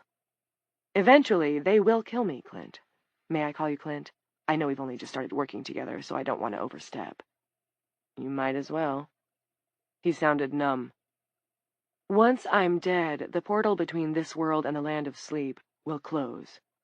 Every woman will eventually go nighty-night, every man will eventually die, and this tortured world will breathe an enormous sigh of lasting relief. Birds will make nests in the Eiffel Tower, and lions will walk through the broken streets of Cape Town, and the waters will drink up New York City. The big fishies will tell the little fishies to dream big fishy dreams, because Times Square is wide open, and if you can swim strong enough against the prevailing current there, you can swim against it anywhere. You're hallucinating. Is what's happening all over the world a hallucination? She left him a gap, but he didn't take it. Think of it as a fairy tale. I am the fair maiden pent in the castle keep, held in durance vile. You are my prince, my knight in shining armor. You must defend me. I'm sure there are weapons in the sheriff's office, but finding men willing to use them, to perhaps die defending the creature they believe has caused all this, will be more difficult. I have faith in your powers of persuasion, though. It is why, she laughed, you are the man. Why not admit it, Clint? You've always wanted to be the man. He flashed on that morning, his irritation at the sight of Anton, the melancholy he'd felt as he inspected his sagging stomach. As depleted as he was, her insinuating tone made Clint want to punch something. Your feelings are normal, Clint. Don't get down on yourself. She turned sympathetic, gentle. Every man wants to be the man. The one who rides in, says nothing but yup, nope, and draw, cleans up the town and rides away again, after sleeping with the prettiest wench in the saloon, of course. Which ignores the central problem. You men butt your horns, and the banging gives the whole planet a headache. Can you really end it? Did you kiss your wife goodbye? Yes, Clint said, just a moment ago. We've had better ones, but I tried. She did too. He inhaled. I don't know why I'm telling you any of this. Because you believe me. And I actually know you kissed her. I was watching. I'm a terrible peeper. I should stop, but I'm a sucker for romance. I'm glad you worked everything out tonight, too. Got it all on the table. It's what's left unspoken that can really damage a marriage. Thank you, Dr. Phil. Answer my question. Can you end it? Yes. Here's the deal. Keep me alive until, sunrise next Tuesday. Or maybe a day or two later. I can't tell for sure. Should be at sunrise, though. What happens if we do that? I might be able to fix things. So long as they agree. So long as who agrees? The women, silly. The women from dueling. But if I die, no agreement they come to will matter. It can't be one or the other. It has to be both. I don't understand what you're talking about. You will, eventually. Perhaps I'll see you tomorrow. And by the way, she was right. You never discussed the pool with her. Although you did show her a few pictures. Guess you thought that would be enough. Evie, I'm glad you kissed her. I'm very glad. I like her. Evie broke the connection and placed Hicks's cell phone carefully on the little shelf meant for her personal belongings, of which she had none. Then she lay down on her bunk, rolled onto her side, and soon fell asleep. 9. Lila fully intended to go directly to the sheriff's office, but when she backed down the driveway and swerved onto the street, her headlights spotted a white thing sitting in a lawn chair on the opposite side. Old Mrs. Ransom.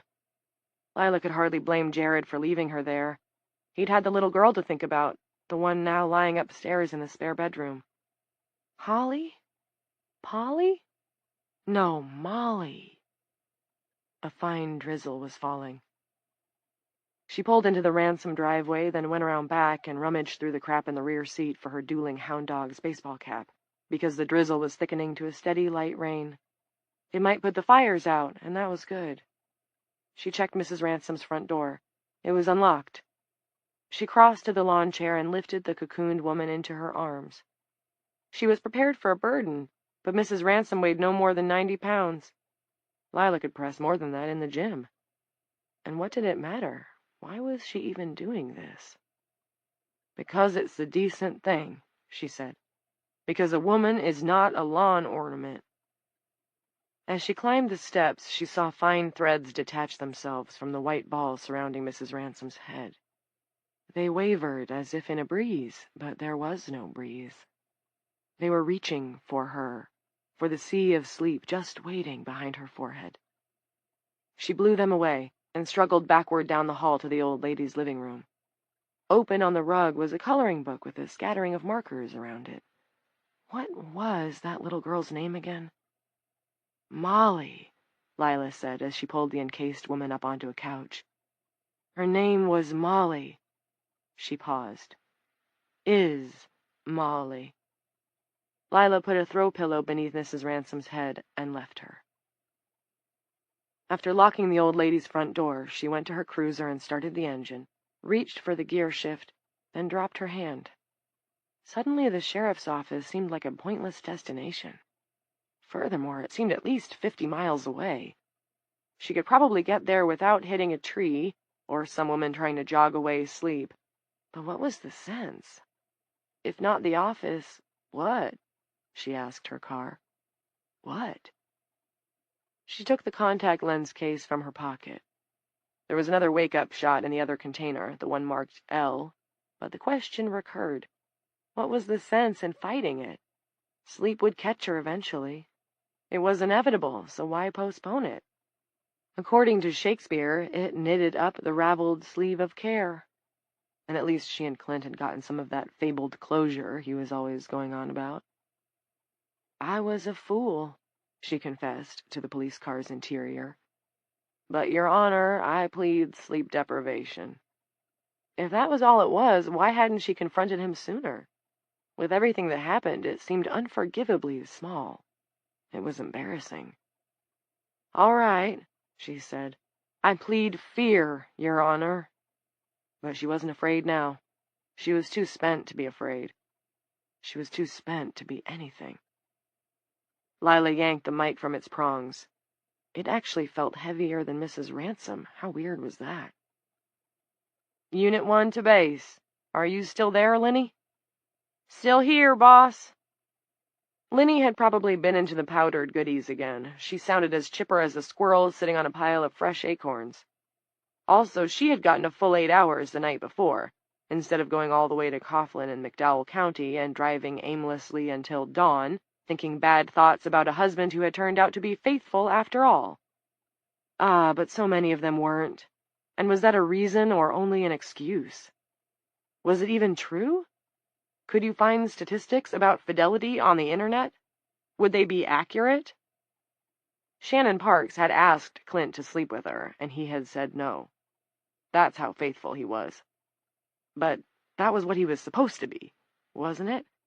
Did you get medals for keeping your promises and living up to your responsibilities? Boss, read me? I won't be in for a while, Lenny. Got something I need to do. Roger that. What's up? This was a question Lila chose not to answer. Clint needs to go back to the prison after he has a little rest. Give him a call around 8, will you? Make sure he's up and ask him to check in on Mrs. Ransom on his way out. He needs to take care of her. He'll understand what that means. Okay. Wake-up calls aren't my specialty, but I don't mind branching out. Lila, are you all... Unit 1 out. Lila racked the mic. In the east, a faint line of Friday morning light had appeared on the horizon. Another day was about to dawn. It would be a rainy one, the kind made for sweet afternoon naps. The litter of her trade lay on the seat beside her. Camera and clipboard and Simmons' radar gun, banded stacks of flyers, her citation book. She took this last, tore off the top sheet, and turned it over to the blank side. She printed her husband's name in big capital letters at the top, and then, "Put me and Platinum and Mrs. Ransom and Dolly in one of the empty houses. Keep us safe. There might not be any coming back from this, but maybe there is." She paused, thinking. It was hard to think. Then added, "Love you both." She added a heart. Corny, but so what, and signed her name. She took a paperclip from the little plastic caddy in the glove compartment and attached the note to her breast pocket. As a small girl, her mother had attached her milk money, sealed in a small envelope, to her shirt every Monday in just the same way.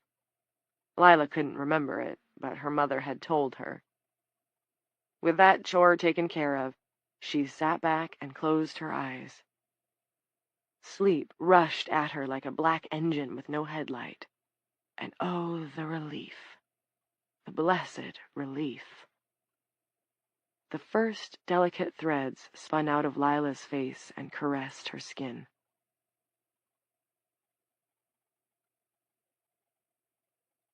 Part 2. I'll sleep when I'm dead. It don't matter if I get a little tired. I'll sleep when I'm dead. Warren Zevon. The spongy old boards of the porch bow and weep beneath Lila's shoes.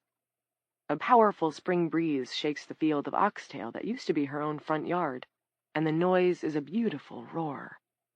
The fabulous green of the oxtails strains credulity. She glances back in the direction she has come from and sees that saplings have risen up through the broken pavement of Tremaine Street. They rock in the wind like the hands of confused clocks, trapped between 12 and 1. A blue sky covers the world. In Mrs. Ransom's driveway, her cruiser, the door left ajar, is scaled with rust. All 4 tires are flat. How did she get here? Never mind, she tells herself. It's a dream. Leave it at that. She goes inside her house and stops to consider the remains of the little-used dining room. Windows broken, tattered curtains curling and uncurling in another waft of breeze. Seasons and seasons' worth of leaves drifted almost to the top of the mold-spackled table. The smell of rot is pervasive. As she walks down the hall, she thinks this might be a time-traveling dream. Chunks of the living room ceiling have fallen, littering the carpet with moon rocks. The flat-screen TV is still bolted to the wall, but the screen has gone bad, somehow, warped and puffed out, as if it has been baked. Dirt and dust have whitened the sliding glass doors to opacity. Lila pulls the right one, and it opens, moaning along its decayed rubber track. "Jared?" she asks. "Clint?" They were here last night, sitting around a table that now lies on its side. Yellow weeds tower around the edges of the deck and sprout between the boards. Their barbecue, the center of many summer picnic suppers, has been engulfed. In the pool, where the waters are the brackish color of a fish tank after a long power outage, a bobcat pauses breast-deep in its crossing. A bird is clamped in its teeth. The bobcat's eyes are bright and its teeth are large and water beads its fur. Pasted to its broad, flat nose is a white feather. Lila rakes her fingernails down her cheek, feels the pain, and decides, reluctantly, that this might not be a dream after all. If not, how long has she been asleep? A good while. Or a bad one. The animal blinks its shining eyes and begins to paddle toward her. Where am I? She thinks, then thinks, I am home. And then thinks the first thing again. Where am I? Chapter 1. 1. Late Friday afternoon, well into the second day of the disaster, in Dooling, at least, in some parts of the world it was already Aurora Day 3, Terry Coombs awoke to the aroma of sizzling bacon and brewing coffee. Terry's first coherent thought was, is there any liquid left in the squeaky wheel, or did I drink the whole place right down to the dishwater? His second was more basic, get to the bathroom. He did just that, arriving in time to vomit copiously into the toilet. For a couple of minutes he rested there, letting the pendulum that was making the room swing back and forth settle to a stop. When it did, he hauled himself up, found some Bayer, and swallowed 3 with gulps of water from the faucet. Back in the bedroom, he stared at the space on the left side of the bed where he recalled that Rita had been lying, cocoon around her head, the white stuff in her mouth sucking inward and billowing out with each breath. Had she gotten up? Was it over? Tears prickled Terry's eyes, and he staggered, wearing nothing but his underwear, out into the kitchen. Frank Geary sat at the table, dwarfing it with his broad upper body. Somehow the inherent mournfulness of that sight, a big man at a tiny table in bright sunlight, informed Terry of everything he needed to know before any words were spoken. Their gazes met. Geary had a copy of National Geographic folded open. He set it aside. I was reading about Micronesia, said Frank. Interesting place. Lots of wildlife, too much of it endangered. Probably you were hoping for someone else. I don't know if you remember, but I slept over. We moved your wife into the basement. Ah, now it came back. They'd carried Rita downstairs, a man to each end, as if she were a rug, banging their shoulders off the railings and the walls as they descended. They'd left her on the old couch, atop the old quilt that covered it to keep the dust off. Rita was undoubtedly lying there at that moment, surrounded by the other pieces of dusty furniture they'd discarded over the years and intended to yard sale, but never got around to. Bar chairs with yellow vinyl seats, the VCR, Diana's old crib, the old wood stove. Despondency sapped Terry. He couldn't even keep his head raised. His chin dropped to his chest. In front of the empty chair on the opposite side of the table was a plate with bacon and toast on it. Beside the plate was a cup of black coffee and a bottle of Beam. Terry drew in a ragged breath and sat down. He crunched up a piece of bacon and waited to see what would happen. His stomach made noises and swirled around some, but nothing came up. Frank wordlessly added a dollop of whiskey to Terry's coffee. Terry took a sip. His hands, which he hadn't realized were trembling, steadied. I needed that. Thank you. His voice was a croak. Though they weren't close friends, he and Frank Geary had shared a few drinks together over the years. Terry knew Frank was serious about his job as the town's animal control officer. He knew Frank had a daughter he believed was a pretty terrific artist. He remembered that a drunk had once suggested to Frank that he should leave some irritation or other up to God, and Frank had told the drunk to put a sock in it, and as well sauced as the drunk had been, he'd caught the warning in Frank's tone and had not made a peep the rest of the night. In other words, Frank had seemed to Terry like a right-enough guy, just not someone whose balls you'd ever want to bust. That Frank was black might have played into a certain sense of necessitated distance, too. Terry had never actually considered the possibility of being buddies with a black guy, although he had nothing against the idea now that he did consider it. It's no problem, said Frank. His cool, straightforward manner was reassuring. So, everything's... Terry had another swallow of the juiced coffee. The same? As yesterday? Yeah, which means everything's different. For one thing, you're acting chief of police. Station called looking for you a few minutes ago. The old chief has gone missing." Terry's stomach sent up a bubble of nastiness. "Lila missing? Jeez." "Congratulations, huh? Big promotion. Cue the marching band." Frank's right eyebrow was wryly arched. They both broke into laughter, but Terry's dried up quickly. "Hey," Frank said. His hand found Terry's, squeezed it. "Keep it together, okay?" "Okay." Terry swallowed. "How many women are still awake?" "Dunno. It's bad. But I'm sure you can handle this." Terry wasn't. He drank his doctored coffee. He chewed his bacon. His dining companion was quiet. Frank drank from his own coffee and looked at Terry over the rim of his cup. "Can I handle it?" Terry asked. "Can I really?" "Yes." There was no doubt at all in Frank Geary's voice. "But you'll need all the help you can get." "You want me to deputize you?" It made sense to Terry. Besides Lila, they were down at least a couple of officers. Frank shrugged. "I'm a town employee. I'm here to pitch in. If you want to give me a star, that's fine." Terry took another slug of the laced coffee and got to his feet. "Let's go." 2. Aurora had knocked out a quarter of the department, but Frank helped Terry fill out a roster of volunteer deputies that Friday morning, and brought in Judge Silver to administer their oaths on Friday afternoon. Don Peters was one of the new hires. Another was a high school senior named Eric Blass, young but enthusiastic. On Frank's advice, Terry posted a 9 p.m. curfew. Two-man teams began canvassing Dooling's neighborhoods to put up the notices. Also to settle folks down, discourage vandalism, and, another notion of Frank's, to begin cataloging the whereabouts of the sleepers. Frank Geary might have been a dog catcher before Aurora, but he made a hell of a law officer, with a terrific sense of organization. When Terry discovered he could lean on him, he leaned hard. Almost a dozen looters were collared. This really wasn't much in the way of police work, because few bothered to hide what they were doing. They probably believed their behavior would be winked at, but soon learned better. One of these miscreants was Roger Dunphy, Dooling Correctional's AWOL janitor.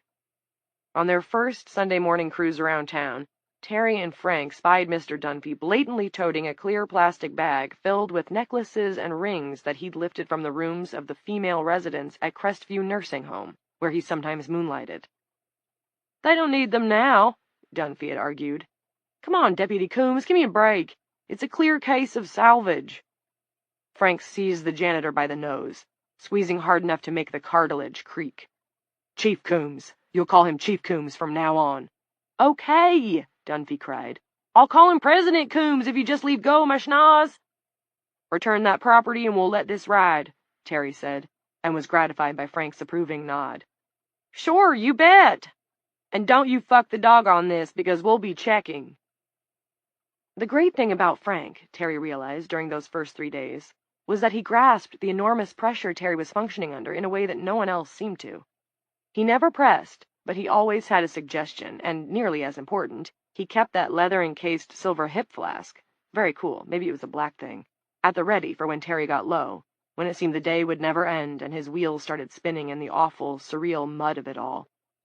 He was at Terry's elbow the entire time, stalwart as hell, and he was with him on Monday, Aurora +5, outside the gates of the Dooling Correctional Facility for Women. 3. Acting Chief Coombs had tried several times over the weekend to convince Clint that he needed to release Eve Black into his custody. Rumors about the woman who had killed the meth dealers were circulating. Unlike all the others, the stories went, she slept and woke. At the station, Linnie Mars, still hanging in there, you go girl, had received so many calls regarding this that she had taken to hanging up on anyone who asked. Frank said they had to find out if the rumors were true. It was a priority. Terry supposed he was right, but Norcross was being stubborn, and Terry was finding it increasingly difficult to even get the annoying man on the phone. The fires had burned themselves out by Monday, but the countryside near the prison still smelled like an ashtray. It was gray and humid, and the misty rain that had been falling off and on since early Friday morning was falling again. Acting Chief of Police Terry Coombs, feeling mildewed, stood at the intercom and monitor outside the gates of the Dooling Correctional Facility for Women. Norcross still wasn't buying the transfer order that Judge Silver had signed for Eve Black. Frank had assisted with that too, explaining to the judge that the woman might possess a unique immunity to the virus, and impressing on the old jurist the need to act quickly and keep things calm before a riot started. "Oscar Silver's got no jurisdiction in the matter, Terry." The doctor's voice burbled from the speaker, sounding as if it were coming from the bottom of a pond. "I know he signed her in at my wife's request, but he can't sign her out.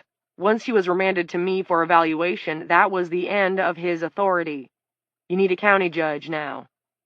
Terry couldn't fathom why Lila's husband, who had always seemed down to earth, was being such a pain in the ass. "There's no one else right now, Clint. Judge Weiner and Judge Lewis are both asleep.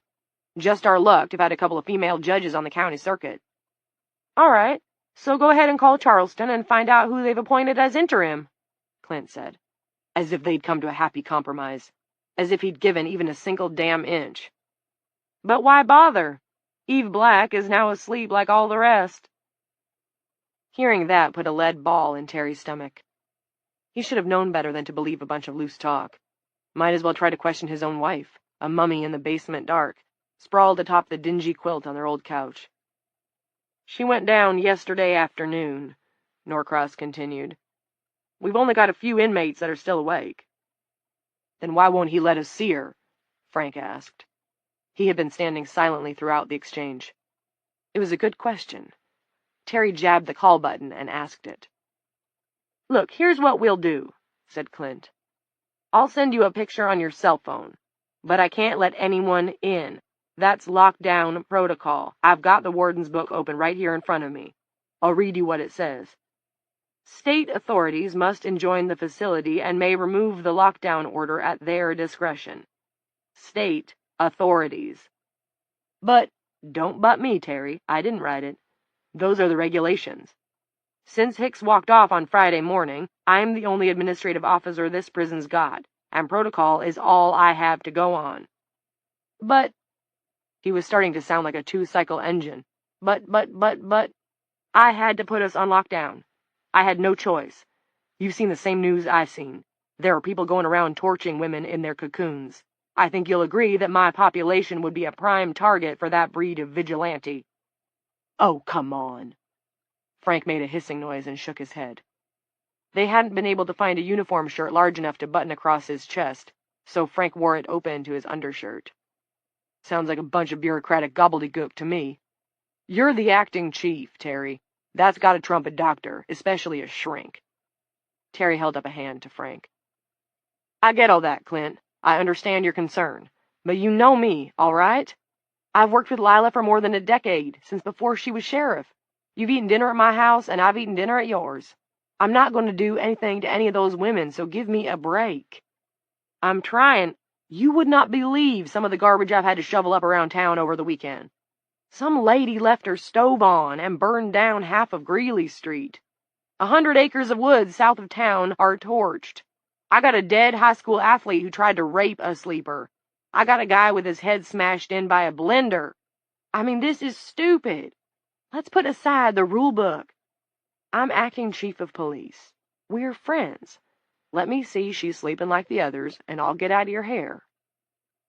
The security kiosk on the opposite side of the fence, where an officer ought to have been stationed, was empty. Beyond it, across the parking lot and on the opposite side of the second fence, the prison hunched its gray shoulders. There was no movement to be seen through the bulletproof glass of the front doors, no prisoners taking laps on the track or working in the garden plot. Terry thought of amusement parks in the late fall, the ramshackle appearance they took on when the rides stopped spinning, and there were no kids walking around eating ice cream and laughing. Diana, his daughter, was grown now, but he'd taken her on countless amusement park trips when she was younger. Those had been fine times. Christ, he could use a nip. Good thing Frank kept his cool flask handy. "Check your phone, Terry," came Clint's voice through the intercom speaker. The train whistle that was Terry's ringtone went off. He took his cell phone from his pocket and looked at the photograph that Clint had messaged him. A woman in a red top lay on a cell cot. There was an ID number above her breast pocket.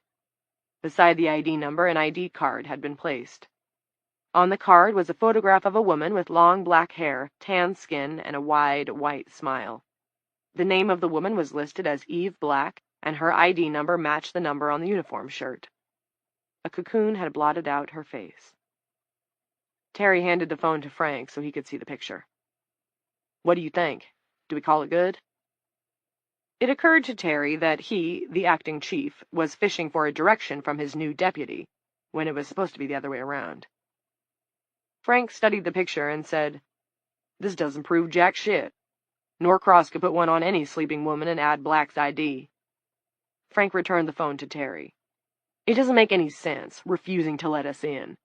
You're the law, Terry, and he's a goddamn prison psychiatrist. He is smoother than slippery elm, I'll give him that, but it smells.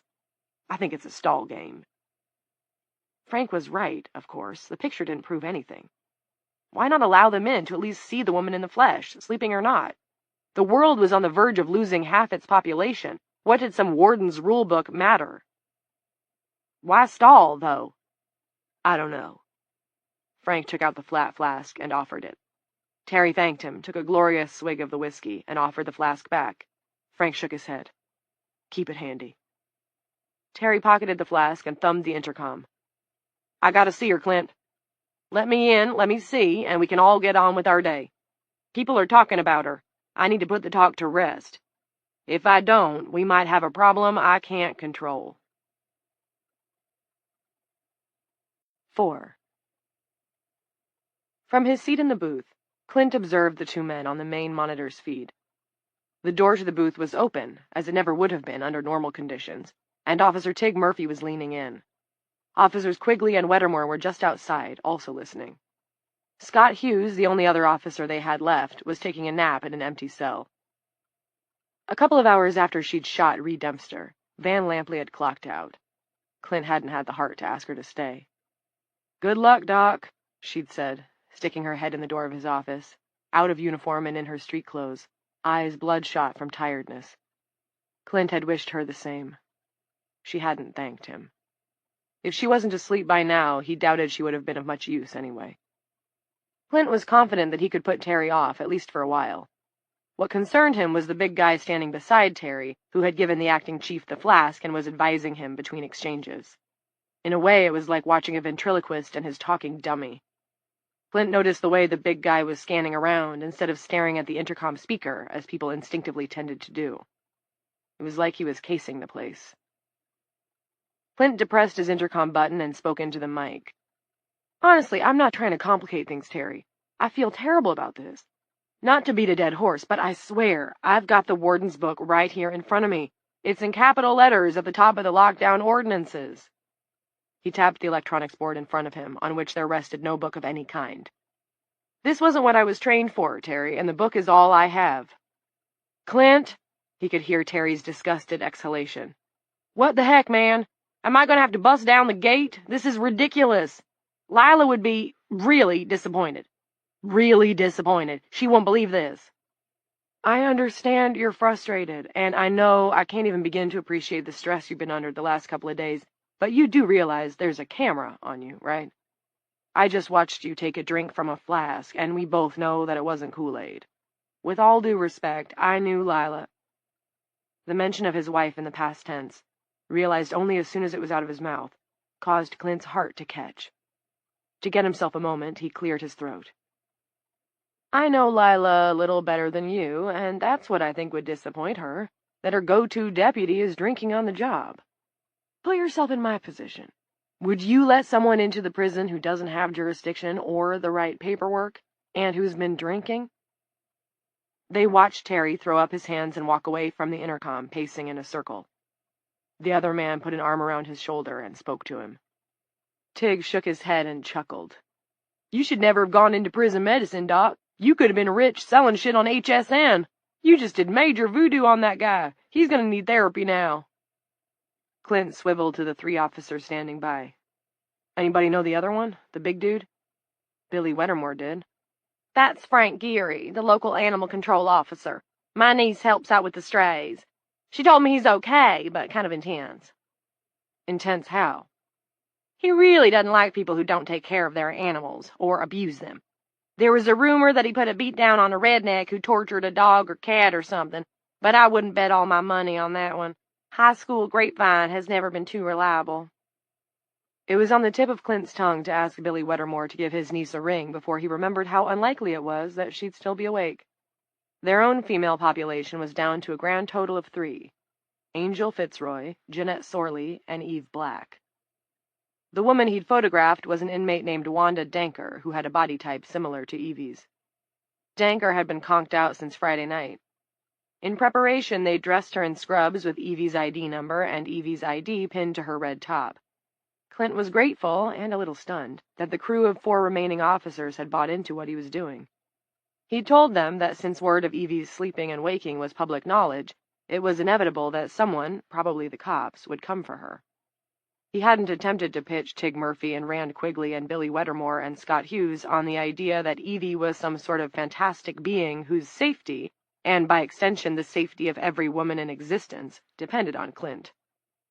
He had a great deal of confidence in his ability to talk a person around to a new way of seeing things. He'd been doing exactly that for nearly 2 decades. But this was an idea that not even he dared attempt to sell. The tack Clint had taken with Dooling Correctional's remaining officers was simpler. They couldn't hand Evie over to locals. Moreover, they couldn't play it straight with them, because as soon as they acknowledged that Evie was different, they'd only become more relentless. Whatever the deal with Evie was, whatever immunity she possessed, it needed to be sorted out by serious scientists from the federal government who knew what the hell they were doing. It didn't matter that the town authorities probably had a comparable plan in mind, to have a doctor examine her, to question her about her background, and perform every test you could perform on a person who seemed to have a unique biology, which sounded okay. But, as Terry might have said, she was too precious to risk. That was the but. If they handed Evie over to the wrong people and things went sideways, if someone lost their temper and killed her, perhaps out of simple frustration, perhaps because they needed a scapegoat, what good would she be then to anyone's mothers and wives and daughters? And forget Evie as an interview subject, Clint told his very thin blue line. She couldn't or wouldn't tell anyone anything. She seemed not to have the remotest idea of what was so special about her biology. Plus, immune or not, Eve Black was a psychopath who'd planted a pair of meth cookers.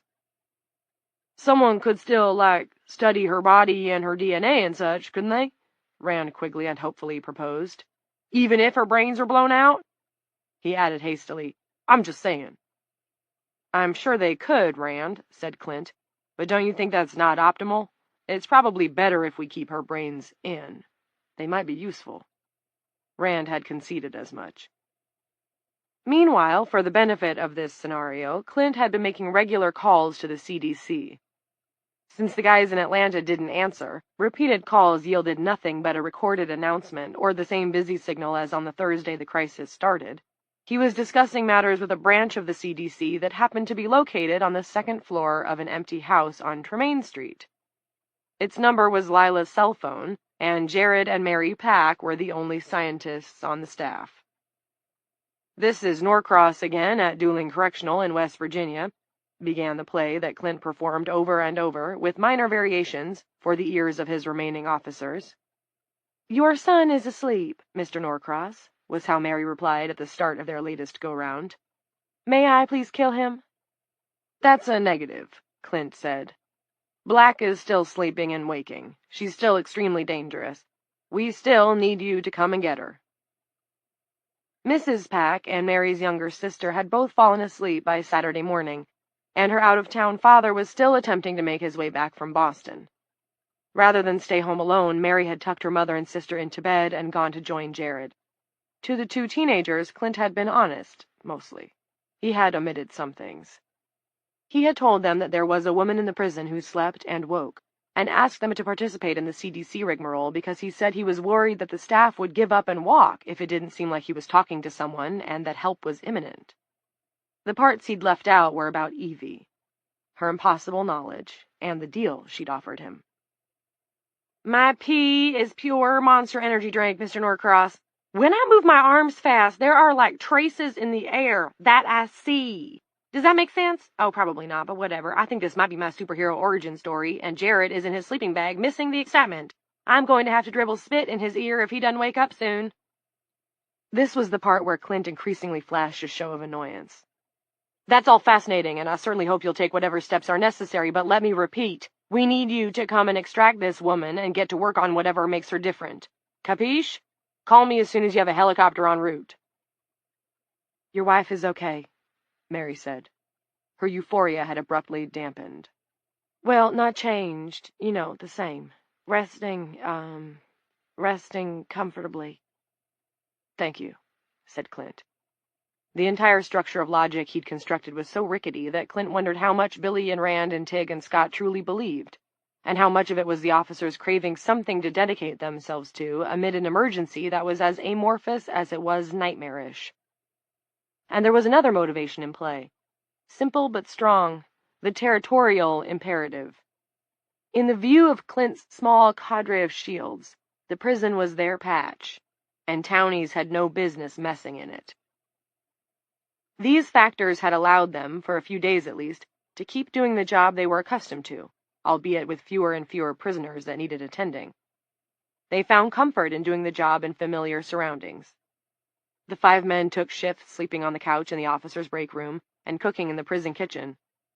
It also may have helped that Billy, Rand, and Scott were young and unmarried, and that Tig, the oldest of the bunch by 20 years, was divorced without kids. They had even seemed to acclimate, after some grumbling, to Clint's insistence that everyone's safety depended on no more personal calls being made. And accordingly, they had abetted him in the most distasteful measure he'd been forced to make. Under the pretext of emergency security regulations, they had used tin snips to amputate the receivers from the 3 payphones available for the use of the prisoners, and deprived the population, in what might well be their last days, from any opportunity to communicate with their loved ones. This precaution had led to the breaking out of a small riot on Friday afternoon, when half a dozen prisoners had made a charge for the administration wing. It had not been much of a riot. The women were exhausted, and, except for one inmate wielding a sock filled with dead batteries, they had been unarmed. The 4 officers had quickly put the insurrection down. Clint didn't feel good about it, but if anything, the attack had probably served to strengthen his officers' resolve. How long the men would stay resolved, Clint couldn't hazard a guess. He just hoped they could be persuaded to hang on until he could either change Evie's mind and get her to cooperate in a way that made sense, or the sun rose on Tuesday or Wednesday or Thursday or whenever, and she was satisfied. If what she claimed was true. If it wasn't, then it didn't matter. But until it didn't matter, it did. Clint felt bizarrely energized. A lot of bad shit had happened, but at least he was doing something. Unlike Lila, who had given up. Jared had found her in Mrs. Ransom's driveway. She had let herself fall asleep in her car. Clint told himself he didn't blame her. How could he? He was a doctor. He understood the body's limits. Once you went without sleep long enough, you fragmented, lost your sense of what was important and what wasn't, lost your sense of what was even real, lost yourself. She'd broken down, that was all. But he couldn't break down. He had to make things right. Like he'd made things right with Lila before Aurora had taken her, by staying strong and persuading her to see reason. He had to try to resolve this crisis. Bring his wife home, bring them all home. Trying was the only thing left. Evie might be able to stop it. Evie might be able to wake Lila up. She might be able to wake all of them up. Clint might get her to see reason. The world might be returned to normal. Despite everything that Clint knew about the science of medicine, everything that said that Evie Black was just a mad woman with delusions of grandeur, too much had happened for him to entirely refute her claims. Mad woman or not, she had powers. Her lacerations had healed in less than a day. She knew things she couldn't know. Unlike every other woman on the planet, she slept and woke. The big man, Geary, slipped his fingers through the fencing of the front gate and gave it an experimental shake. Then he crossed his arms and peered at an electronic lock the size of a boxing glove. Clint saw this, noted how Terry had wandered off to tow the dirt at the roadside and nip at the flask, and concluded that serious trouble might be brewing down the road, and maybe not that far down. He tapped the intercom. "Hi there. So are we all set? Terry and Frank? You're Frank, aren't you? Nice to meet you. You got the picture?" Instead of responding, the new deputy and the acting chief went back to their police car, climbed in, and departed. Frank Geary drove. 5. There was a scenic turnout halfway between the prison and the town. Frank swung in and cut the engine. "Isn't this a sight?" he said in a low, marveling voice. "You'd think the world was just the same as it was last week." Frank was right, Terry thought. It was a fine view. They could see all the way to Ball's Ferry and beyond, but it was hardly time to admire the countryside. Frank, I think we should discuss it." Frank nodded emphatically. "Just what I was thinking. My take's pretty simple. Norcross may be a psychiatrist or whatever, but his advanced degree must have been in bullshit. He gave us a classic runaround, and he's going to keep on doing it until we refuse to accept it." "I guess." Terry was thinking of what Clint had said about drinking on the job. He was probably right, and Terry was willing to admit, if only to himself, that he was close to being drunk right now. It was just that he felt so overwhelmed. Chief was no job for him. When it came to law enforcement, he was strictly deputy class. "What we need here is closure, Chief Coombs. Not just for us, for everyone. We need access to the woman in the picture he sent. We need to cut open the webs over her face and make sure it's the same face as the woman in the ID photo. If that turns out to be the case, we can go to Plan B." "Which is what?" Frank reached into his pocket, produced a pack of bubble gum, peeled a piece out of its wrapper. "Fuck if I know." "Cutting the cocoons is dangerous," Terry said. "People have died." "Which makes it damn lucky that you've got a certified animal control specialist on your team. I've dealt with some mean dogs in my time, Terry, and once I got called out to deal with a very pissed-off bear that managed to wrap himself up in barbed wire. To deal with Ms. Black, I'll use my biggest catch-pole, the Tomahawk 10-foot. Stainless steel, spring lock. Drop the noose around her neck before snipping the shit over her face. Yank it as tight as I have to when she starts to buck and snap. She might lose consciousness, but it won't kill her. The stuff will grow back, and when it does, she'll go sleepy-bye again. All we need is a look, that's all.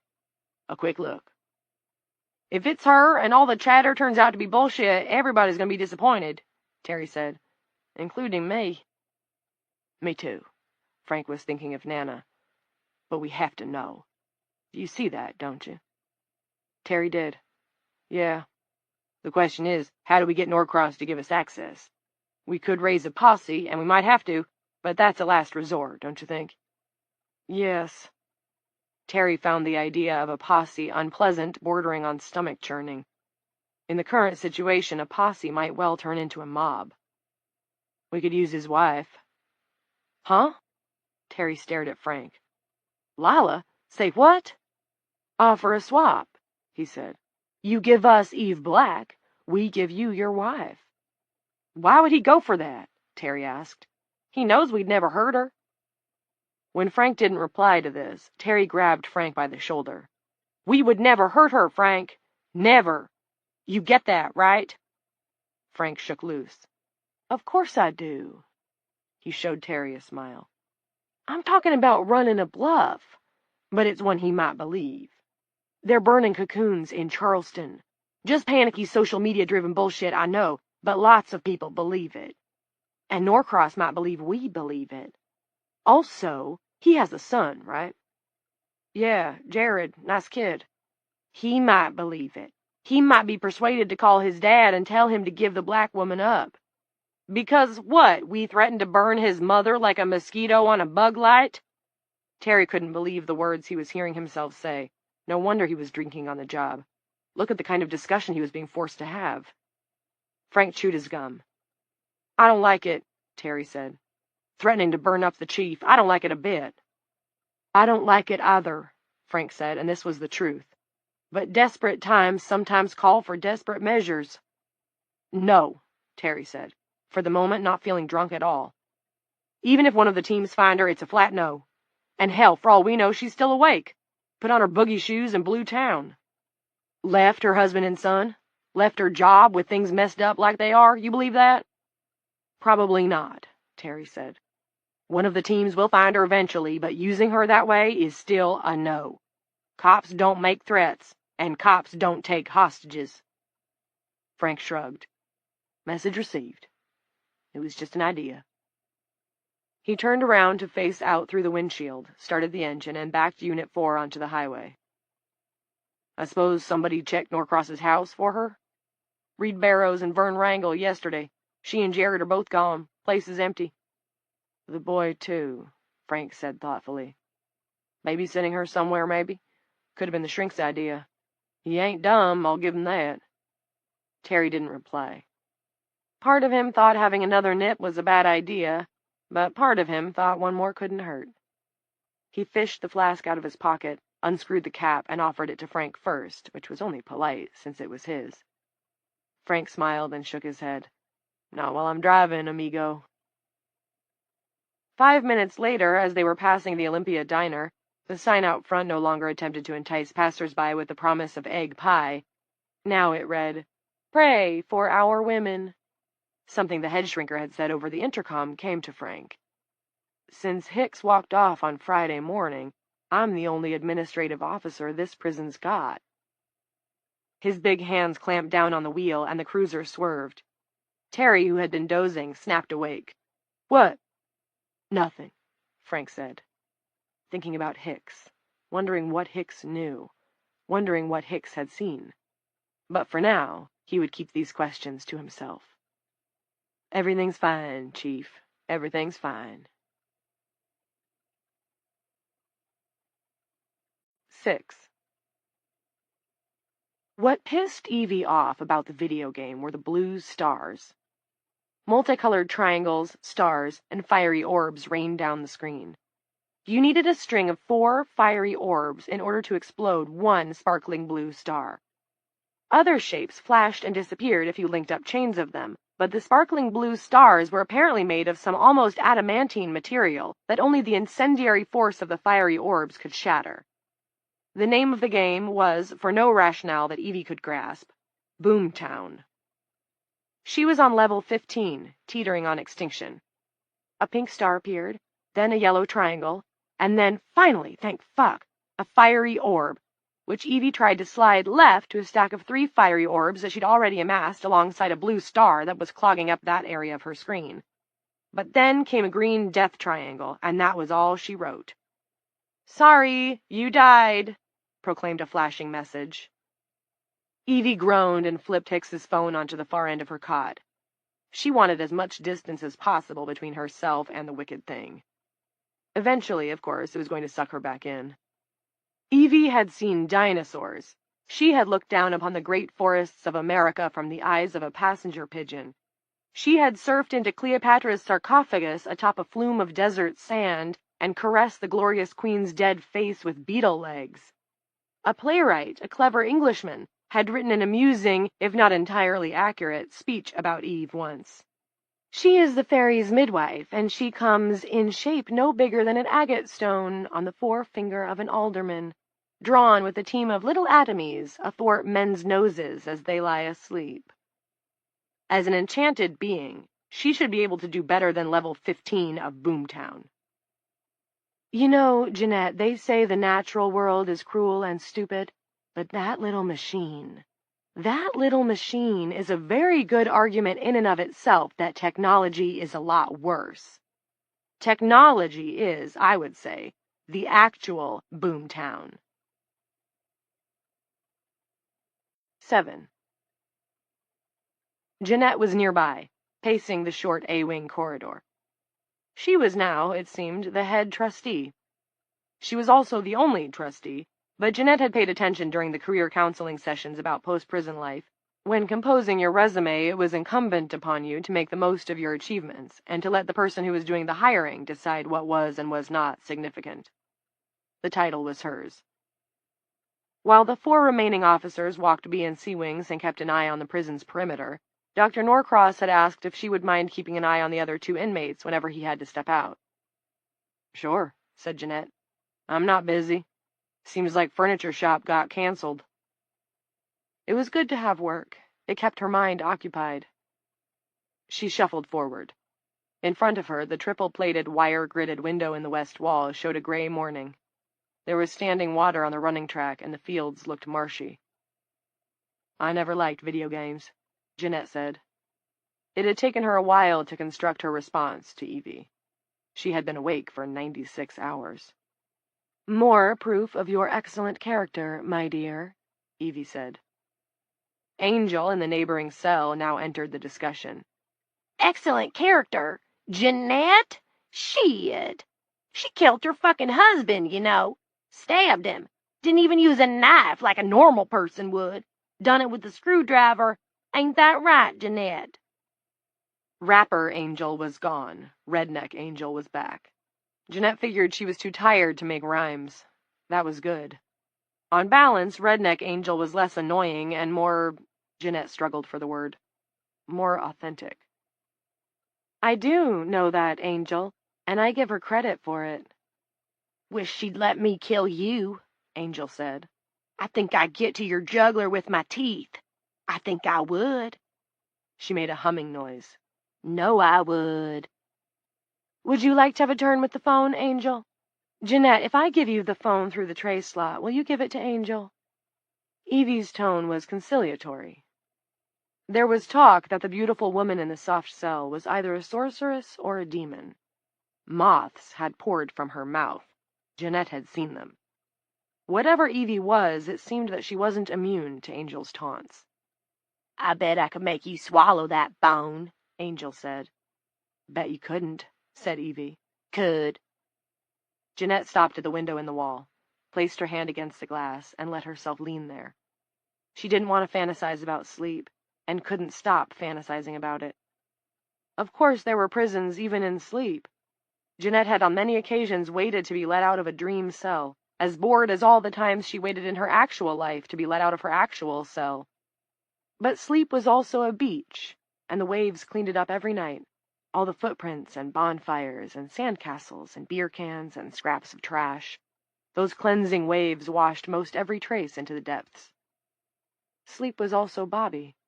He had met her in a forest that had grown over the ruins of the bad old world, and everything was better. Would Ree be in her sleep, her dreams? Damien was in there, so why not Ree? Or was the sleep that came with the cocoons dreamless? Jeanette remembered, some days, waking up feeling so young and strong and healthy. I'm ready to whip my weight in wildcats, she sometimes told Bobby when he was just little. She couldn't imagine feeling that way now, or ever again. When he was a newborn, Bobby had given her some hard nights. What do you want? She would ask him. He just cried and cried. She imagined that he hadn't actually known what he wanted, but hoped maybe his mother might, and fix it for him. That was the hurtful part of motherhood, not being able to fix what you couldn't understand. Jeanette wondered if she even could sleep now. What if she had broken her sleep bone? Sleep muscle? Sleep tendon? Her eyes felt terribly dry. Her tongue felt like it was too big. Why didn't she give in? Simple. Because she didn't want to. She had given in to Damien, and she had given in to drugs, and her life had gone exactly the way everyone said it would go. She wasn't giving in to this. This wasn't going how they expected it to go. She counted to 60, got lost in the 40s, returned to 1, and the second time made it up to 100. She shoots, she scores. Let's go to the videotape. What was that guy's name? The let's go to the videotape guy? Dr. Norcross would remember. Jeanette was facing the east wall, where the metal door of the shower gave on the delousing area. She walked toward the door, right, left, right, left. A man crouched on the floor, pinching buds into a cigarette paper. Behind her, Angel was explaining to Evie how she'd peel off her skin, how she'd dig out her eyes, fry them up with some ramps, and eat them. Ramps would flavor up any rotten morsel. And on from there, more bibble-babble, tone and accent, angry, angry, angry, country, country, country. At this point, unless Jeanette really focused, conversation, pretty much anything anyone said, was low-volume radio gab. She kept expecting to hear an 800 number. You know, Angel, I don't think I will be sharing my Boomtown video game with you after all, Evie said, and Jeanette went right, left, locking on the differently colored notices on the bulletin board by the quell dispenser, the words too bleary to read, but knowing that they were lists of church services, AA meetings, crafts classes, and reminders of rules. On one piece of paper, a girl elf was dancing over the words, "I'm on good report." Jeanette shuffled to a stop and flashed a look at the spot where the man had been squatting. There was no one. Hello? Hey, where'd you go? Jeanette, are you all right? Uh-huh. Jeanette glanced back at Evie's cell door. The strange woman stood at the bars. She wore a melancholy expression, a well-of-course expression, like you did when you had a hope that you knew wasn't too realistic. And sure enough, life did what life did with unrealistic hopes.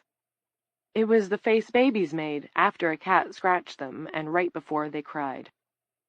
I just thought I saw someone. You're beginning to hallucinate. That's what happens when you don't sleep. You should go to sleep, Jeanette. It'll be safer for you if you're asleep when the men come. Jeanette shook her head. I don't want to die. You won't. You'll sleep, and then you'll wake up somewhere else. Evie's face lit. And you'll be free. When it came to Evie, Jeanette couldn't think straight. She seemed crazy, but not crazy like anyone else Jeanette had met in Dueling Correctional.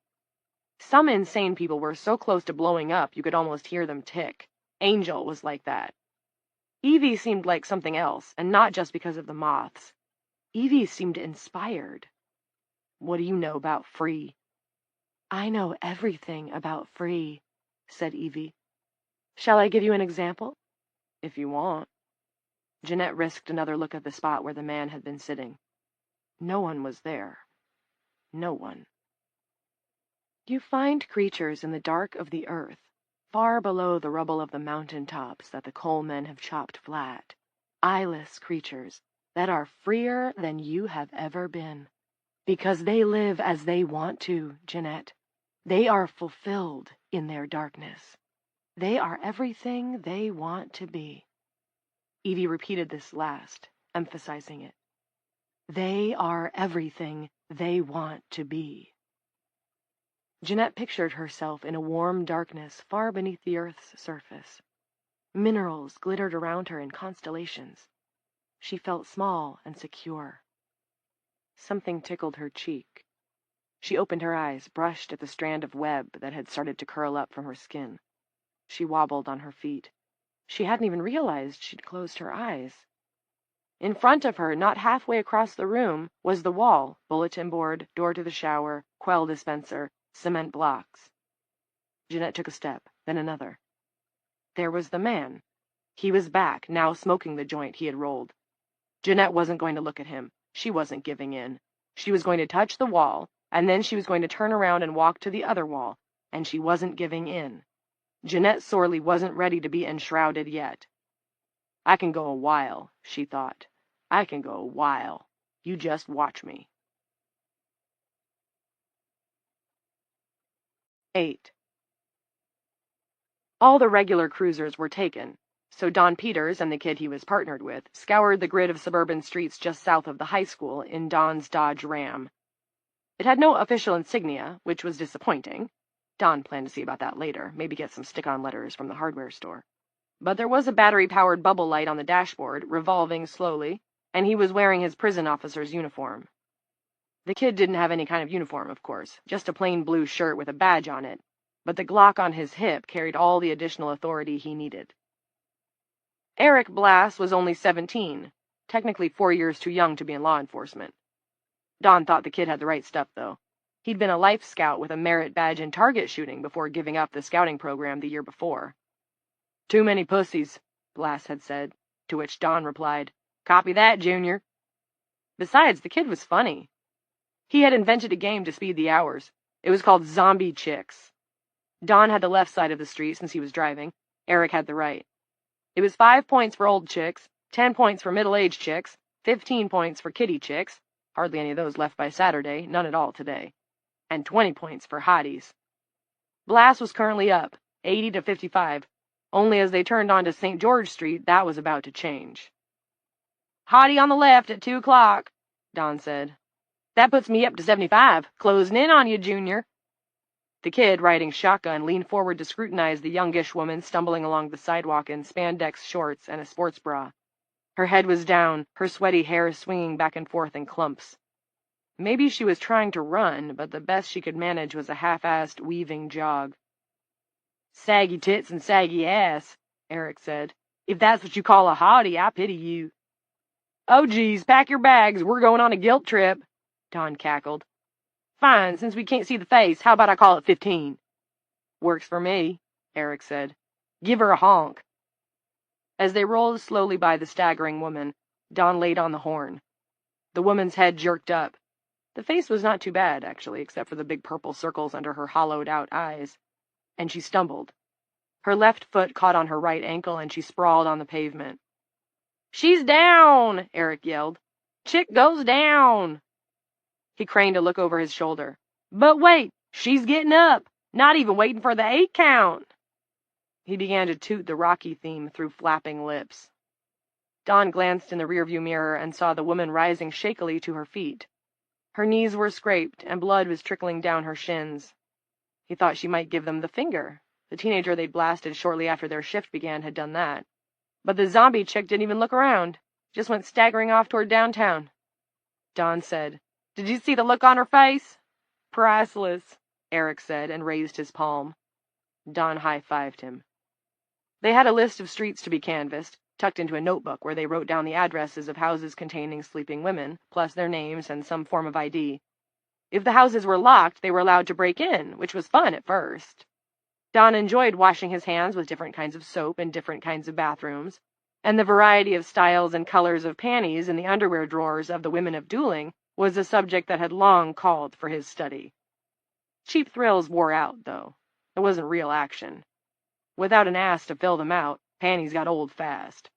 When you came right down to it, he and Junior were little more than census takers. This is Ellendale Street, right? Don said as he pulled the ram to a curb. Roger that, El Comandante. All 3 blocks of it. Well, let's get walking, partner.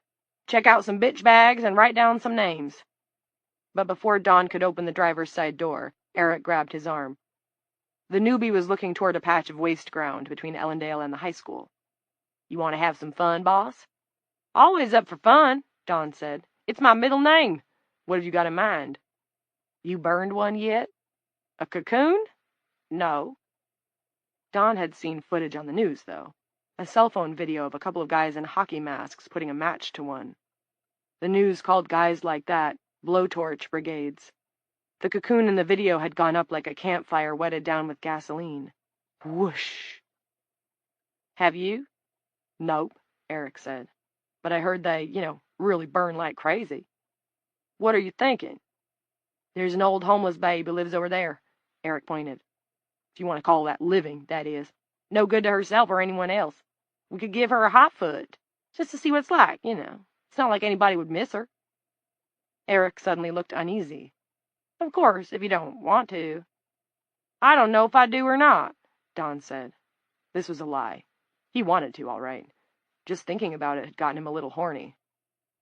Let's check her out, then decide. We can do Ellendale later.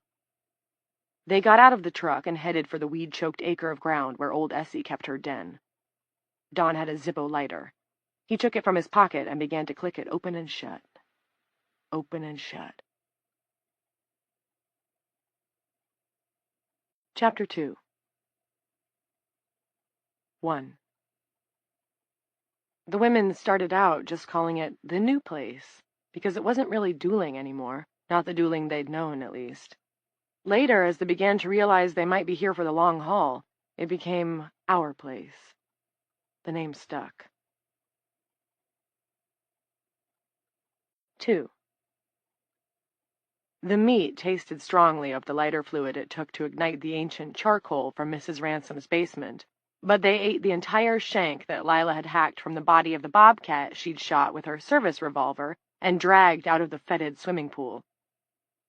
We are sick puppies, said Molly on that first night, licking the grease from her fingers and grabbing another chunk. Being a sick puppy didn't seem to sit too badly with her. Got that right, my darling. her grandmother said. "But I'm damned if this isn't half decent eatin'.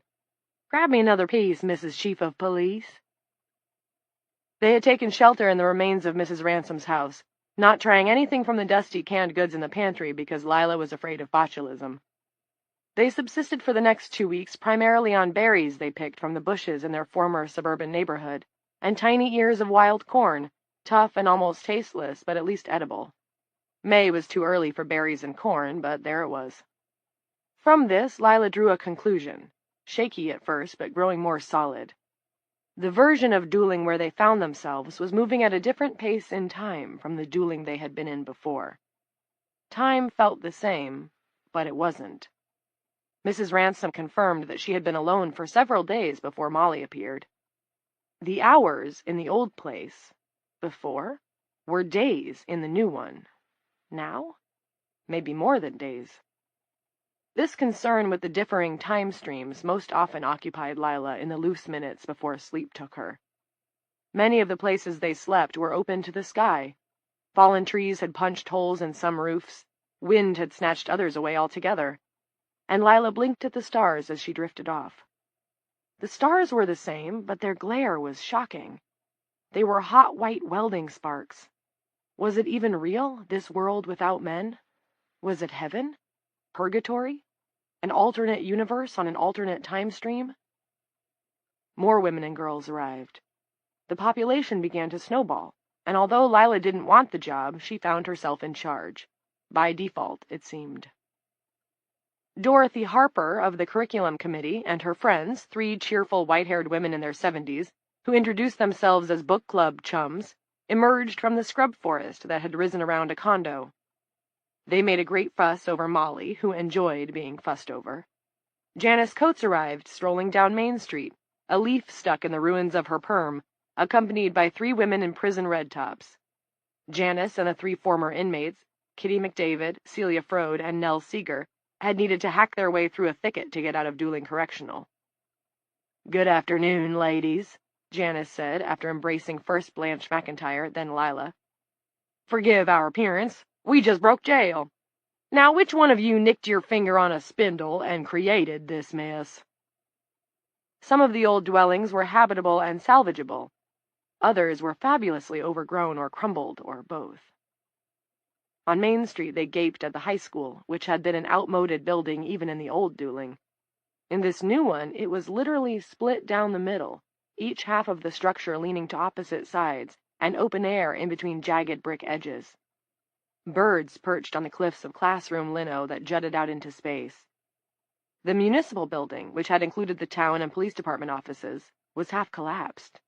A sinkhole had opened on Malloy. A car sat at the bottom, submerged to the windshield in coffee-colored water. A woman named Kaylee Rawlings joined the colony and volunteered her experience as an electrician. It was no surprise to the former warden, who knew that Kaylee had gone to vocational school to learn about wiring and voltage.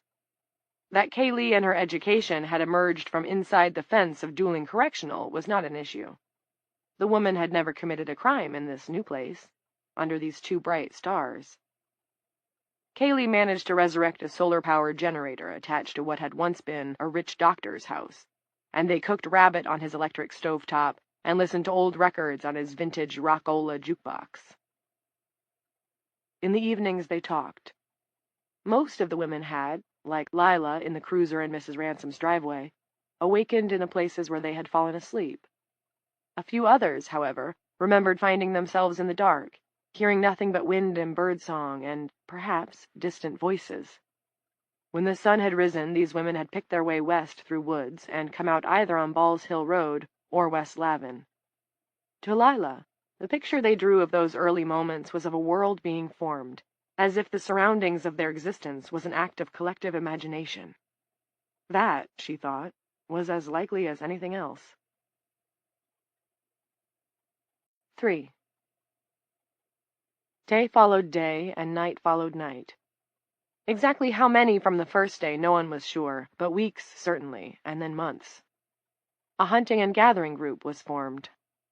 There was a great deal of game, deer and rabbit especially, as well as plenty of wild fruits and vegetables.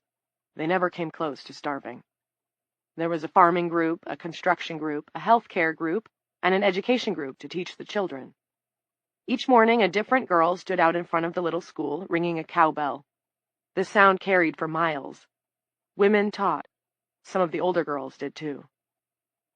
No viruses afflicted them, though there were many cases of poison ivy to deal with, and more than a few cuts and bruises, even broken bones brought about by the perils inherent in long-abandoned structures, sharp edges and bucklings and hidden traps. If this world was an act of imagination, Lila sometimes thought as she drifted toward sleep, it was a remarkably strong one if it could make people bleed.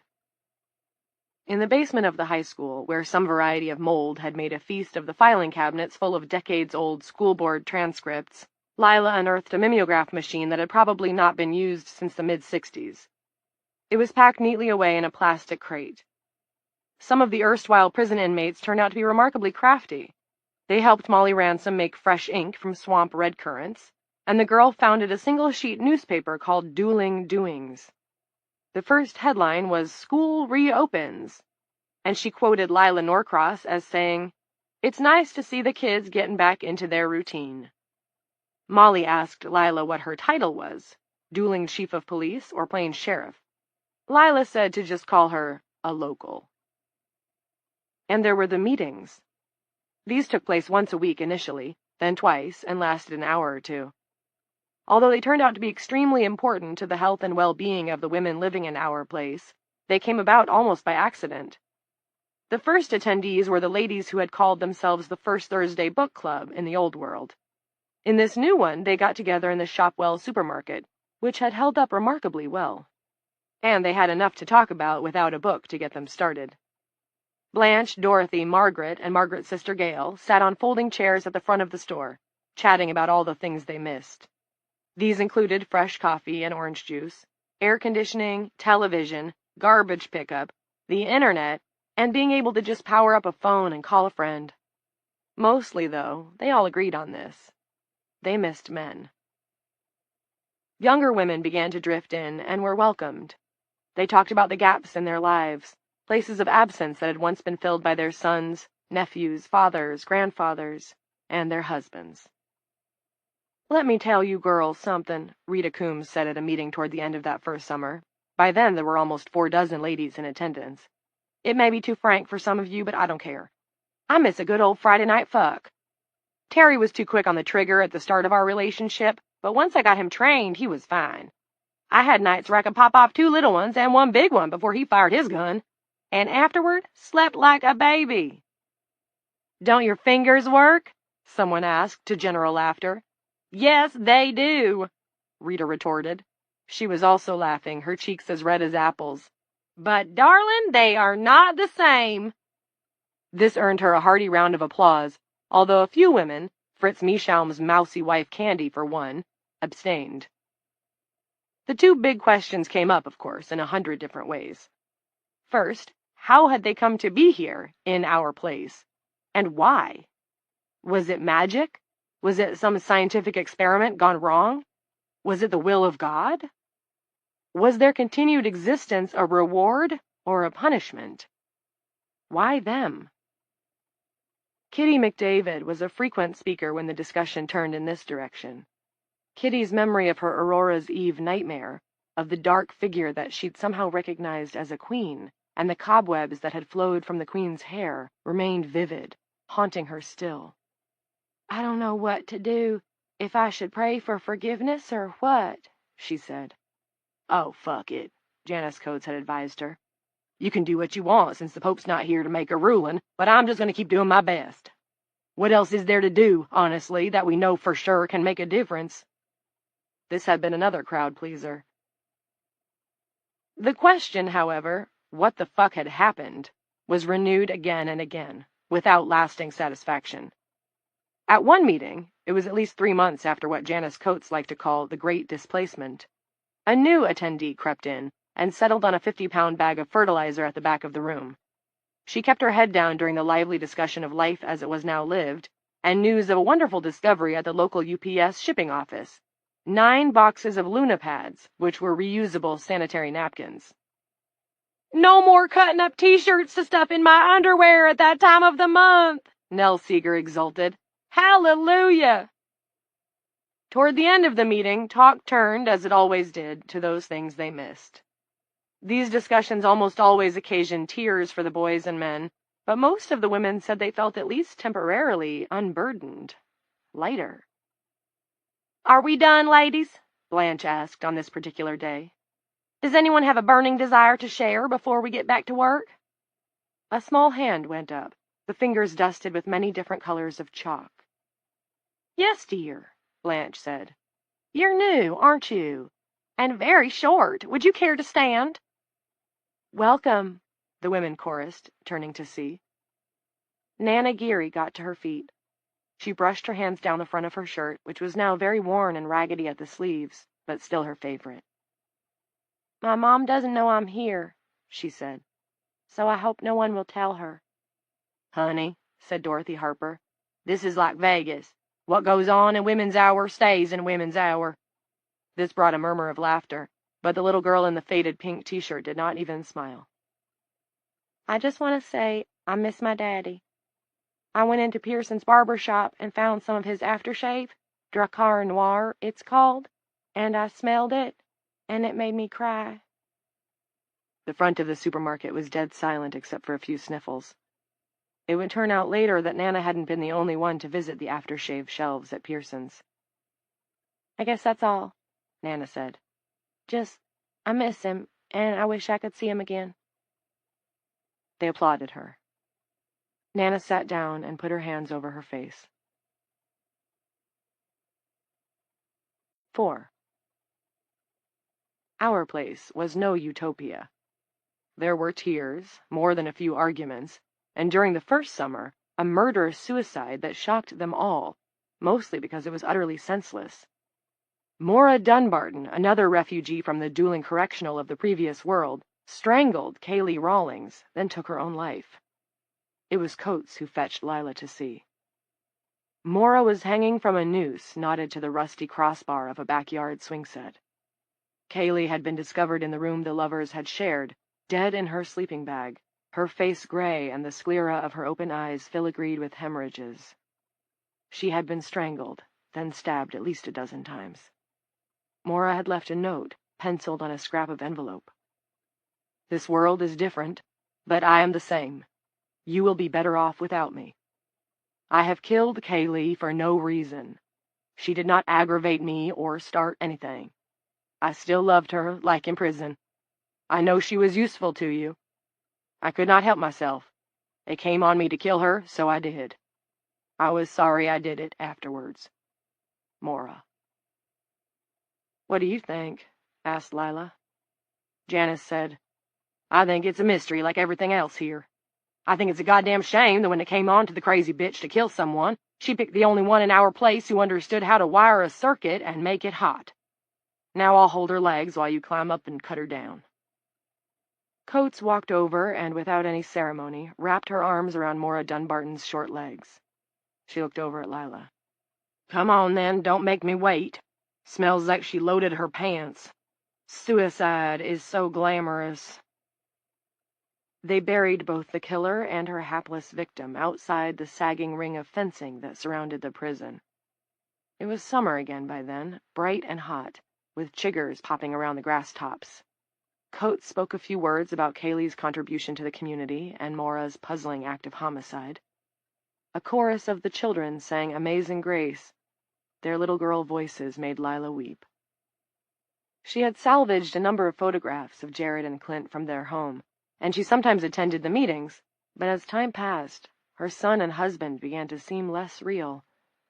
At night, in her tent, Lila preferred to camp out as long as the weather was clement, she wound her crank flashlight and scanned their faces in the beam. Who would Jared become?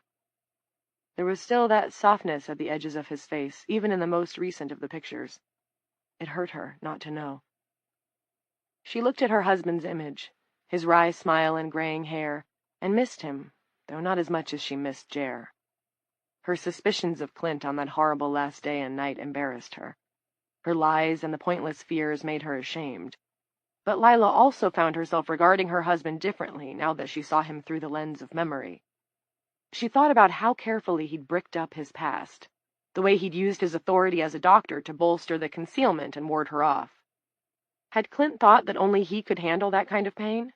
That it was too much for her little mind and puny spirit to absorb? Or was it a kind of egotism masquerading as strength? She knew men were taught, primarily by other men, of course, that they were to keep their pain to themselves. But she also knew marriage was supposed to undo some of that teaching. That hadn't been the case with Clint. And there was the pool. It still made her mad. And how he'd quit his job without a moment's notice all those years ago. And a million tiny decisions in between, taken by him and for her to live with. It made her feel like a Stepford wife, even with her husband in some other world. Owls hooted in the dark, and dogs, run feral after who knew how many canine generations, howled. Lila zipped the flap of her tent. The moon shone blue through the yellow fabric. Remembering all that domestic soap opera depressed her. Her parts and his parts, back and forth. He slams one door, she slams the other. The histrionic crap she had always looked down on in other people's marriages. Condescension, thy name was Lila, she thought, and had to laugh. 5. The hedges that once framed the prison had flourished into dense mounds. Lila entered through the gouge in the foliage that Coates and the other women who had awakened there had hacked out. Entry to the prison itself was through a hole in the south wall. Something, Lila was guessing the industrial gas stove in the kitchen, had exploded, blowing out the concrete as easily as a child huffing out a birthday candle. Going in, she half expected to emerge in yet another place. A white beach, a cobbled thoroughfare, a rocky mountaintop, Oz. But when she arrived, it was only a wing of former cells. The walls were half crumbled, some of the barred doors blown right off their hinges. She thought that the detonation must have been a doozy. Weeds grew from the floor, and mold crawled across the ceiling. She walked through the ruined wing and emerged into the central hall of the prison, what Clint called Broadway. Things looked better here. Lila followed the red line painted down the middle of the corridor. The various gates and barriers were unlocked. The wire-reinforced windows that gave onto the prison's facilities, cafeteria, library, the booth, were fogged over. Where Broadway reached the front doors, there was another section that showed signs of an explosion.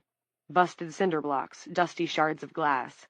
The steel door separating the entry area from the prison proper crumpled inward. Lila skirted the junk. Farther down Broadway, she passed the open door to the staff lounge. Inside, mushrooms sprouted from the wall-to-wall carpeting. The air reeked of enthusiastic plant life. She eventually came to Clint's office. The corner window was blown out, and a mass of overgrown shrubbery poured in, flowering with white blooms.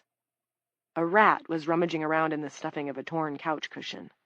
It gawked at Lila for a moment and darted for the safety of a pile of crumbled drywall. The Hockney print behind her husband's desk hung askew, cocked at 11:05. She straightened it.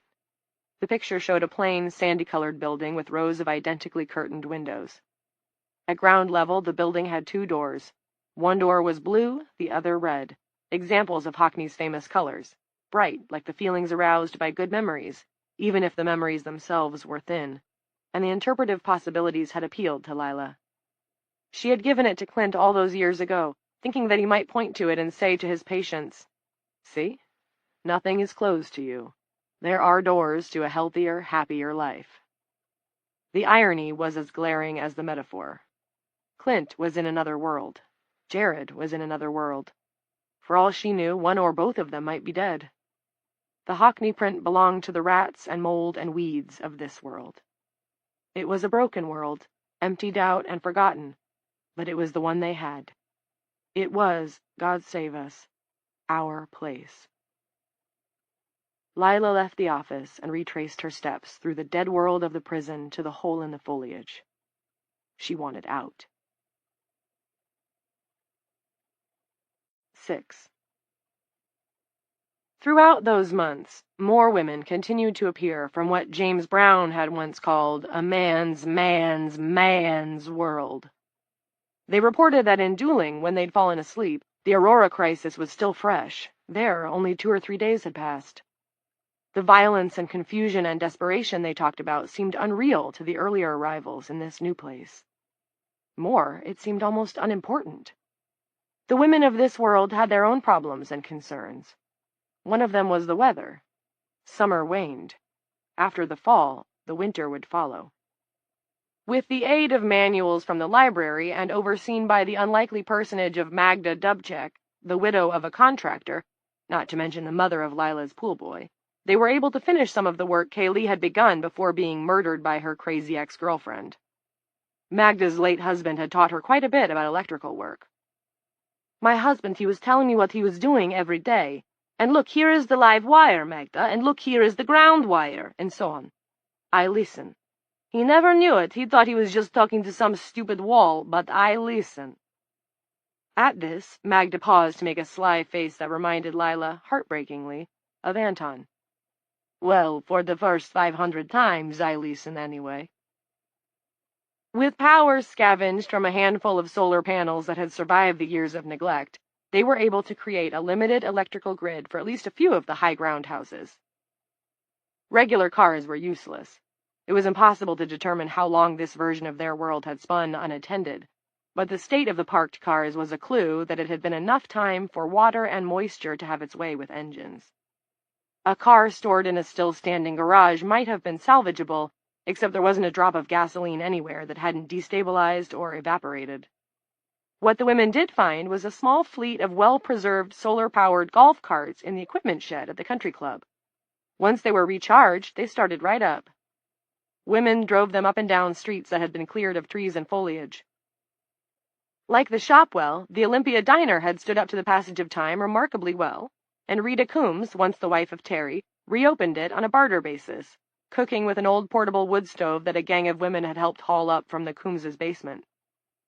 I always wanted to try my hand at running a restaurant, she explained to Lila, but Terry never wanted me to work.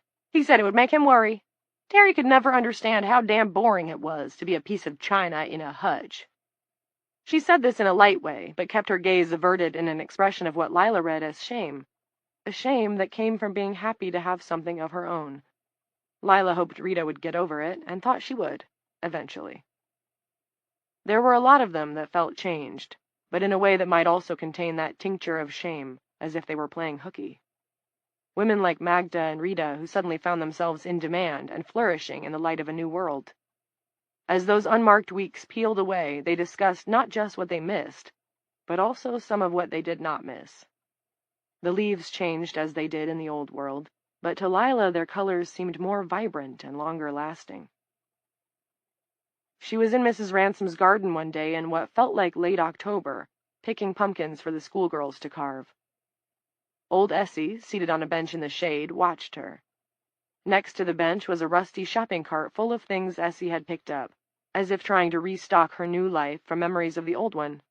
A radio, a cell phone, a heap of clothes, a dog collar, a calendar from 2007, a bottle of something that had no label but might have been maple syrup once upon a time, and a trio of dolls. She liked to follow Lila when she saw Lila in her big straw hat rolling the wheelbarrow piled high with gardening implements. The old lady was silent at first, and shied away if anyone came near her, but as the weeks passed, she began to relax, at least around Lila.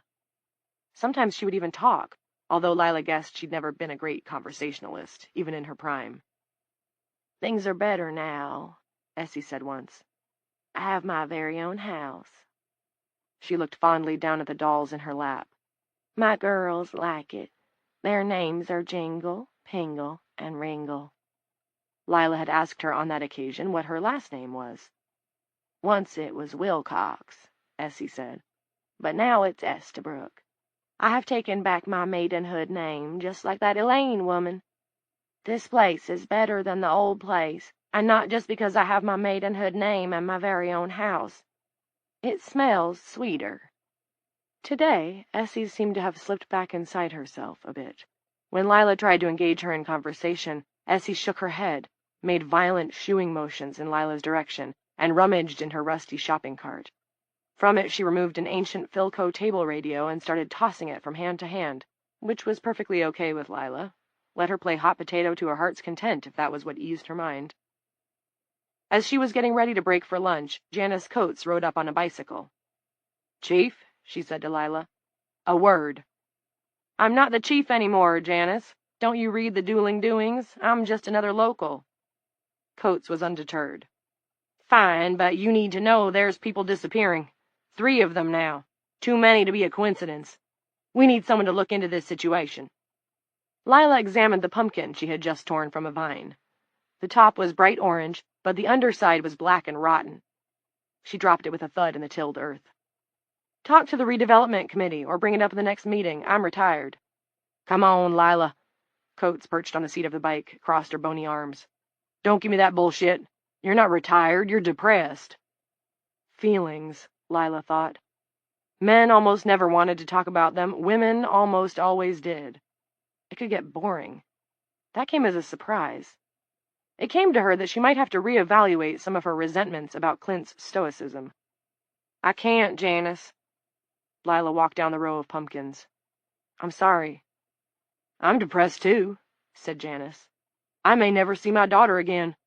I think of her first thing in the morning and last thing at night, every damn day. And I miss calling my brothers. But I'm not about to let that... There was a dull thump and a soft cry from behind them. Lila glanced around. The radio lay on the grass next to Jingle, Pingle, and Ringle. The dolls stared up at the cloudless sky with their flat, beatific expressions. Essie was gone. There was a single brown moth where she had been. It fluttered aimlessly for a moment, then flew up and away, trailed faintly by the smell of fire. Chapter 3 1. Holy fucking shit! Eric Blass cried. He was sitting on the ground and staring up. Did you see that? I'm still seeing it, Dawn replied, looking at the flock of moths winging above the tennis courts and toward the high school. And smelling it. He had given Eric his lighter, since it was Eric's idea, also so he could semi-plausibly put it all on the kid if anyone found out. Eric had squatted, flicked the Zippo alight, and applied it to the edge of the cocoon in the littered den filled with junk. The cocoon had gone up in a crackling flash, as if it had contained gunpowder instead of a crazy homeless lady. The stench was immediate and sulfuric. It was like God himself had cut the cheese. Old Essie had sat upright, not that you could see anything more than the outline of her, and seemed to twist toward them. For an instant her features had clarified, black and silver like a photonegative, and Dawn had seen her lips rolling back into a snarl. In another beat there was nothing left of her. The fireball rose to a height of 4 feet, seeming to revolve as it did so. Then the fireball had turned into moths, hundreds of them. Of the cocoon or a skeleton there was no sign, and the grass where old Essie had been lying wasn't so much as charred. It wasn't that kind of fire, Dawn thought. If it had have been, we would be baked. Eric got to his feet. His face was very white, and his eyes were frantic. What was that? What just happened? I don't have a fucking clue, Dawn said. Those blowtorch brigades, or whatever they call themselves, have there been any reports from them of burning cocoons that turned into flying bugs? Not that I know of, but maybe they're not reporting it. Yeah, maybe, Eric licked his lips. Yeah, there's no reason why she'd be different. No, there wasn't any reason why old Essie would be different from every other sleeping woman in the world. But Dawn could think of one reason why things in dueling might be different. Things might be different here because there was a special woman here, one who slept without growing a cocoon around her, and who woke up again. Come on, Dawn said. We've got work to do on Ellendale Street, bitch bags to count, names to write down. This never happened. Right, partner? Right, absolutely.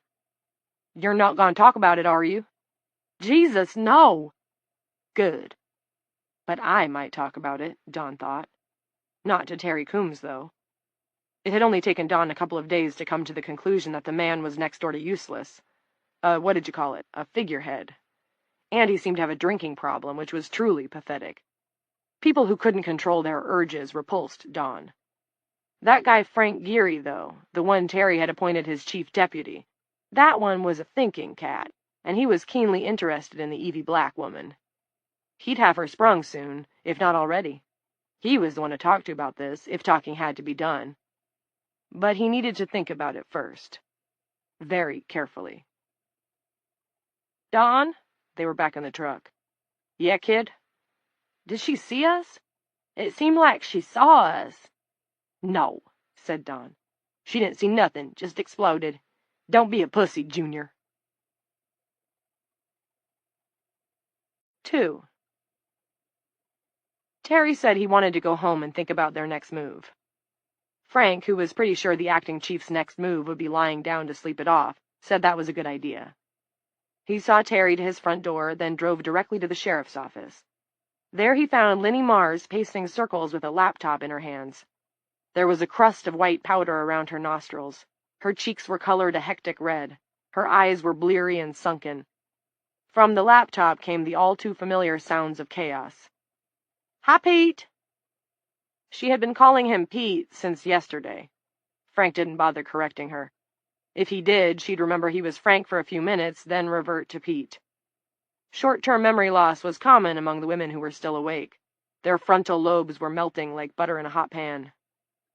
"What are you watching?" "YouTube vids," she said, not slowing her circuit of the office. "I could watch at my desk, I know. Gertrude's screen is much bigger, but every time I sit down, I start to float away. Walking is better." "Gotcha. What's on?" Not that he really needed an update. Frank knew what was going on. Bad things. "Clips from Al Jazeera. All the news networks are going crazy, but Al Jazeera is absolutely shitting themselves. The whole Mideast is on fire. Oil, you know. Oil wells. At least no nukes yet, but somebody over there will pop one eventually, don't you think?" "I don't know. Linnie, I wonder if you could look something up for me. I tried on my phone and couldn't get anywhere. I guess prison personnel is pretty cagey about their personal info." Linnie was walking faster now, still staring at her laptop, which she held out in front of her like a chalice. She stumbled over a chair, almost fell, righted herself, and forged onward. "The Shias are fighting the Sunnis, and ISIL is fighting them both. Al Jazeera had a panel of commentators on, and they seem to think it's because the women are gone. They say that without females to protect, though their idea of protection sure isn't mine, some central psychological underpinning of Judaism and Islam is gone. Like both of those things are the same. Basically still blaming the women, even after they've gone to sleep. Bonkers, huh? In England?" Enough news of the world, Frank thought. He clapped his hands repeatedly in front of Linnie's face. "I need you to do your job for a minute, hon. Could you do that for me?" She snapped to attention. "Absolutely. What do you need, Pete?" "Terry asked me to get an address for Lawrence Hicks. He's the assistant warden up at Correctional. Can you find that for me?" "Walk in the park, piece of cake, can of corn. Got all their phone numbers and addresses, in case there's trouble up there, you know." But it didn't turn out to be a walk in the park, after all. Not in Linnie's current state. Frank waited patiently as she sat at her desk, first trying one file and backing out, then another, then a third, shaking her head and cursing the computer, as people did even when it was their own fault. Once she started to nod off, and he saw a fine white thread spinning out of her ear. He clapped his hands again in front of her nose. "Concentrate, Linnie, okay? This could be important." Her head jerked up. The thread snapped off, floated, disappeared. She gave him a loopy smile. "Roger that. Hey, remember that night we went line dancing at Halls of Ivy over in Coplin, and they kept playing that boot-scootin' boogie?" Frank had no idea what she was talking about. "I sure do. Lawrence Hicks. Address." She finally got it.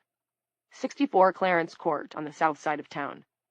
Just about as far from the prison as you could get and still be a dueling resident.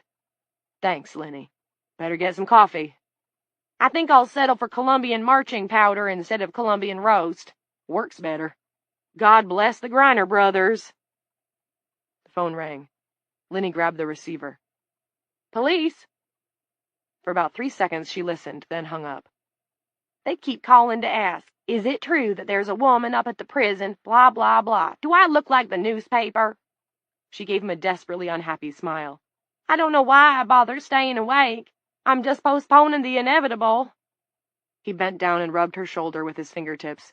Didn't know he was going to do it until it was done. "Hang in. There might be a miracle waiting around the next bend in the road. You won't know until you get there." Linnie started to cry. "Thanks, Dave. That's a nice thing to say." "I'm a nice man," Frank said, who did try to be nice, but found that it wasn't always possible.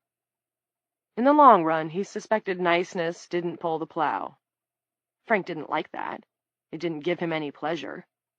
He wasn't sure Elaine had ever grasped that he didn't actually enjoy losing his temper. But he saw how it was. Someone had to pull the plow, and in dueling, that was him.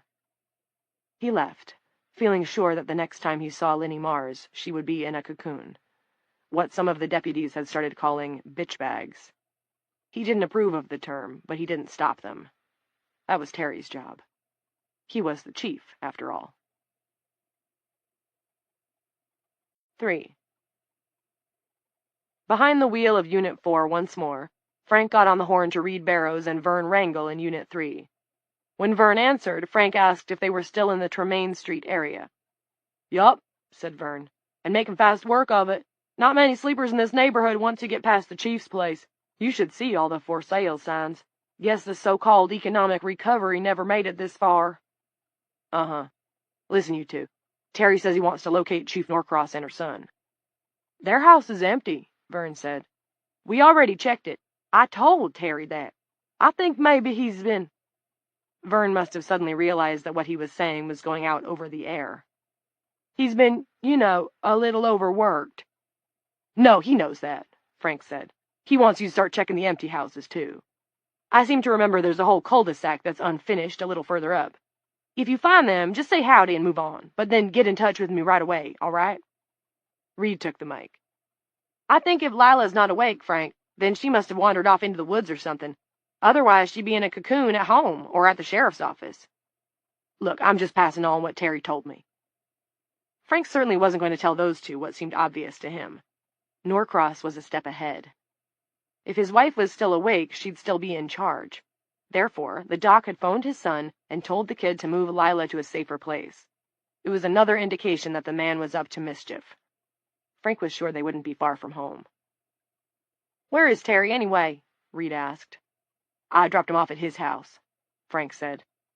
"Jesus." Reed sounded disgusted. "I hope he's up to this job, Frank. I really do." "Can that talk," Frank said. "Remember, you're on the air." "Roger that," Reed said. "We'll start checking the empty houses further up Tremaine. That section's on our list, anyway." "Great. Unit 4 is clear." Frank racked the mic and headed for Clarence Court. He badly wanted to know where Lila Norcross and her son were. They could be the levers he needed to end the situation bloodlessly, but that was second on his list. It was time to get some answers about Ms. Eve Black. 4. Jared answered on the second ring. "This is the CDC dueling branch, epidemiologist Jared Norcross speaking." "No need for that, Jer," Clint said. "I'm alone in my office. Is Mary okay?" "Yeah, for now. She's walking around in the backyard. She says the sun perks her up." Clint felt vague alarm and told himself not to be such an old biddy. Privacy fences, lots of trees. She'd be okay back there. It wasn't as if Terry and his new second-in-command could send out a drone or a helicopter. "I don't think she can stay awake much longer, Dad. I don't know how she's managed it this long." "Me either. And I'm not sure why Mom wanted us up here anyway. There's some furniture, but the bed is hard." He paused. "Guess that sounds pretty whiny, huh, with all that's going on?" "People tend to focus on the small things to keep the big ones from overwhelming them," Clint said. "And your mom was right, Jer." "You don't really think a blowtorch brigade is going to start up in dueling, do you?" Clint thought of the title of an old novel, It Can't Happen Here. The point being that anything could happen anywhere. But no, it wasn't a dueling blowtorch brigade he was currently worried about. "There are things you don't know," Clint said. "But since other people do, or suspect, at least, I'll bring you up to speed tonight." After that, I might not get many more chances, he thought. "I'll bring you and Mary dinner. Double hamburg, double mush from Pizza Wagon sound okay? Assuming they're still open for business?" "Sounds awesome," Jared said. "How about a clean shirt, too?" "It will have to be an officer's blue shirt," Clint said. "I don't want to go by the house." Jared didn't reply at first. Clint was about to ask if he was still there when his son said, "Please tell me you're just being paranoid." "I'll explain everything when I get there. Keep Mary awake. Remind her she can't eat pizza through a cocoon." I'll do that. And Jared? Yeah? The cops aren't keeping me apprised of their strategy for dealing with the local situation. I'm not their favorite person right now. But if I were them, I'd be grid-searching the town and keeping a master list of all the sleeping women, plus their locations. Terry Coombs might not be smart enough or on top of things enough to think of that, but I believe there's a man who's working with him who is. Okay. If they show up where you are, keep quiet, and... Is there a storage space in that house? Other than the cellar, I mean? Not sure, I haven't exactly searched it, but I think there's an attic. If you see cops on the street, you should get everyone up there. Jesus, really? You're kind of freaking me out here, Pop. I'm not sure I'm following you. Why shouldn't I let the cops find Mom and Mrs. Ransom and Molly? They're not burning women here, right? No, they're not, but it could still be dangerous, Jared. For you, for Mary, and especially for your mother. Like I said, the police aren't very happy with me right now. It has to do with the woman I told you guys about, the one who's different. I don't want to get into the details now, but you have to believe me. Can you get them up to the attic or not? Yeah, I hope I don't have to, but yeah. Good. I love you, and I'll be there soon, hopefully bearing pizza. But first, he thought, I'm going to take another run at Evie Black. 5. When Clint got to A-Wing, carrying a folding chair from the common room under one arm, Jeanette was standing by the door to the shower and the delousing station, having a conversation with an individual who didn't exist.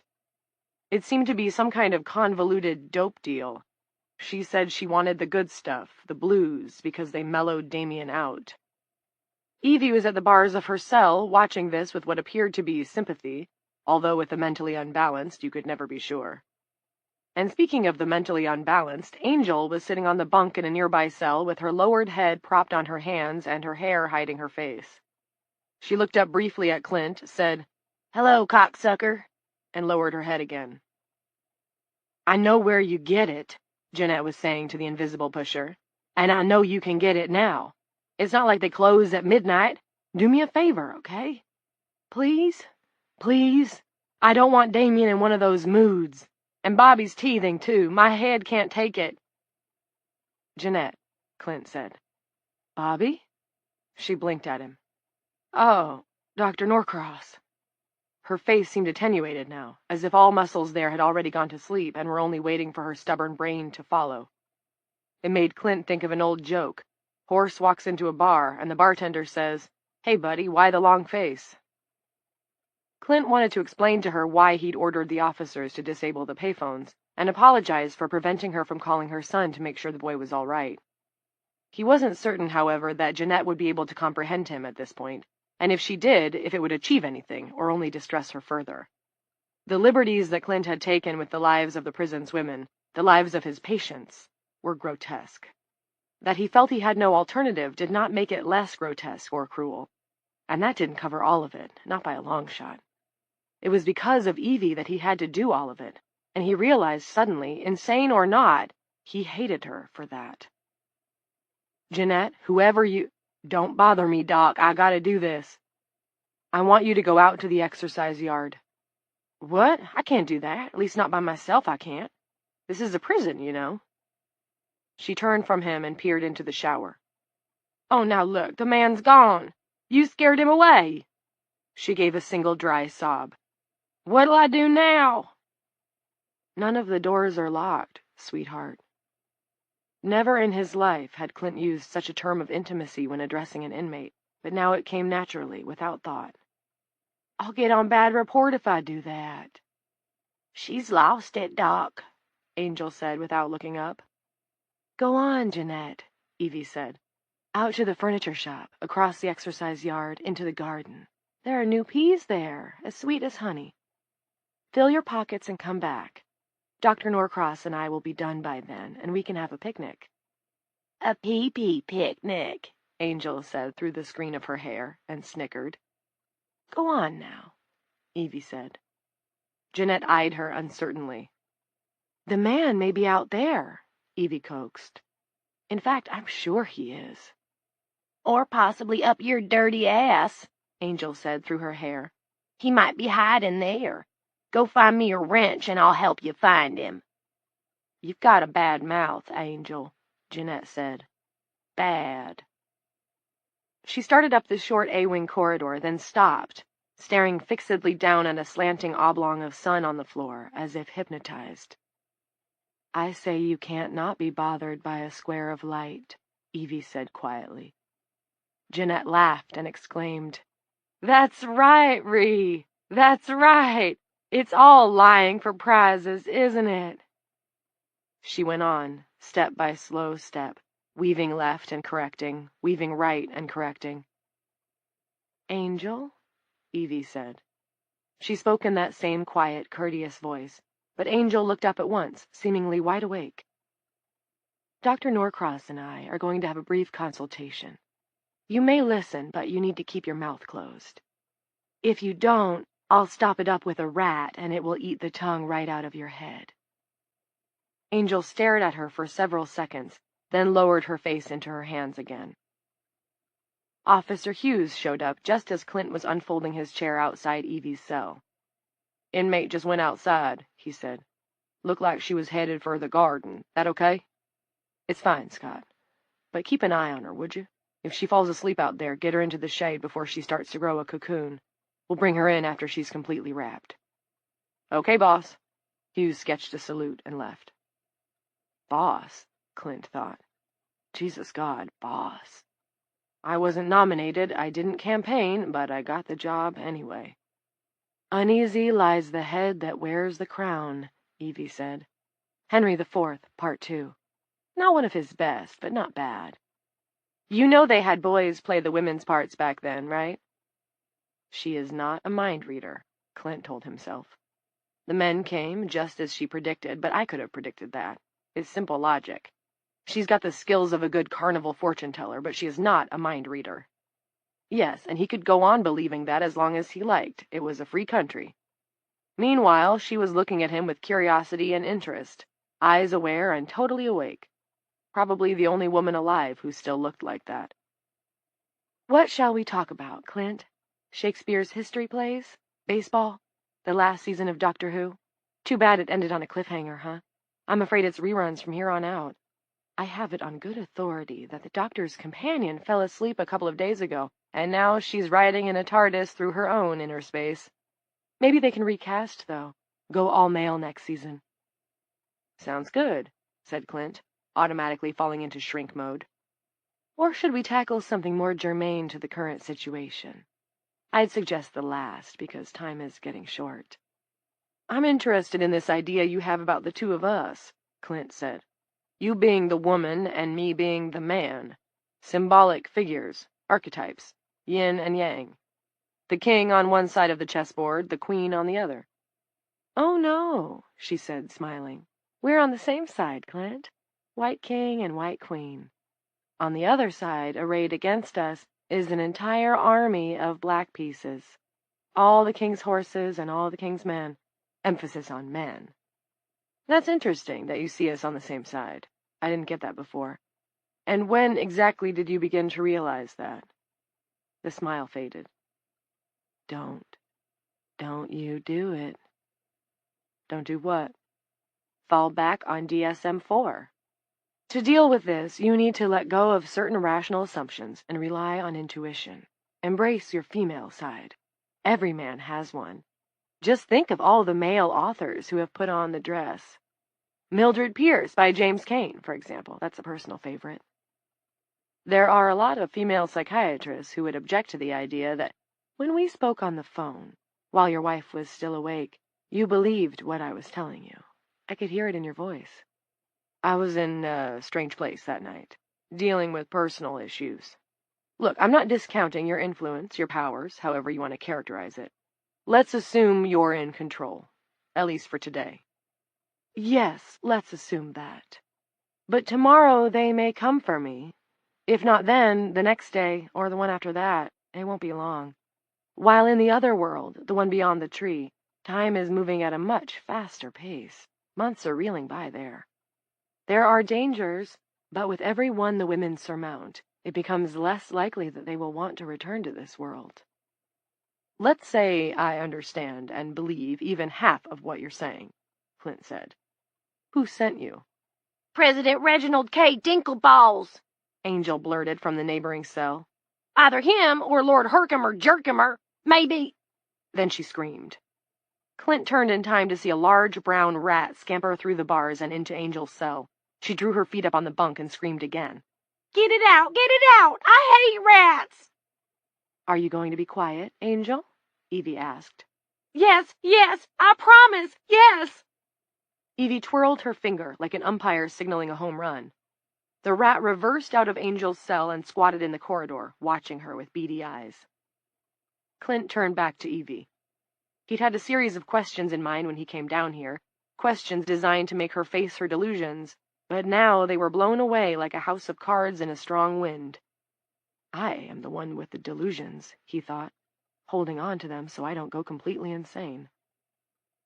No one sent me, Evie said. I came on my own. Can we make a deal? He asked. We already have one, Evie said. If I live through this, if you save me, the women are free to decide their own course. But I warn you, the big guy, Geary, is very determined to have me. He thinks he can control the other men and capture me alive, but he's probably wrong about that. And if I die, it's over. What are you? He asked. Your only hope. I suggest you stop worrying about me and focus all your energies on the men outside these walls. They're the ones that need to concern you. If you love your wife and son, Clint, you need to work quickly to gain the upper hand. Geary isn't in complete control yet, but he will be soon. He's clever, he's motivated, and he doesn't trust anyone but himself. I put him off. Clint's lips felt numb. He has his suspicions, yes, but he can't be sure. He will be once he talks to Hicks, and he's on his way there now. Clint rocked back on his chair as if she'd reached through the bars and slapped him. Hicks! He'd forgotten all about Hicks. Would he keep his mouth shut if Frank Geary questioned him about Eve Black? Balls he would. Evie sat forward, her eyes locked on Clint's. I've warned you about your wife and son. I've reminded you that there are weapons you may be able to access, and those things are more than I should have done, but I didn't expect to like you so much. I suppose I might even be attracted to you because you're so damn foolhardy. You're like a dog barking at the ocean tide, Dr. Norcross. Not to get off the subject, but this is another aspect of the basic problem. The man-woman equation that never balances. Never mind. Subject for another time. You have a decision to make. Either prepare your defenses or clear out and let them have me. I'm not going to let them have you, Clint said. Big talk. Very macho. Her dismissive tone galled him. Does your all-seeing eye know I had to disable the payphones, Evie? That I kept every last woman here from saying goodbye to anyone, even to their children, because we couldn't risk letting word of you get out any further? That my own son is probably in danger, too? He's a teenage boy, and he's taking chances that I'm telling him to take. I know what you've done, Clint, but I didn't make you do anything. Clint was suddenly furious with her. If you believe that, you're lying to yourself. From the shelf, she took Hicks's phone. We're done here, Doctor. I want to play a few games of Boomtown. She dropped him the wink of a flirty teenager. I'm getting better all the time. 6. Here we are, Garth Flickinger said, and brought his battered Mercedes to a stop in front of the late Truman Mayweather's far more battered trailer. Michaela regarded it blankly. For the last few days, she'd felt like a woman in a dream, and the rusty trailer, up on blocks, surrounded by weeds and discarded auto parts, the police tape now lying on the ground and fluttering lackadaisically, seemed like just another of the peculiar turns dreams take. But I'm still here, she told herself. My skin is still my skin, right? She rubbed a hand up one cheek and across her forehead. Right. Still clean of cobwebs. Still here. Come on, Mickey, Garth said, getting out. If I find what I'm looking for, you'll be good to go for at least another day or two.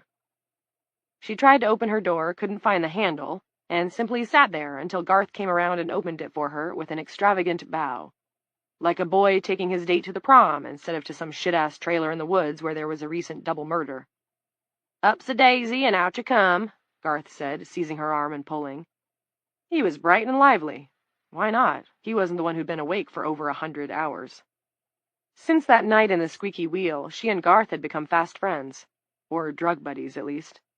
He'd had a large bag of crystal meth, his emergency stash, he said, and that had balanced off the drinks nicely. She'd been happy enough to go home with him when the wheel finally ran out of booze and closed its doors. Under other circumstances, she might even have slept with him. As little as men did for her, sometimes the novelty was appealing, and God knew, the way things were going, she appreciated the company. Not under these circumstances, though. If she slept with him, she would really go to sleep after. She always did. And if she did that, whoopsie, there goes your ball game. Not that she had any idea if he would even be interested. Garth Flickinger did not present as the most sexual of beings, except in regards to dope, about which he was quite passionate. The emergency stash turned out to be sizable, and they had kept the party going at Garth's house for the better part of the next 48 hours. When he finally fell asleep for a few hours on Sunday afternoon, she had explored the contents of the doctor's roll-top desk. It contained, predictably, a stack of medical journals and several scorched drug pipes. Less expected was a creased photo of a baby wrapped in a pink blanket. Kathy was penciled lightly on the reverse side, and in the desk's bottom cabinet, a big box of reptile vitamin supplements. Next, she played with his jukebox. It held nothing but jam bands, unfortunately. She didn't need to listen to Casey Jones. She was well en route to becoming Casey Jones. Michaela flicked through what seemed like 500 channels on his El Gigantico TV, pausing only to watch those infomercials where the hucksters had the loudest, most offensive, listen to me or die voices. She seemed to remember ordering a Shark vacuum cleaner and having it sent to her old address in D.C. She doubted if it would arrive. Although it had been a man who took her call, Michaela was sure that it was women who actually filled the orders. Wasn't it usually the women who got those kinds of jobs? The crap jobs? If you see a toilet bowl without a ring, she thought, you know there's a woman somewhere in the vicinity. Troom told me he got hold of the best shit ever, and he wasn't lying, Garth said, leading her toward the trailer. I mean, don't get me wrong, he was a maniac, and he lied almost all the time, but this was the rare instance when he wasn't. The trailer had a hole in the side that was surrounded by a corona of what looked like dried blood, but surely that wasn't really there. She must be waking dreaming, quite common among people who had been without sleep for a long time. So said a self-proclaimed expert in a News America sidebar piece she'd seen before decamping for the green hills of her Appalachian hometown. You don't see a hole in the side of that trailer, do you? She asked. Even her voice was dreamlike now. It seemed to be issuing from a loudspeaker in the top of Michaela's head. Yeah, he said. It's there, all right. Listen, Mickey. Troom called this new stuff purple lightning, and I got a sample before the wild woman came on the scene and offed Troom and his sidekick. Garth was momentarily diverted into reverie. The guy, he had the stupidest tattoo. That turd from South Park, the one that sings and stuff, it was on his Adam's apple. Who gets a turd tattoo on his Adam's apple? You tell me. Even if it's a witty, singing and dancing turd, it's still a turd. Everyone who looks at you sees a turd. Not my specialty, but I've consulted, and you would not believe what a pain it is to get something like that removed. Garth, stop. Rewind. The wild woman, is that the woman people in town are talking about? The one they're holding at the prison? Uh-huh. She totally hulked out. I was lucky to get away. But that's water under the bridge, piss down the sewer pipe, last week's news, so on and so forth. Doesn't matter. And we should be grateful for that, trust me. What does matter is this superb crystal. Troom didn't make it. He got it from Savannah or somewhere. But he was going to make it, dig, analyze it, and then create his own version. He had a 2-gallon baggie of the shit, and it's in there somewhere. I'm gonna find it. Michaela hoped so, because resupply was necessary. They had smoked up Garth's reserves over the last few days, even smoked up the rug bunnies and a couple of shards they'd found under the couch, Garth insisting that she brush her teeth after every session with the bong. Because that's why meth addicts have such bad teeth, he'd told her. They get high and forget basic hygiene. The stuff hurt her throat, and the euphoric effect had long since worn off, but it kept her awake. Michaela had been almost positive she would fall asleep on the ride out here. It had seemed interminable. but somehow she had managed to stay conscious. And for what? The trailer, balanced crooked on its cement blocks, didn't exactly look like the fountain of awareness. She could only pray that the purple lightning wasn't a fantasy of Garth Flickinger's dope-addled brain. "Go ahead," she said, "but I'm not going in with you. There might be ghosts." He looked at her with disapproval. "Mickey, you're a reporter, a news maven. You know there are no such things as ghosts." "I do know that," Michaela said from the loudspeaker on top of her head, "but in my current state, I might see them anyway." "I don't like leaving you on your own. I won't be able to slap you if you start nodding off." "I'll slap myself. Go get it. Just try not to be long." Garth trotted up the steps, tried the door, and put his shoulder to it when it wouldn't give. It flew open, and he stumbled inside. A moment later, he poked his head out the maroon-stained hole in the side of the trailer, a big grin on his face. "Don't go to sleep, you pretty thing. Remember, I'm going to touch up your nose one of these fine days." "In your dreams, Buster," she said, but Garth had already pulled his head back inside. Michaela heard thuds and crashes as he began his search for the elusive purple lightning, which the cops had probably taken and stashed in the evidence locker at the sheriff's office, if they hadn't taken it home to their womenfolk. Michaela wandered to the ruins of the meth-cooking shed. It was surrounded by charred bushes and blackened trees. No meth would be cooked here in the future, purple or otherwise. She wondered if the shed had blown up on its own, as meth-cooking facilities were wont to do, or if the woman who had killed the cookers had blown it up. It was a moot question at this late date, but the woman herself interested Michaela, piqued the natural, seeking curiosity that had made her investigate Anton Dubček's dresser drawers when she was 8, and eventually led her into journalism, where you got to investigate everybody's drawers, those in their houses and those that they wore. That part of her mind was still active, and she had an idea it was keeping her awake as much as Flickinger's methamphetamine. She had Q's with no A's.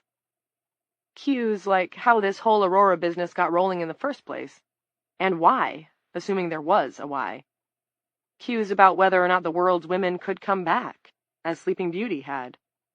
Not to mention Q's about the woman who had killed the meth dealers, and whose name was, according to some talk they'd overheard at the Squeaky Wheel and in town, either Eve or Evelyn or Ethelyn Black, and who could supposedly sleep and wake again, which made her like no other woman anywhere, unless another existed in Tierra del Fuego or the high Himalayas.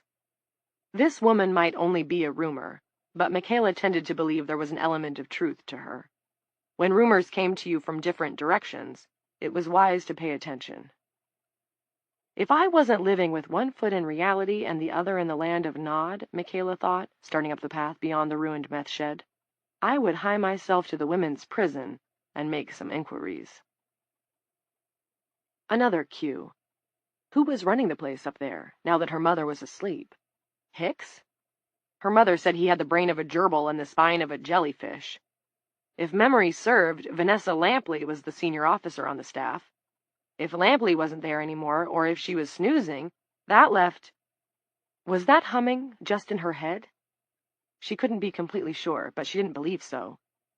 She thought it was the power lines that ran near here, no big deal. Her eyes, however, were reporting stuff that was harder to dismiss as normal.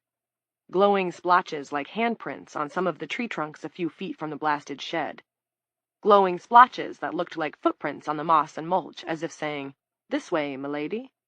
And clumps of moths on many of the branches, perched there and seeming to watch her. "Boo!" she shouted at one of these clumps. The moths fluttered their wings but did not take off. Michaela slapped one side of her face, then the other. The moths were still there. Casually, Michaela turned and looked down the slope toward the shed and the trailer below.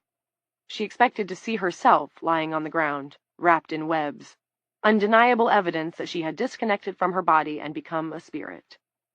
There was nothing, though, except for the ruins and the faint sounds of Garth Flickinger treasure-hunting his ass off. She looked back up the path. It was a path, the glowing footprints said so, and saw a fox sitting 30 or 40 yards ahead. Its brush was curled neatly around its paws. It was watching her.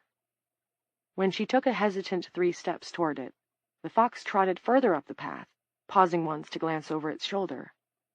It seemed to be grinning amiably. This way, milady. Michaela followed. The curious part of her was fully awake now, and she felt more aware, more with it, than she had in days. By the time she'd covered another 100 yards, there were so many moths roosting in the trees that the branches were furry with them. There had to be thousands. Hell, tens of thousands. If they attacked her, this brought a memory of Hitchcock's film about vengeful birds, she'd be smothered. But Michaela didn't think that was going to happen. The moths were observers, that was all. Sentinels. Outriders. The fox was the leader. But leading her where? Her trail guide brought Michaela up a rise, down a narrow dip, up another hill, and through a scrubby stand of birch and alder. The trunks were patched with that weird whiteness. She rubbed her hands over one of the spots. The tips of her fingers glowed briefly, then faded. Had there been cocoons here? Was this their residue? More Q's without A's. When she looked up from her hand, the fox was gone, but that hum was louder. It no longer sounded like power lines to her. It was stronger and more vital. The earth itself was vibrating beneath her shoes. She walked toward the sound, then stopped, awestruck just as Lila Norcross had been on this same spot a bit more than 4 days before. Ahead was a clearing. In the center of it, a gnarled tree of many entwined, russet-colored trunks ascended into the heavens. Ferny, prehistoric leaves lolled from its arms. She could smell their spicy aroma, a little like nutmeg, mostly like nothing she had ever smelled in her life. An aviary's worth of exotic birds roosted in the high branches, whistling and keening and chattering. At the foot was a peacock as large as a child, its iridescent fan spread for Michaela's delectation. I am not seeing this. Or if I am, all of the sleeping women are seeing it too. Because I'm like them now. I fell asleep back by the ruins of that meth shed, and a cocoon is weaving around me even as I admire yonder peacock.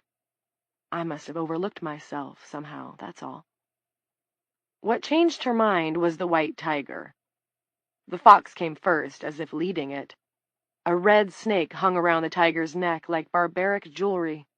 The snake flicker-flicked its tongue, tasting the air. She could see shadows waxing and waning in the muscles of the tiger's flanks as it paced toward her, its enormous green eyes fixed on hers. The fox broke into a trot, and its muzzle scraped against her shin, cool and slightly damp.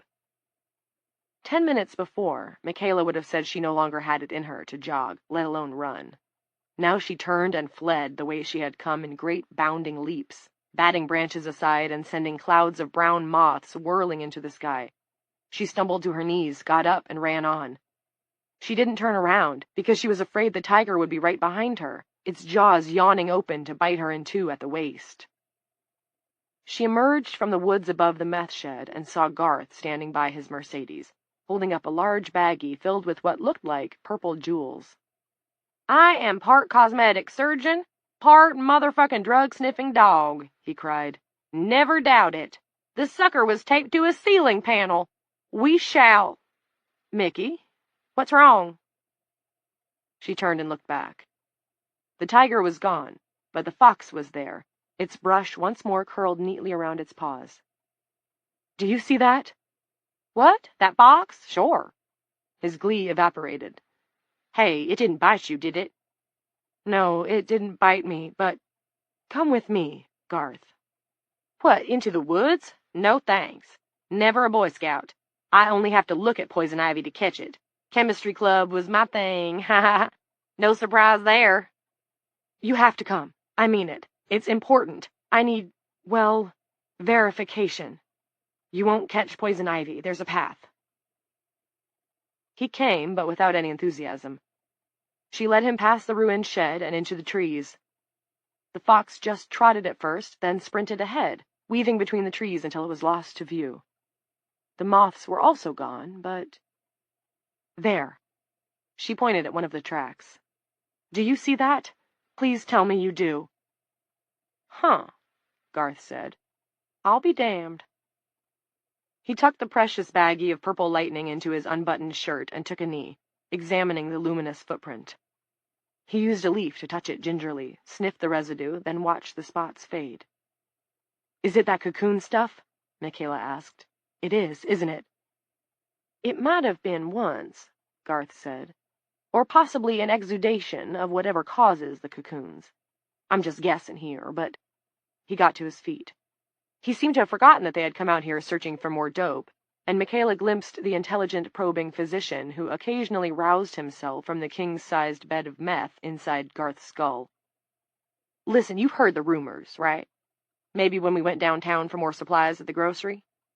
Said supplies, beer, Ruffles potato chips, ramen noodles, and an economy-sized tub of sour cream, had been meager. The shop well had been open, but pretty much ransacked. Rumors about the woman, she said. Of course. Garth said, maybe we really do have Typhoid Mary right here in Dooling. I know it seems unlikely, all the reports say Aurora started on the other side of the world, but... I think it's possible, Michaela said. All her machinery was working again, and at top speed. The feeling was divine.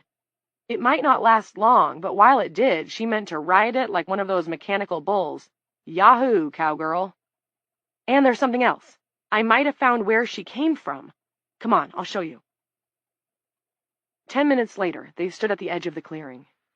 The fox was gone. Ditto tiger and peacock with fabulous tail. Also ditto exotic birds of many colors. The tree was still there, only... Well, Garth said, and she could practically hear his attentiveness dwindling away, air whistling out from a punctured flotation device. It's a fine old oak, Mickey, I'll give you that, but otherwise I see nothing special. I didn't imagine it. I didn't. But already she was beginning to wonder. Perhaps she had imagined the moths, too. Even if you did, those glowing handprints and footprints are definitely X-Files material. Garth brightened. I've got all those shows on disc, and they hold up remarkably well, although the cell phones they use in the first 2 or 3 seasons are hilarious. Let's go back to the house and smoke up and watch some. What do you say? Michaela did not want to watch the X-Files. What she wanted was to drive to the prison and see if she could score an interview with the woman of the hour. It seemed like an awful lot of work, and it was hard to imagine persuading anyone to let her in looking as she did now, sort of like the Wicked Witch of the West, only in jeans and a shell top. But after what they had seen up here, where that woman had reportedly made her first appearance... How about a real-life X-File, she said. What do you mean? Let's take a ride. I'll tell you on the way. Maybe we could try this stuff out first? He shook the baggie hopefully. Soon, she said. It would have to be soon, because weariness surrounded her. It was like being stuck in a suffocating black bag. But there was one tiny rip in it, and that rip was her curiosity, letting in a shaft of bright light. Well, okay, I guess. Garth led their return down the path. Michaela paused long enough to take a look back over her shoulder, hoping to surprise the amazing tree back into existence. But it was just an oak, broad and tall, but not in the least supernatural. The truth is out there, though, she thought, and maybe I'm not too tired to find it. 7. Nadine Hicks was of the old school. In the days before Aurora, she had been wont to introduce herself as Mrs. Lawrence Hicks, as though by marrying her husband she had to some degree become him. Now she was wrapped up like a wedding present and reclining at the dining-room table. Set in front of her was an empty plate, an empty glass, napkin, and cutlery. After letting Frank into the house, Hicks brought him into the dining room, and the assistant warden sat down at the cherrywood table across from his wife to finish his breakfast. "I bet you think this is weird," said Hicks. No, Frank thought. I don't think arranging your cocooned wife at the dining table like a giant mummified doll is weird at all. I think it's, what's the word? Ah, there it is. Insane. I'm not going to judge you, Frank said. It's been a big shock. Everyone's doing the best they can. Well, officer, I'm just trying to keep to a routine. Hicks was dressed up in a suit and he'd shaved, but there were huge bags under his eyes and the suit was wrinkled. Of course, everyone's clothes seemed to be wrinkled now. How many men knew how to iron? Or to fold, for that matter? Frank did, but he didn't own an iron. Since the separation, he took his clothes to dueling dry cleaners, and if he needed a pair of creased pants in a hurry, he put them under the mattress, lay down for 20 minutes or so, and called it good. Hicks's breakfast was chipped beef on toast. "Hope you don't mind if I eat. Good old shit on a shingle. Moving her around works up an appetite. After this, we're going to sit out in the yard." Hicks swiveled to his wife. "Isn't that right, Nadine?" They both waited a couple of pointless seconds, as if she might respond. Nadine just sat there, though, an alien statue behind her place setting. "Listen, I don't want to take up too much of your time, Mr. Hicks." "It's fine." Hicks scooped up a toast point and took a bite. Droplets of white mush and beef splatted down on his knee. "Darn it," Hicks chuckled through his mouthful. "Running out of clean clothes already. Nadine's the one who does the laundry. Need you to wake up and get on that, Nadine." He swallowed his bite and gave Frank a small, serious nod. "I scoop the litter box and take out the trash on Friday mornings. It's equitable, a fair division of labor." "Sir, I just want to ask you, and I gas up her car. She hates those self-service pumps. I used to tell her, 'You'll have to learn if I predecease you, honey.' And she'd say, 'I want to ask you about what's going on at the prison.'" Frank also wanted to get away from Lore Hicks as quickly as possible. "There's a woman there that people are talking about. Her name's Eve Black. What can you tell me about her?" Hicks studied his plate. "I would avoid her." "So she's awake?" "She was when I left, but yes, I would avoid her." "They say that she sleeps and wakes. Is that true?" "It seemed like she did, but—" Hicks, still staring at his plate, angled his head as if he were suspicious of his shit on toast. "I hate to beat a dead horse, but I would let that one go, officer." "Why do you say that?" Frank was thinking of the moths that had burst up from the clipping of web that Garth Flickinger had lit, and the one that had seemed to fix its eyes on him. "She took my phone," said Hicks. "Pardon? How did she do that?" "She threatened me with rats. The rats are with her. They do her bidding." "The rats do her bidding. You see the implications, don't you? Like every hotel, every prison has rodents. Cutbacks exacerbate the problem. I remember Coates complaining about having to cancel the exterminator, no room in the budget. They don't think about that at the legislature, do they? It's just a prison. What are a few rats to an inmate when they are rats themselves? Well, what if one of the inmates learns to control the rats? What then?" Hicks pushed his plate away. Apparently his appetite had left him. "Rhetorical question, of course. Legislature doesn't think of things like that." Frank hovered in the doorway of the Hickses' dining room, contemplating the likelihood that the man was suffering from hallucinations brought on by stress and grief. But there was the fragment of web that had turned into moths. What about that? Frank had seen it happen. And hadn't a moth stared Frank down? That might have been a hallucination. He himself was suffering from stress and grief, after all. But Frank didn't really think so. Who was to say that the assistant warden hadn't completely lost his marbles? And who was to say he wasn't telling the truth? Maybe he'd lost his marbles because he was telling the truth. How about that for an unpleasant possibility? Hicks stood up. "Since you're here, would you mind helping me carry her outside? My back's aching, and I'm not exactly young anymore." There were few things he wanted to do less, but Frank agreed. He took Nadine Hicks's bulked-up legs, and her husband gripped her under her bulked-up armpits. They hoisted her and went out the front door, down the steps, and along the side of the house, carefully carrying the woman between them. The webbing crackled like Christmas paper. "Just hold on there, Nadine," Hicks told the white membrane that surrounded his wife's face.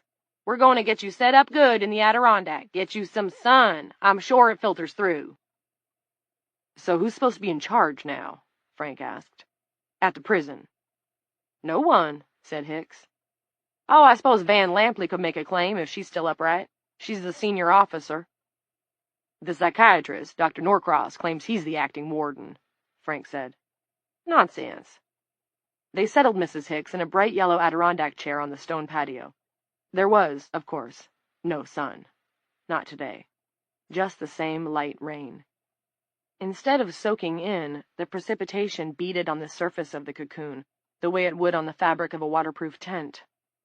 Hicks began to half-rock, half-drag over a stand-up umbrella. The umbrella's base screeched across the stone. "Have to be careful. Can't apply sunblock with that stuff on her, and she burns very easily."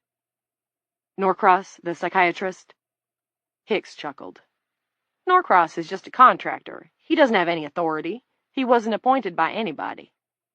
This didn't surprise Frank. He'd suspected that Norcross's line of bullshit was just that, a line. It did piss him off, though. Lives were at stake. Plenty of them. But it was okay to think mostly of Nana, because she stood for all the rest. There was no selfishness in what he was doing when you looked at it that way. Seen in that light, it was altruistic. Meanwhile, he needed to stay cool. What kind of a man is he, this shrink? Hicks got the umbrella situated and opened it over his wife. There.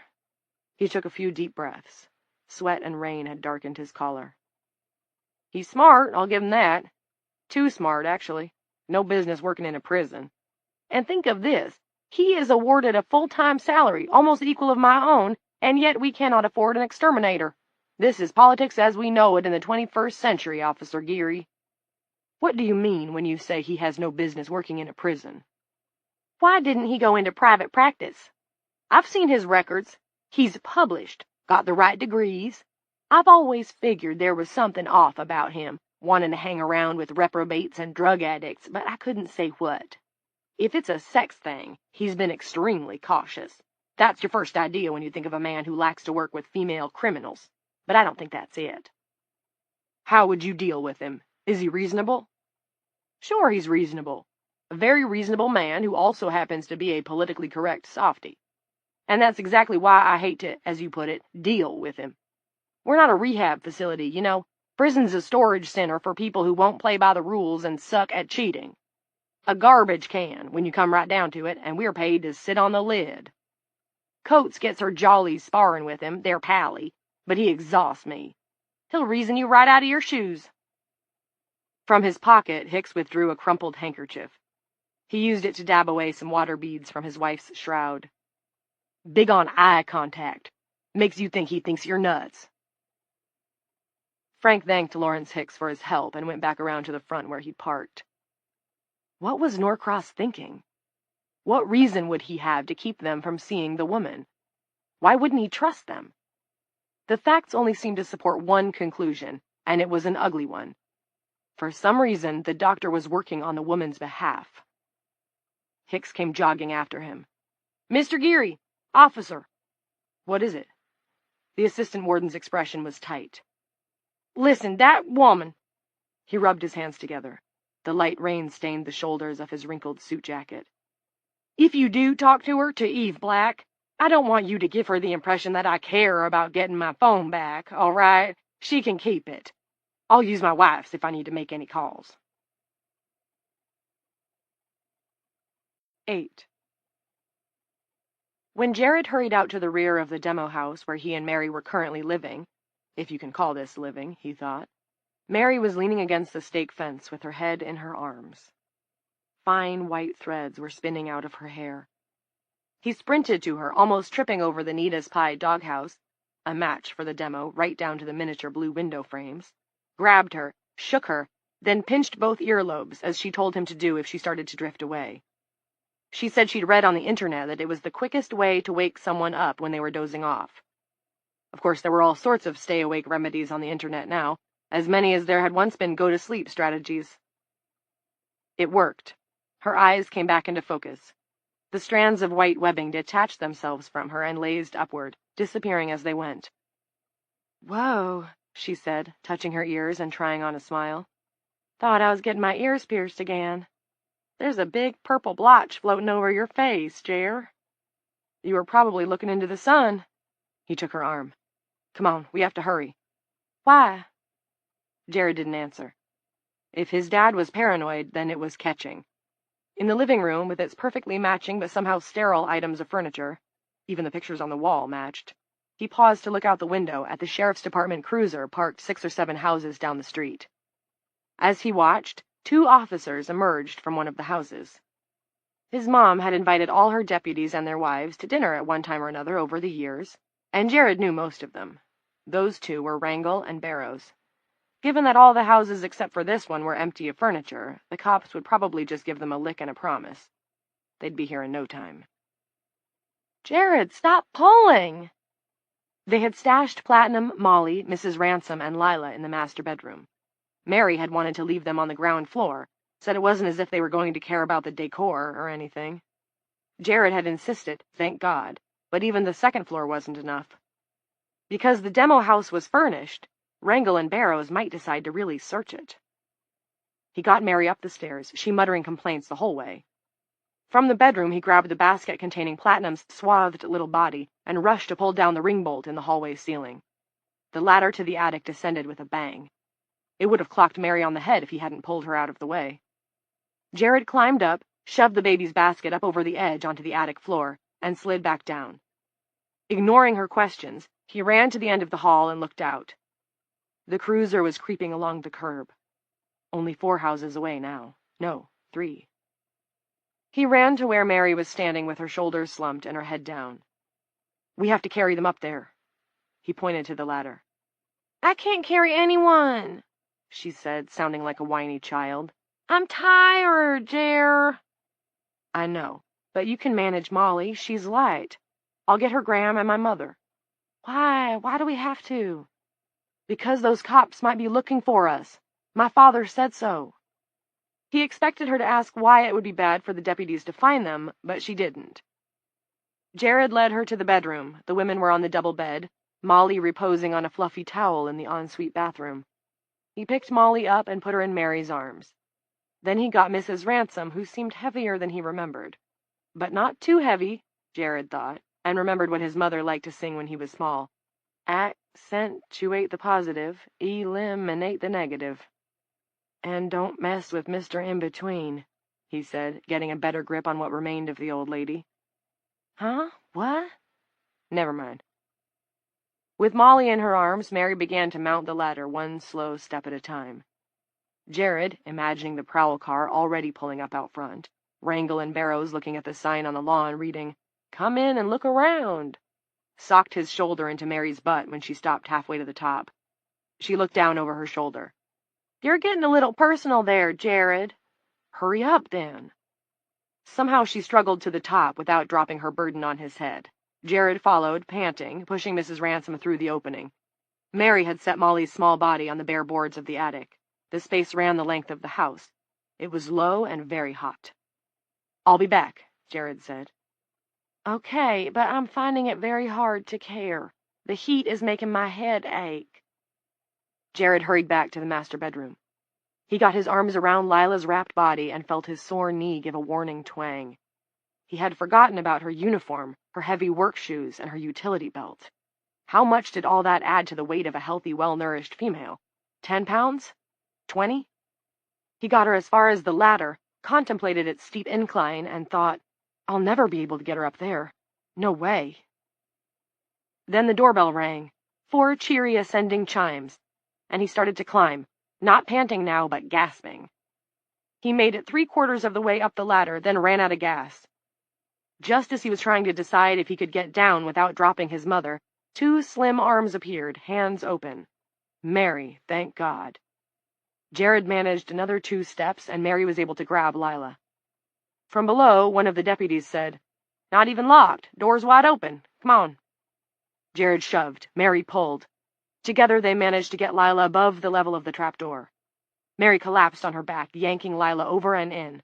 Jared grabbed the top of the ladder and pulled. It came up, folding in on itself as it did, and he pressed against it, easing it the last couple of feet so it wouldn't bang shut. Down below, the other deputy called, "Yoo-hoo, anybody home?" "Like some woman in a bitch bag is going to answer," the other said, and the 2 of them laughed. Bitch bags? Jared thought. Is that what you're calling them? If my mother heard something like that come out of your mouths, she'd kick your country asses right up between your shoulder blades. They were still talking, but moving toward the kitchen side of the house, and Jared could no longer tell what they were saying. His fear had communicated itself to Mary, even in her dopey state, and she put her arms around him. He could smell her sweat, and when her cheek pressed against his, he could feel it. The voices came back, and Jared sent the cops below a thought command. "Leave! The place is obviously empty, so just leave!" Mary whispered in his ear. "There's food in the fridge, Jer. In the pantry, too. A wrapper I tossed in the wastebasket. What if they—" Big cop shoes going clump, clump, clump. The deputies came up the stairs to the second floor. That was bad, but they weren't talking about food in the fridge or fresh trash in the can beside it, and that was good. Accentuate the positive. They were discussing what to do about their lunch. From beneath them and to the left, one of the cops, Wrangle maybe, said, "This bedspread looks kind of rumpled to me. Does it to you?" "Yeah," said the other. "Wouldn't shock me if someone's been squatting here, but more likely people that come in to look at the place, prospective buyers. They probably sit down, too, sometimes, right? Or even try the bed. Natural thing to do." More footsteps back out into the hall. Clump, clump, clump. Then they stopped, and this time when the voices came, they were directly below. Mary tightened her arms around Jared's neck and whispered, "If they catch us hiding up here, they'll arrest us, won't they?" "Shh," Jared whispered back, thinking, they would have arrested us even if they found us down there.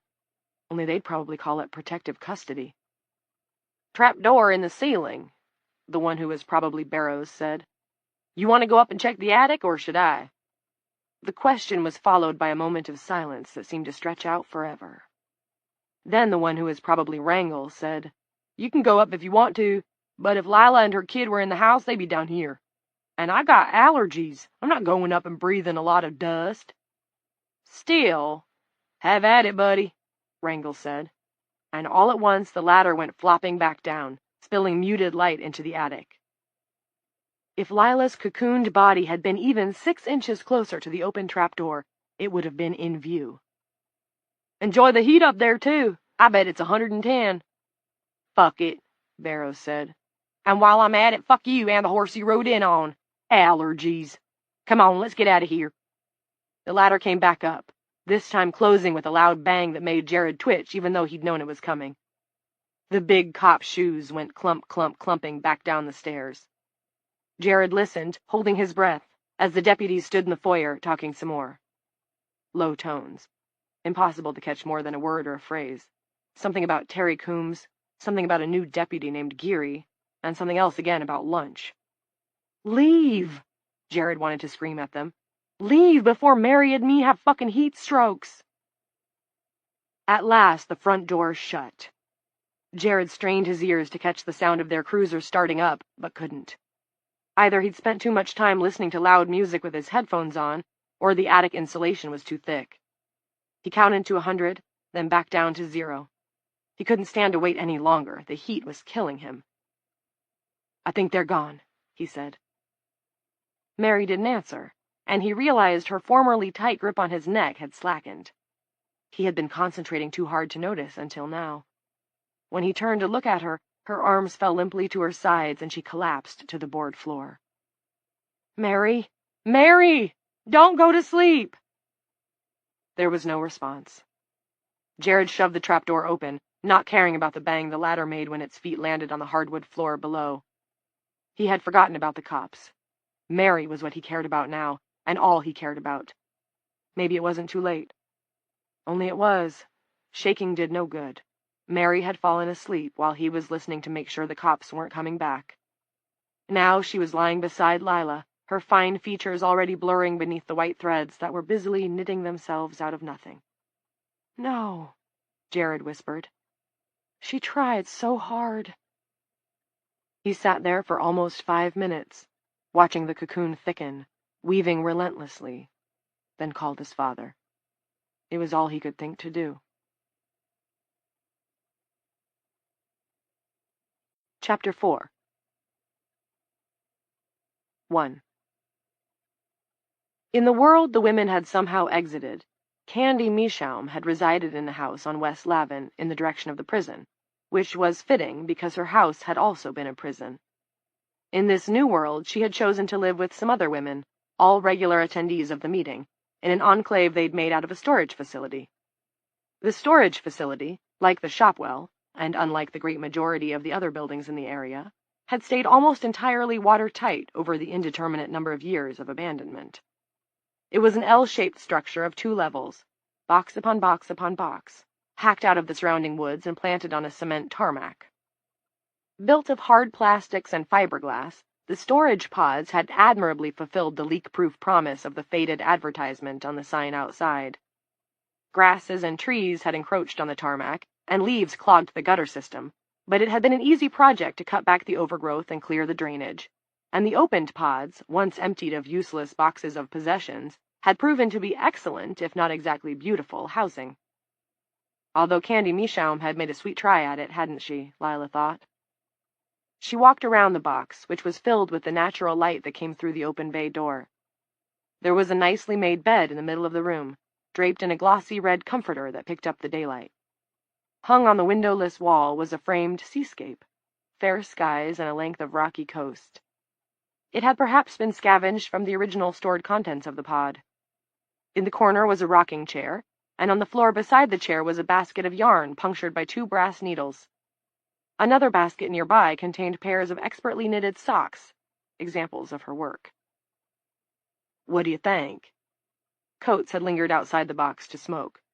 Cigarettes, wrapped in foil and cellophane, were another of the things that had lasted quite well. The warden, former warden, had grown her hair out, allowing it to go white. The way it spread down to her narrow shoulders gave her a prophetic look, as if she had been wandering in the desert in search of her tribe. Lila thought it suited her. "I like what you've done with your hair." "Thanks, but I was referring to the woman who ought to be here, but suddenly isn't." Candy Meashaum was one of 4 women who had lately vanished, counting Essie. Lila had interviewed a number of other women who lived in the neighboring pods. Candy had been seen happily rocking in her chair, knitting, and 10 minutes afterward, she was nowhere. The pod was on the 2nd floor of the storage complex, close to the middle, and yet not a single person had seen her slip away, a good-sized woman with a bad limp. It wasn't inconceivable that she'd managed such a disappearance, but it was improbable. Her neighbors described Candy as cheerful and happy. One of them, who had known her before in the old world, used the word reborn. She evinced great pride in her crafts, and in her pretty little decorated box of a home. More than one person mentioned that she referred to her home as the apartment of her dreams, without a crumb of irony.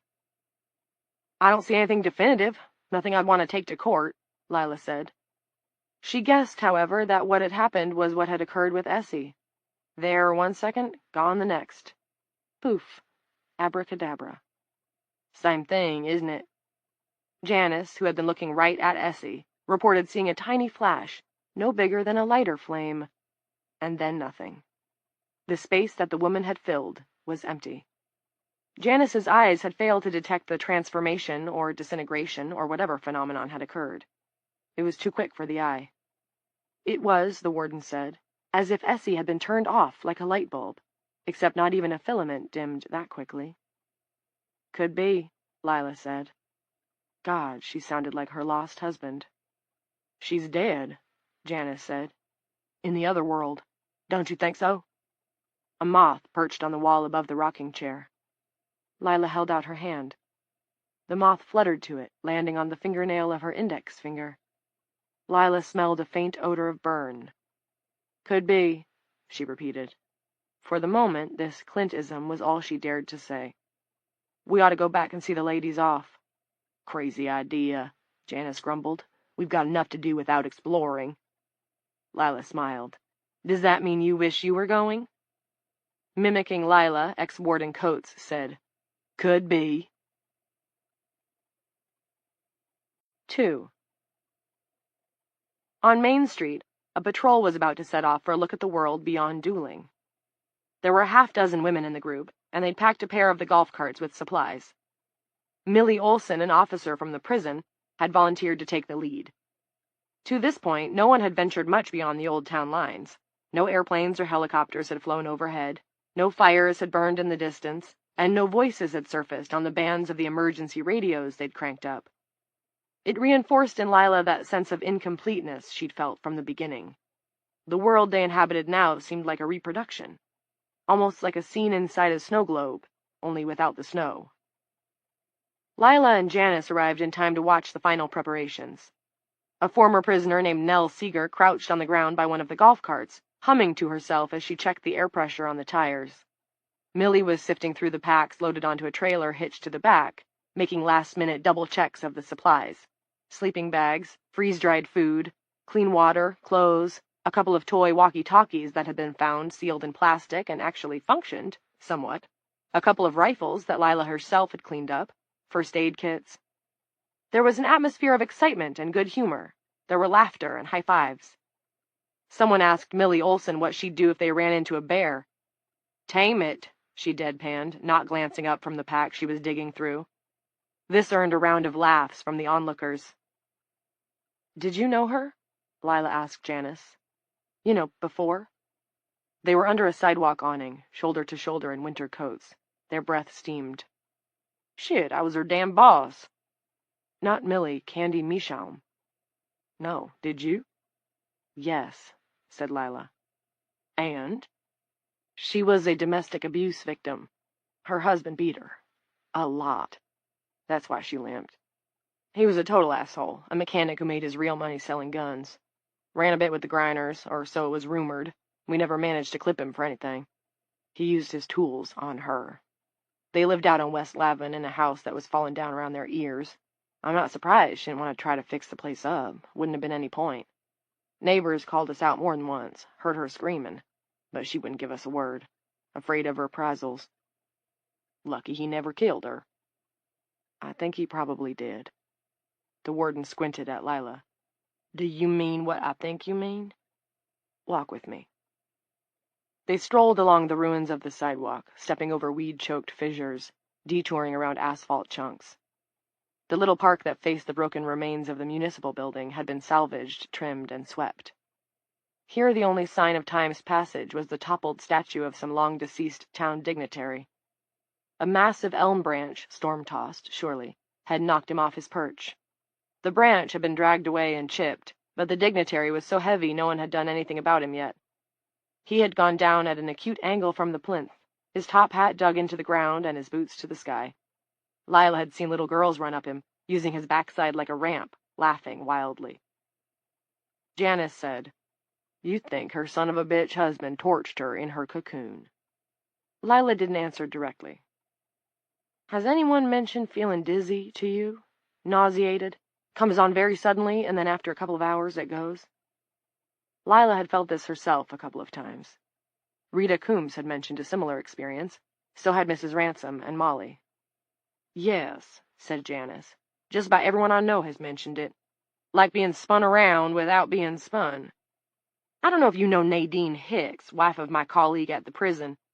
Met her at a couple of community potlucks," said Lila, and wrinkled her nose. "Yeah, she hardly ever missed. And wasn't missed when she did, if you know what I mean. Anyway, she claims to have that vertigo thing just about all the time." "Okay, keep that in mind. Now think about the mass burnings. You know about those?" "Not personally. I'm like you, I came relatively early. But I've heard the newer arrivals talk about seeing it on the news. Men burning women in their cocoons." "There you go," Lila said. "Oh," Janice replied, getting the drift. "Oh, shit." "Oh, shit covers it all right. At first I hoped, that maybe it was some sort of misinterpretation on the part of the newer arrivals. They'd been sleep-deprived, of course, and distressed, and maybe they saw something on television that they thought was cocoons being burned, but was actually something else." Lila inhaled deeply of the late fall air. It was so crisp and clean it made you feel taller. No exhaust smells, no coal trucks. That instinct, to doubt what women say, it's always there. To find some reason not to take their word. Men do it, but we do too. I do it. You're too hard on yourself. And I saw it coming. I talked about it with Terry Coombs not more than 3 or 4 hours before I fell asleep in the old world. Women reacted when their cocoons were torn. They were dangerous. They fought. They killed. It doesn't surprise me that a lot of men might see the situation as an opportunity, or a precaution, or the pretext they'd always wanted to light a few people on fire. Janice offered a slanted smile. And I get accused of taking a less than sunny view of the human race. Someone burned Essie, Janice. Back in our world. Who knows who? And someone burned Candy Meashaum. Was her hubby upset because his punching bag fell asleep on him? He'd definitely be the first person I'd question if I was there. Lila sat down on the fallen statue. And the dizziness? I'm pretty sure that's also because of what's happening back there. Someone moving us around like furniture. Right before Essie was burned, she was in a low mood. I'm guessing that maybe someone moved her a bit before lighting her up, and it was the vertigo that had her down. Pretty sure you've got your ass on Dooling's first mayor, said Janice. He can take it. Someone washed his underwear for him. This is our new honorary bench. Lila realized she was furious. What had Essie or Candy Mishaum ever done, except finally find a few months of happiness out of the entirety of their rotten lives? Happiness that had come at the price of nothing more than a few dolls and a converted storage space with no windows. And men had burned them. She was sure of it. That was how their story ended. When you died there, you died here too. Men had ripped them right out of the world, right out of two worlds. Men. There seemed to be no escape from them. Janice must have read her thoughts, or more likely, her face. My husband Archie was a good guy. Supported everything I ever did. Yeah, but he died young. You might not have felt that way if he'd stuck around. It was an awful thing to say, but Lila didn't regret it. For some reason, an old Amish saying occurred to her. Kissin' don't last, cookin' do. You could say that about a lot of things when it came to the wedded state.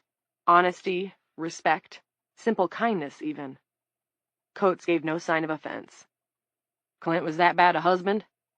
He was better than Candy Mishaum's. Low bar, Janice said. Never mind. I'll just sit here and treasure the gilded memory of my husband, who had the decency to pop off before he became a shit. Lila let her head loll back. Maybe I deserved that. It was another sunny day, but there were gray clouds to the north, miles of them. Well, was he that bad a husband? No, Clint was a good husband, and a good father. He pulled his weight. He loved me, I never doubted that. But there was a lot he never told me about himself. Things I shouldn't have had to find out in ways that made me feel bad about myself. Clint talked the talk about openness and support, talked until his face turned blue, but when you got below the surface, he was your basic Marlboro man. It's worse, I think, than being lied to. A lie indicates a certain degree of respect. I'm pretty sure he was carrying a bag of stuff, real heavy stuff, that he thought I was just too delicate to help him with. I'd rather be lied to than condescended to. What do you mean by a bag of stuff? He grew up rough. I think he fought his way out, and I mean that literally. I've seen the way he rubs his knuckles when he's preoccupied or upset, but he doesn't talk about it. I've asked, and he does the Marlboro man thing. Lila glanced at Coates and read some variety of unease in her expression. You know what I mean, don't you, from being around him? I suppose I do. Clint has another side, a harder side, angrier. I didn't come to see it clearly until recently. It pisses me off. But you know what's worse? It's left me feeling kind of disheartened. Janice was using a twig to poke bits of caked mud off the face of the statue. I can see how that would dishearten a person. The golf carts started to move away, followed by their small, tarp-draped trailers of supplies. The procession moved out of sight and then reappeared for a couple of minutes where the road ascended to higher ground before disappearing for good. Lila and Janice switched to other topics. The ongoing repairs to the houses on Smith, the two beautiful horses that had been corralled and taught, or perhaps retaught, how to take riders, and the wonder Magda Dubček and those two former prisoners claimed to be on the verge of bringing to fruition. If they could get more juice, more solar panels, clean running water seemed to be a foreseeable possibility. Indoor plumbing, the American dream. It was dusk before they were talked out, and never once did the subject of Clint, of Jared, of Archie, of Candy Mishaum's husband, of Jesus Christ, or of any other man, again arise to trouble their discourse. 3. They didn't talk about Evie, but Lila had not forgotten her. She had not forgotten about the suggestive timing of Eve Black's appearance in Dooling, or her strange, knowing talk, or the webbed tracks in the woods near Truman Mayweather's trailer. She had not forgotten about where those tracks had brought her, either, to the amazing tree, driving up into the sky on its countless roots and intertwined trunks. As for the animals that had appeared from around the tree, the white tiger, the snake, the peacock, and the fox, Lila remembered them too. Her mental picture of the spiraling roots of the tree, like the cords for a giant's sneakers, the way they wound around each other, recurred often. It was so perfect, so majestic, the plan of its being so right. Had Evie come from the tree? Or had the tree come from Evie? And the women of our place, were they dreamers? Or were they the dream? 4. Icy rain pelted our place for 48 hours, snapping tree branches, pouring chilly slop through the holes in roofs, filling the streets and walks with cloudy puddles. Lila, stretched in her tent, occasionally put aside the book she was reading to kick at the walls and break off the frozen coating that had formed on the vinyl. The sound was like breaking glass. Before, she'd switched from paper books to an e-reader, little suspecting that the world would break down and make such things obsolete. There were still books in her house, though, and a few of them weren't moldy. When she finished the one she was reading, she ventured from her tent in the front yard to the wreckage of her home. It was too depressing, too redolent of her son and husband, for Lila to imagine living in it, but she hadn't been able to bring herself to move away. The slicks of rain sliding down the interior walls glistened in the beam of her crank flashlight. The rain sounded like an ocean being stirred. From a shelf at the back of the living room, Lila picked out a damp mystery novel and started to return the way she had come. The beam caught an odd, parchment-colored leaf lying on the rotted seat of a stool by the kitchen counter. Lila picked it up. It was a note from Anton, the information for his tree guy, to deal with the Dutch elm in the backyard. She studied the note for a long time, stunned by it, by the sudden closeness of that other life. Her real life? Her previous life? Which appeared like a child darting out between parked cars and into traffic. 5. The exploration party had been gone a week when Celia Frode returned on foot, splattered in mud from head to toe. She was alone. 6. Celia said that beyond Dooling Correctional, in the direction of the little neighboring town of Maylock, the roads had become impassable. Every tree they cleared from the highway only got them a few yards before they came to the next one. It was easier to leave the golf carts and hike. There was no one in Maylock when they got there, and no sign of recent life.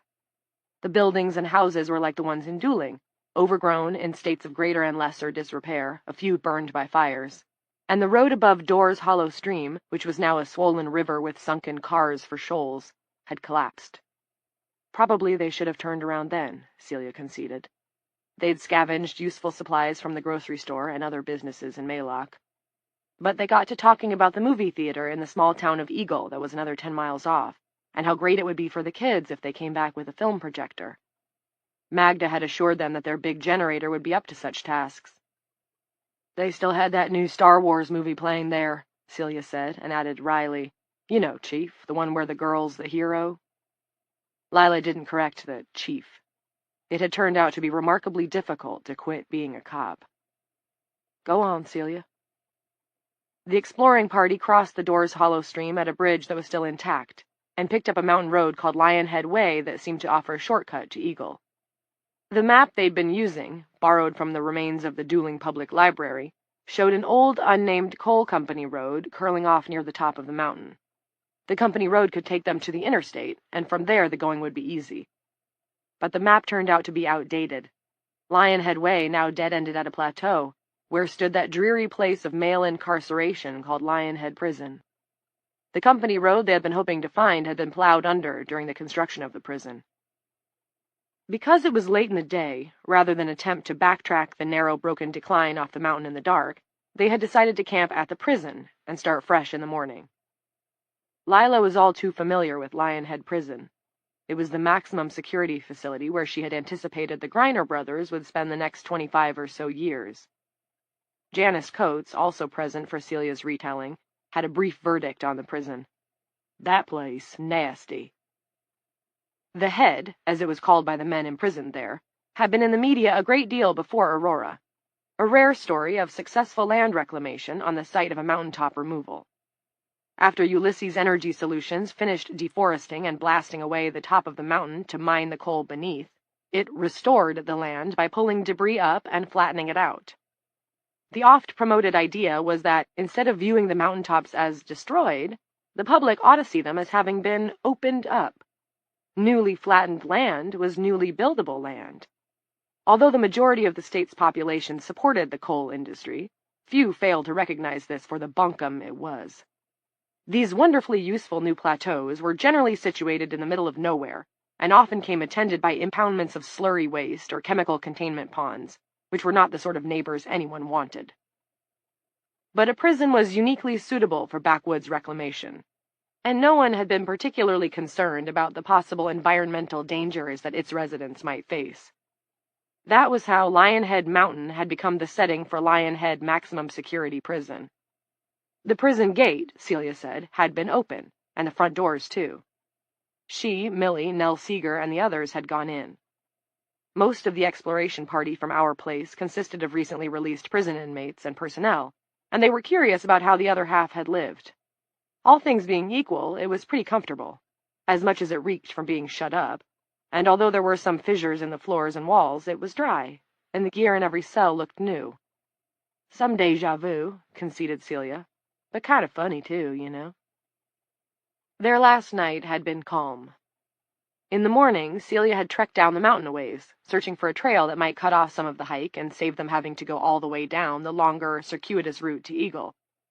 To Celia's surprise, she'd received a call on her toy walkie-talkie. "Celia, we think we see someone." It was Nell. "What?" Celia had replied. "Say again?" "We're inside the prison. The windows at the end of their version of Broadway are all fogged, but there's a woman in one of the solitary confinement cells. She's lying under a yellow blanket. It looks like she's moving.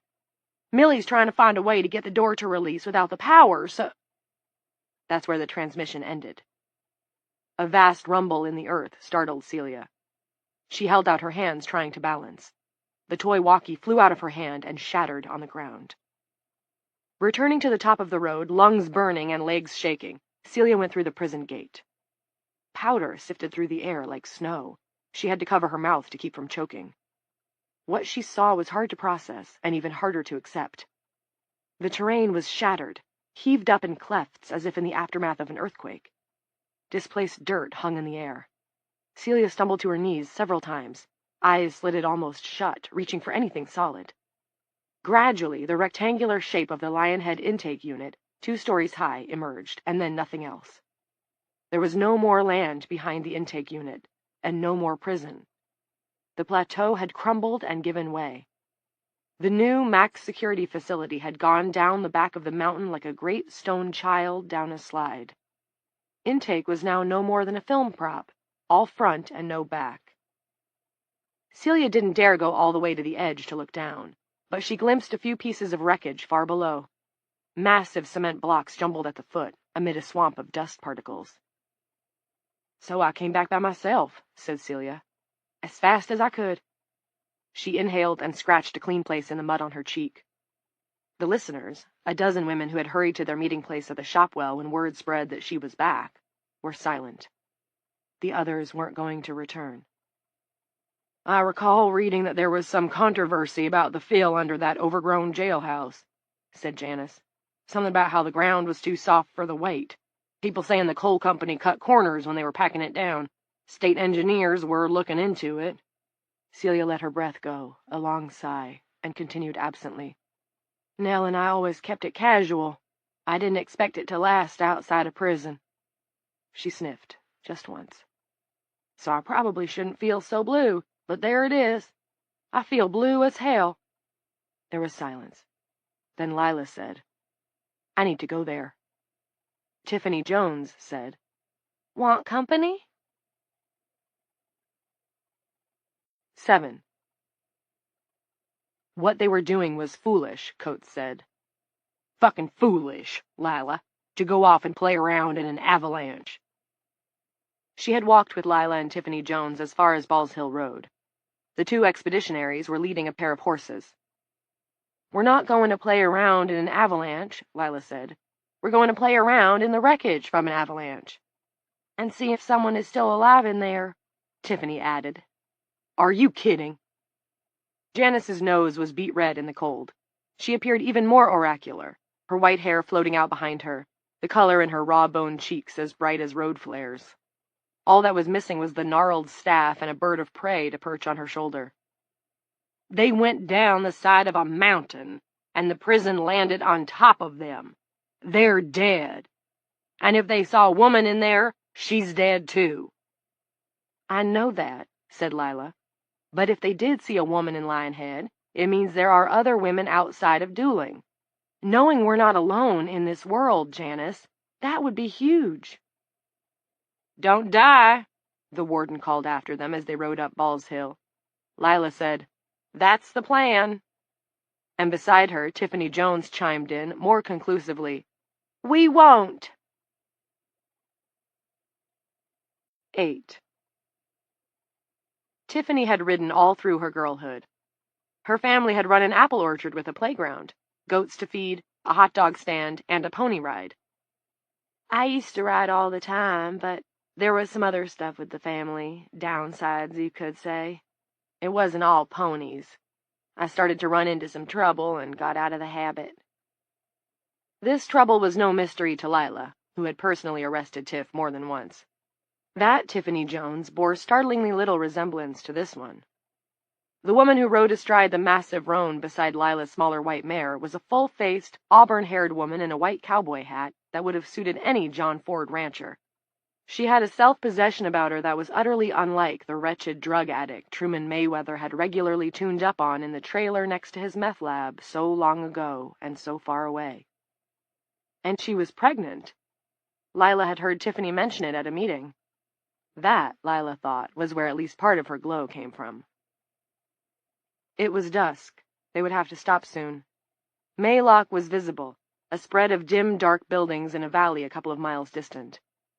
The exploring party had been there and found no one, male or female.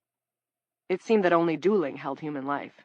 Unless there really had been a woman in the men's prison, that was.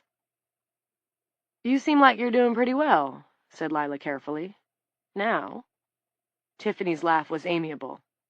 The afterlife clears your mind. I don't want dope, if that's what you mean. Is that what you think this is? The afterlife? Not really, said Tiffany, and didn't pick the subject up again until they were lying in their sleeping bags in the shell of a gas station that had been abandoned in the other world, too. Tiffany said, I mean, the afterlife, it's supposed to be heaven or hell, right? They could see the horses through the plate glass, tied up to the old pumps. The moonlight gave their coats a sheen. I'm not religious, Lila said.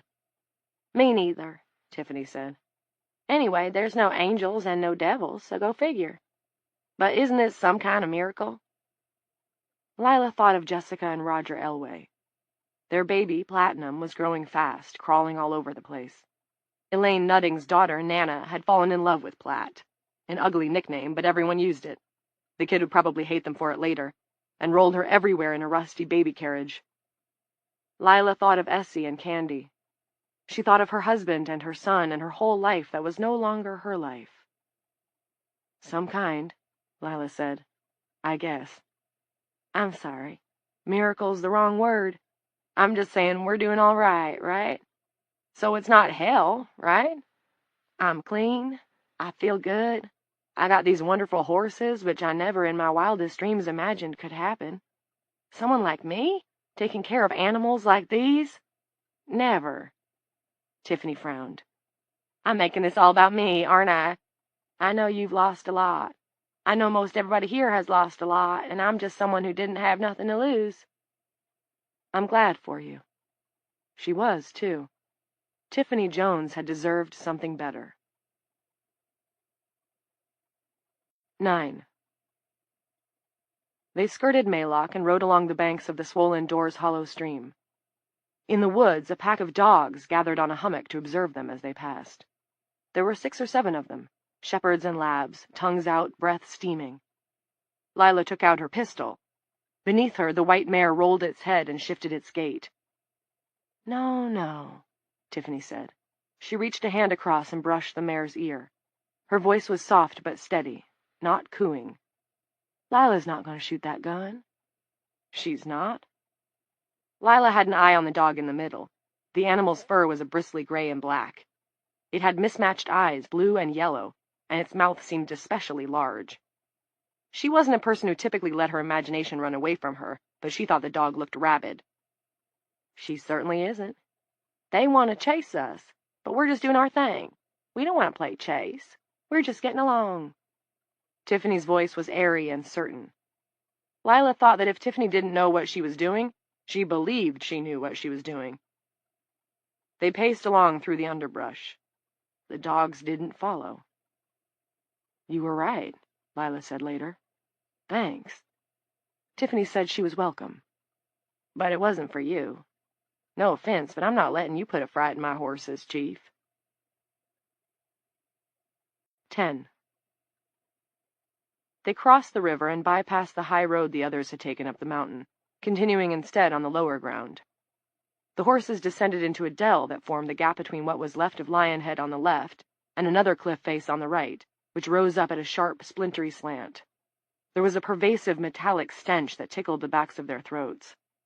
Crumbles of loose earth shook down, the embedded stones echoing far too loudly in the bowl created by the rises on either side. They tied up the horses a couple of 100 yards from the prison ruins and approached on foot. A woman from somewhere else, Tiffany said. Wouldn't that be something? Yes, Lila agreed. Finding some of our own still alive would be even better. Fragments of masonry, some as tall and wide as moving vans, were embedded higher up along the back of Lionhead, stabbed into the earth like enormous cenotaphs. As sturdy as they appeared, Lila could easily imagine them breaking loose under their own weight and tumbling down to join the pile at the bottom. The body of the prison had hit bottom and folded inward on itself, forming a vaguely pyramid-like shape. In a way, it was impressive how much of the building's body had survived the slide down the mountain, and hideous, too, in its decipherability, like a dollhouse smashed by a bully. Spears of jagged steel jutted out from the cement, and massive root-knotted clods of earth had settled on other parts of the debris. At the edges of this unplanned new structure were tattered breaches in the cement that offered glimpses of the black interior. Everywhere there were smashed trees, 20 and 30-footers snapped into raw shards. Lila put on a surgical mask that she'd brought. Stay here, Tiffany. I want to come with you. I'm not afraid. Let me have one of them. She stuck out her hand for a surgical mask. I know you're not afraid. I just want someone able to go back if this place falls in on my head. And you're the horse girl. I'm just a middle-aged ex-cop. Also, we both know you're living for two. At the nearest opening, Lila paused to wave. Tiffany didn't see it. She'd walked back to the horses. 11. Light filtered into the interior of the prison in sabers punched through the smashed concrete. Lila found herself walking atop a wall, stepping on the closed steel doors of cells. Everything was turned 1/4. The ceiling was on her right. What would have been the left wall was now the ceiling, and the floor was on her left. She had to lower her head to slip under an open cell door that hung down like a trap. She heard ticking noises, dripping noises. Her boots crunched against stone and glass. A clog composed of rock, shattered pipes, and chunks of insulation obstructed her forward progress. She flicked her flashlight around. A-level was stenciled in red paint on the wall above her head. Lila backtracked to where the door hung. She jumped and grabbed the doorframe, hoisting herself up into the cell. A hole had broken open in the wall on the opposite side of the hanging door. Lila made her way, carefully, to the breach. She crouched and ducked her way through. Serrations of broken concrete snagged at the back of her shirt, and the fabric tore. Clint's voice came to her, inquiring if maybe, just maybe, and don't take this as an accusation, please, there was a risk-reward ratio that needed to be reconsidered here. Let's unpack it, shall we, Lila? The risk is that you are climbing into an unsettled wreck at the bottom of an unsettled mountain. Also, there are goddamn wild, deranged-looking dogs out there, and a pregnant drug addict waiting, or not waiting, with the horses. And you are, again, no criticism, merely setting down the facts, darling, 45. Everyone knows that the prime age for a woman to crawl around unsettled and volatile ruins is from her late teens to her late 20s. You're out of the target group. It all adds up to a significant risk of death, horrible death, or unimaginably horrible death. In the next cell, Lila had to climb over a battered steel toilet, then slipped down through another hole in the floor that had been the right wall. Her ankle bent funny when it hit the bottom, and she grabbed for purchase. Something metal slashed her hand. The wound on her palm was a deep red gash. It probably needed a stitch or two. She ought to turn back, get some ointment and a proper bandage from the first aid kit that they'd brought. Instead, Lila ripped off a piece of her shirt and wrapped her hand. She used the flashlight to find another stencil on the wall. Secure wing. This was good. That sounded like exactly the place where they'd seen the woman in the cell. What was bad was that the new hall was situated above her head, a shaft going upward. What was worse was the leg in one canted corner, raggedly severed 2 inches above the knee. It was clad in green corduroy. Nell Seeger had been wearing green cords when the expedition had left for Eagle.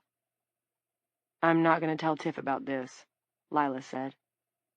Hearing herself speaking out loud both startled and comforted her. It would do no good. Lila pointed her beam upward. The Lionhead's secure wing had become a great wide chimney. She shone the light from side to side, looking for a way to go, and thought she might see one. The ceiling of the wing had been of the drop panel type. The panels had all shaken loose in the slide, but the steel gridding remained in place. It resembled a trellis, or a ladder. As for the reward, Clint offered, you might find someone. Might. But be honest with yourself. You know that this wreck is empty, just like the rest of the world. There's nothing to be found but the bodies of the women who went with Nell. Let that one severed leg stand for all of them. If there were other women in the world you're calling our place, they would have made themselves known by now. They would at least have left some trace. What is it you think you have to prove? That women can be Marlboro men, too? It seemed that even in her imagination, he couldn't just tell her he was afraid for her. He couldn't stop treating her like one of his incarcerated patients, throwing leading questions like dodgeballs in a playground game. "Go away, Clint," she said. And for a wonder, he did. Lila reached up and grabbed the lowest trellis of ceiling gridding. The crosspiece bowed, but didn't break. Her head sang, and she felt blood leaking around the edges of her rag bandage, but she hung on and pulled herself up and upright. She braced her boot on the crosspiece and pushed down. It bowed again, and held. Lila reached up, pulled, stepped. She began to ascend the ladder of gridding. Each time she came to the level of a cell door, Lila used her good left hand to hang on while she swung out into the air, shining the flashlight with her hurt right. There was no woman to be seen through the wired glass at the top of the first cell door, no woman in the second, no woman in the third. All she saw were bed frames sticking out from what had been the floors. Her hand pulsed. The blood was dripping down inside her sleeve. Nothing in the fourth cell, and she had to stop and rest, but not for too long, and definitely no looking down into the darkness. Was there a trick to this kind of effort? Something that Jared had mentioned about cross-country? Something to tell yourself? Oh, right, now she had it. "When my lungs start tightening up," Jared had said, "I just pretend there are girls checking me out, and I can't let them down." That wasn't much use. She'd just have to keep going. Lila climbed. The fifth cell contained just a cot, a sink, and a dangling toilet. Nothing more. She had arrived at a T. Off to the left, across the channel, the length of another hall stretched away. Far off, at the end of the hall, the beam of Lila's flashlight found what appeared to be a pile of laundry. A body, or bodies, she thought. The remains of the other explorers. Was that Nell Seeger's puffy red jacket? Lila wasn't sure, but as cold as it was, she could smell the beginnings of decomp. They had been tossed around until they snapped, and then probably tossed around some more. There was nothing to do but leave them there. Something moved amid the pile, and she heard squeaking. The prison's rats had survived the tumult, it seemed. Lila climbed some more. Each metal grid seemed to give more under her weight, creaking longer and higher with every push-off. The sixth cell was empty, and so were the seventh and the eighth and the ninth. It's always the last place you check, isn't it? It's always on the top shelf of the closet at the very back. It's always the bottom file in the stack. It's always in the littlest, least used pocket of the knapsack. If she fell now, at least she'd die instantaneously.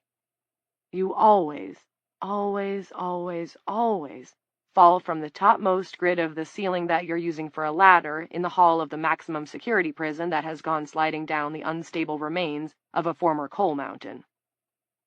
But she decided she was not going to quit now. She had killed Jessica Elway to defend herself. She had been the first female police chief in the history of Dooling County. She had clapped handcuffs on the Griner brothers, and when Low Griner had told her to go fuck herself, she had laughed in his face. A few more feet wasn't going to stop her. And it didn't. She leaned out into the dark, swinging free as if unfurled by a dance partner, and cast the beam of her flashlight through the window of the 10th cell door.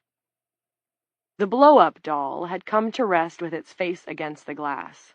Its cherry-red lips were a bow of surprise made for fellatio. Its eyes were a thoughtless and seductive Betty Boop blue.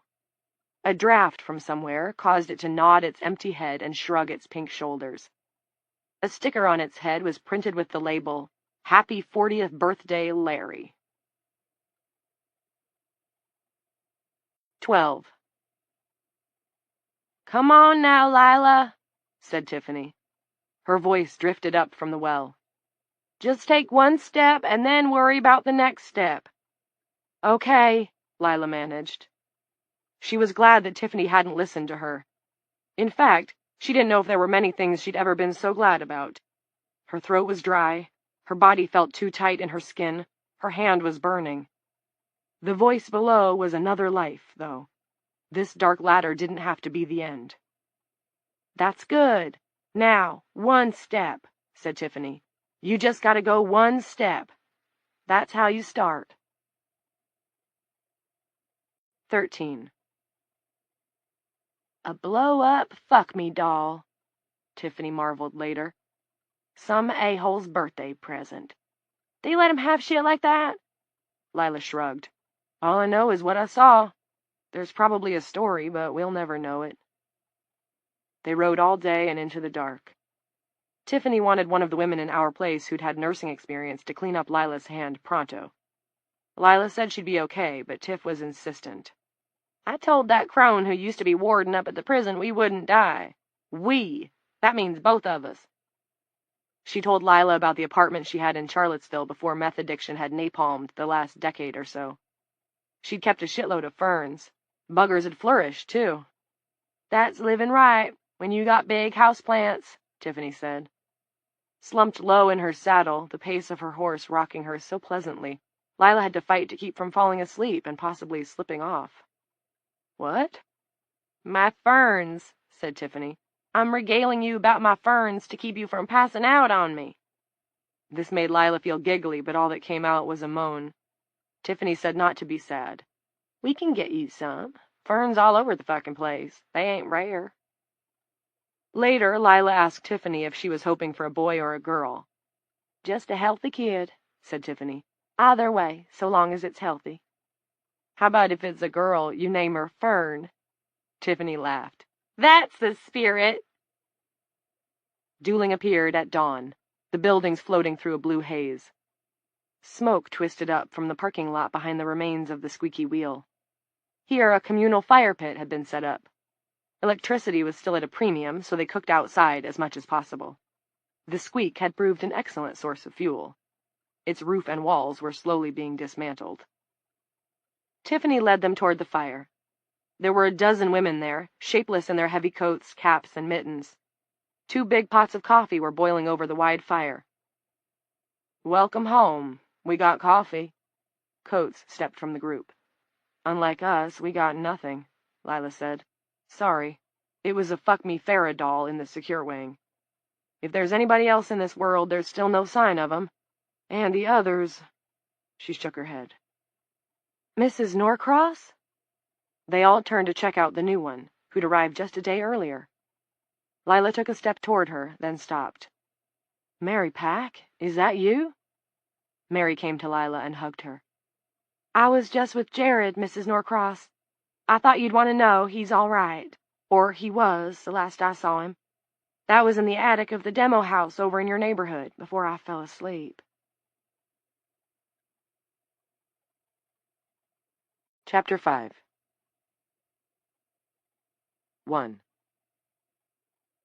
Tig Murphy was the officer that Clint told first, the truth about Evie and about what she'd said, that everything seemed to depend on whether or not Clint could keep her alive, but she would plead her case no more than Jesus had when hauled in front of Pontius Pilate. Clint finished by saying, "I lied because I couldn't bring myself to tell the truth. The truth is so big it stuck in my throat." "Uh-huh. You know, I used to teach high school history, Doc." Tig was, in fact, looking at him in a way that reminded Clint intensely of high school. It was a gaze that doubted your hall pass. It was a gaze that wanted to see if your pupils were dilated. "Yes, I know that," Clint said. He'd pulled the officer into the laundry room where they could talk in private. "I was the first person in my family to graduate from college. Busting chops in a women's prison wasn't exactly a step up for me. But, you know, I've seen how you care about these gals, and I know that even though a lot of them have done bad stuff, most aren't bad through and through. So I want to help." The officer grimaced and rubbed a hand through the receding hair at his temples. You could see the teacher he'd been, picture him pacing around, going on about the vast difference between the legend of the Hatfields and the McCoys and the historical facts of the feud, dragging his fingers harder and harder through his hair the more excited and enthusiastic he got about the subject. "So help," Clint said. If not one of the officers agreed to stay, he would try to keep the prison locked down without them, and he would fail. Terry Coombs and the new guy had the remains of the police force. They could gather other men if necessary. Clint had seen the way Frank Geary had eyed the fences and the gates, looking for weak spots. "You really believe this? You think she's magic?" Tig said the word magic the way Jared said the word seriously, as in, "You seriously want to see my homework?" "I believe she's got some command of this thing that's happening, and more importantly, I believe that men outside this prison believe that." "You believe she's magic?" Tig gave him the suspicious teacher look again. "Kid, just how stoned are you?" "Actually, I do," Clint said, and raised a hand to stop Tig from speaking, at least for the moment. "But even if I'm wrong, we need to hold this prison. It's our obligation. We have to protect every one of our prisoners. I do not trust Terry Coombs in his cups, or Frank Geary, or anyone else to just talk to Eve Black. You've heard her. Whether she's just delusional or not, she's a genius at pissing people off. She will go on doing that until someone loses his shit and kills her. Someone or all of them. Burning at the stake isn't entirely out of the question." "You don't believe that?" "Actually, I do. Blowtorch brigades tell you anything?" Tig leaned against one of the industrial washers. "All right." Clint could have hugged him. "Thank you." "Well, it's my stupid job, you know, but okay, you're welcome. How long do you think we need to hold out?" "Not long. A few days at most. That's what she says, anyway." He realized that he was talking about Eve Black like an ancient Greek talking about an angry deity. It was outrageous, and yet it felt as true as anything. 2. Wait, Rand Quigley said after Clint had gone through everything a second time.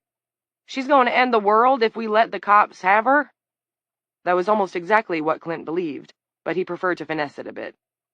"We just can't let the local cops carry her off, Rand. That's the bottom line."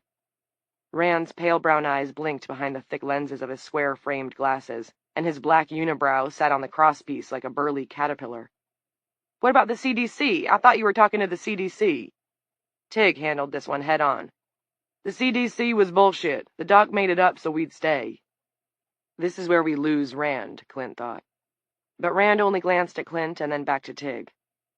"Never got through to them?" "No," Clint said. "Never at all?" "Well, I got an answering machine a couple of times." "Fuck," Rand said. "That blows." "You said it, buddy," Tig said. "Can we still count on you, if someone wants to start something?" "Yeah," Rand said, sounding offended. "Of course. They run the town, we run the prison. That's how it's supposed to be." Weddermore was next. The whole scenario amused him in a sour but genuine way. "It wouldn't surprise me in the slightest if Warrior Girl, the meth-head slayer, was magic. I wouldn't be surprised if bunnies wearing pocket watches started hopping through the joint. What you're telling me is no nuttier than the Aurora. It doesn't change anything for me. I'm here for the duration." It was Scott Hughes, at 19 the youngest of the bunch, who handed over his keys, his gun, his taser, and the rest of his gear. If the CDC wasn't coming to take Eve Black, he wasn't staying. He wasn't anybody's white knight. He was just an ordinary Christian who'd been baptized at the Lutheran church right there in Dooling and hardly missed a Sunday. I like all you guys.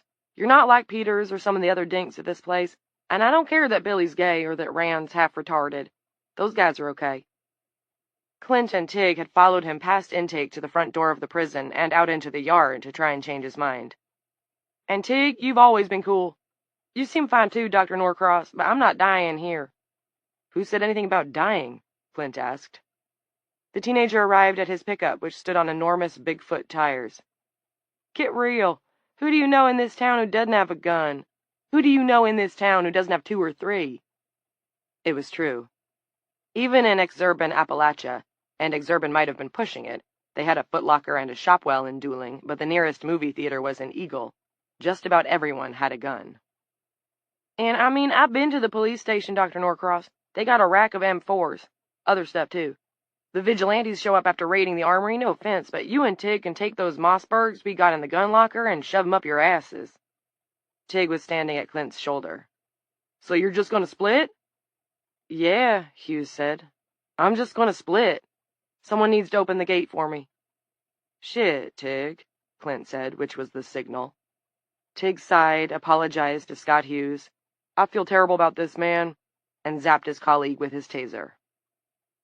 This was a matter that they'd discussed. There were serious problems with letting Scott Hughes leave. They couldn't allow someone telling the townfolks what a short roster they had, or outlining the limitations of the prison's armaments. Because Scott was right, the prison's armory was not impressive. 12 Mossberg 590 shotguns, birdshot to load them, and each officer's personal sidearm, a .45 caliber pistol. The 2 men stood over their colleague, writhing on the parking lot pavement. Clint was queasily reminded of the Bertels' backyard, the Friday night fights, his foster sibling Jason, lying bare-chested on the patio cement at Clint's filthy sneakers. Under Jason's eye, there had been a red, quarter-shaped mark from Clint's fist. Snot had leaked out of Jason's nose, and from the ground he had mumbled, "It's okay, Clint." The grown-ups all cheered and laughed from their lawn chairs, toasting with their cans of Falstaff. That time, Clint had won the milkshake. What had he won this time? Well, damn, now we done it, said Tig. 3 days ago, when they'd had to deal with Peters, Tig had looked like a man in the throes of an allergic reaction, about to pitch up a bellyful of spunky shellfish. Now he just looked like he had a touch of acid. He lowered himself to his knees, rolled Scott over, and zip-tied his wrists behind his back. How about we put him in B-Wing, Doc? Okay, I guess. Clint hadn't even considered where to put Scott, which did not exactly increase his confidence in his ability to deal with the developing situation. He squatted to grab Hughes's armpits and help Tig hoist him to his feet so they could bring him inside. "Gentlemen," came a voice from just beyond the gate. It was a woman's voice, full of grit and exhaustion and delight. "Can you hold that pose? I want to get a good picture." 3. The 2 men looked up, their expressions the very essence of guilt. They could have been mafia button men about to bury a body. Michaela was even more delighted when she checked her first photo. The camera she carried in her purse was only a bottom-of-the-line Nikon, but the image was sharp. Perfect. "Ahoy, ye scruffy pirates!" Garth Flickinger cried. "What are ye about, pray tell?" He had insisted on stopping at the nearby scenic lookout to sample the purple lightning, and he was feeling chipper. Mickey also seemed to have caught her second wind. Or maybe by now it was her 4th or 5th. "Oh, shit, Doc," said Tig. "We are surely fucked." Clint didn't reply. He stood, holding Scott Hughes and gaping at the newcomers standing in front of a battered Mercedes. It was as if a weird reverse landslide were going on inside his head, one where things came together instead of falling apart. Maybe this was how true inspiration came to a great scientist or philosopher. He hoped so. Clint dropped Scott, and the disoriented officer gave a moan of dissatisfaction. "One more," Michaela called. She snapped. "And one more. Good. Great. Now, exactly what are you boys doing?" "God's blood, it's mutiny," Garth cried, doing what might have been an imitation of Captain Jack Sparrow in Pirates of the Caribbean. They've rendered the first mate unconscious, and soon will make him walk the plank. Arrrr! Shut up, said Michaela. She grasped the gate, not electrified, fortunately for her, and shook it. Does this have anything to do with the woman? We are so fucked. Tig said this as if he were impressed. Open the gate, Clint said. What? Do it. Tig started toward the entry booth, pausing once to look doubtfully back over his shoulder at Clint, who nodded and motioned him on. Clint walked to the gate, ignoring the steady click of the young woman's camera. Her eyes were red, which was to be expected after 4 days and 3 nights of wakefulness, but her companions were just as red. Clint suspected they might have been partaking of illegal stimulants. In the throes of his sudden inspiration, that was the least of his concerns. You're Janice's daughter, he said. The reporter. That's right, Michaela Coates. Michaela Morgan to the great viewing public. And I believe you're Dr. Clinton Norcross. We've met? Clint didn't remember that. I interviewed you for the high school newspaper. Would have been 8 or 9 years ago. Did you like me? He asked. Christ, he was old, and getting older by the minute. Michaela tipped a hand. I thought it was a little weird that you liked working in a prison so much. In a prison with my mom. But never mind that. What about the woman? Is her name Eve Black? Does she really sleep and then wake up? Because that's what I'm hearing. Eve Black is the name she goes by, Clint said. And yes, she does indeed sleep and wake normally, although not much else about her seems normal in the least. He felt giddy, like a man walking a tightrope blindfolded. Would you like to interview her? Are you kidding? For the moment, Michaela appeared not the slightest bit sleepy. She looked feverish with excitement. The outer and inner gates began to trundle open. Garth hooked Michaela's arm with his own and stepped into the dead space between them, but Clint held up his hand. There are conditions. Name them, Michaela said briskly. Although given the pictures I have in my camera, you might not want to be too greedy. Clint asked, Did you see any sheriff's cruisers nearby? Garth and Michaela shook their heads. No cruisers yet. No one watching the access road leading in from West Lavin. That was a trick Geary had missed, at least so far, and Clint wasn't terribly surprised. With Terry Coombs seeking refuge in a flask, his number 2, Mr. Animal Control guy, had to be playing catch-up. But Clint didn't think he'd miss it for long. There might be someone on the way already.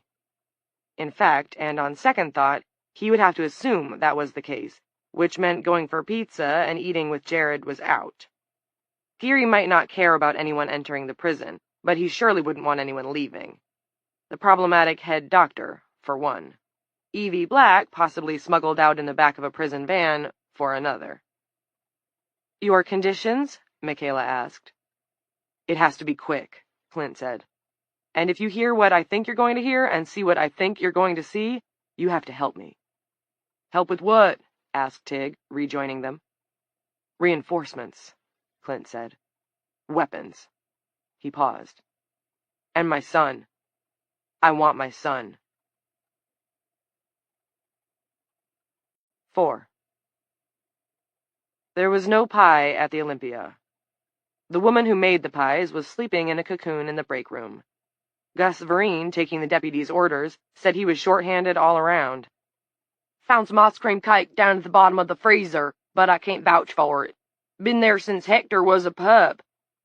I'll try it, said Don, although it was a piss-poor substitute. A diner without pie was a disgrace, but with Frank Geary on the other side of the table, he was on his best behavior. Also present at the rear table of the diner were Deputies Barrows, Wrangle, Eric Blass, plus an old legal beagle named Silver. They'd just finished eating a lousy lunch. Don had the halushki special, and it had arrived swimming in a pool of yellow grease. He'd eaten it anyway, partly out of spite, and Magic 8-Ball said that a case of the dribbling shits was in his future. The others had eaten sandwiches and burgers. None of them had finished more than half. They had also passed on dessert, which was probably smart of them. Frank had spent half an hour giving them all the rundown on what he knew about the situation at the prison. You think Norcross is boning her? Don blurted at this point. Frank turned a low-lidded gaze on him. That's unlikely and irrelevant. Don received the message and hadn't said another word until Gus Vereen came around to see if they needed anything else. Once Gus left, Judge Silver spoke up. What do you see as our options, Frank?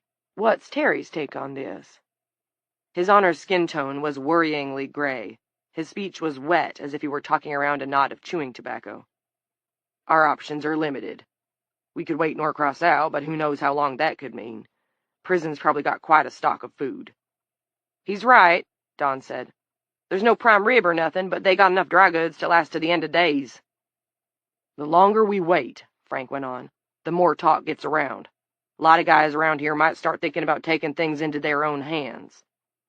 He waited for someone to say, "Isn't that what you're doing?" But no one did. If we don't wait? The judge asked. Norcross has got a son, and of course you know his wife. Good cop, the judge said. Careful, thorough. The lady goes by the book. Eric, busted twice by Chief Norcross for speeding, made a sour face. And we wish we had her, Geary said. Don didn't believe that for a second. From the first, when Geary had jammed his hand under Don's armpit, treated him like a puppet, he'd seen that he wasn't the kind of fellow who accepted second position. But she's in the wind, and so is the sun. If they were around, I'd say we should try and get them to see if they couldn't convince Norcross to break loose from whatever thing he has going with the black woman. Judge Silver clucked his tongue and stared into his coffee cup. He hadn't touched it. His tie had bright yellow lemons on it, and the contrast with his skin underlined the sickly look of the man. A moth fluttered around his head. The judge waved it away, and it flew off to a light on one of the light globes that hung from the diner's ceiling. So? Judge Silver said. Yeah, Don said. So what do we do? Frank Geary shook his head and swept a few crumbs from the table, catching them in his palm. We put together a responsible group, 15, 20 reliable men. We tool up. There should be enough body armor to go around at the station. God knows what else. We haven't exactly had time to take inventory. Do you really think?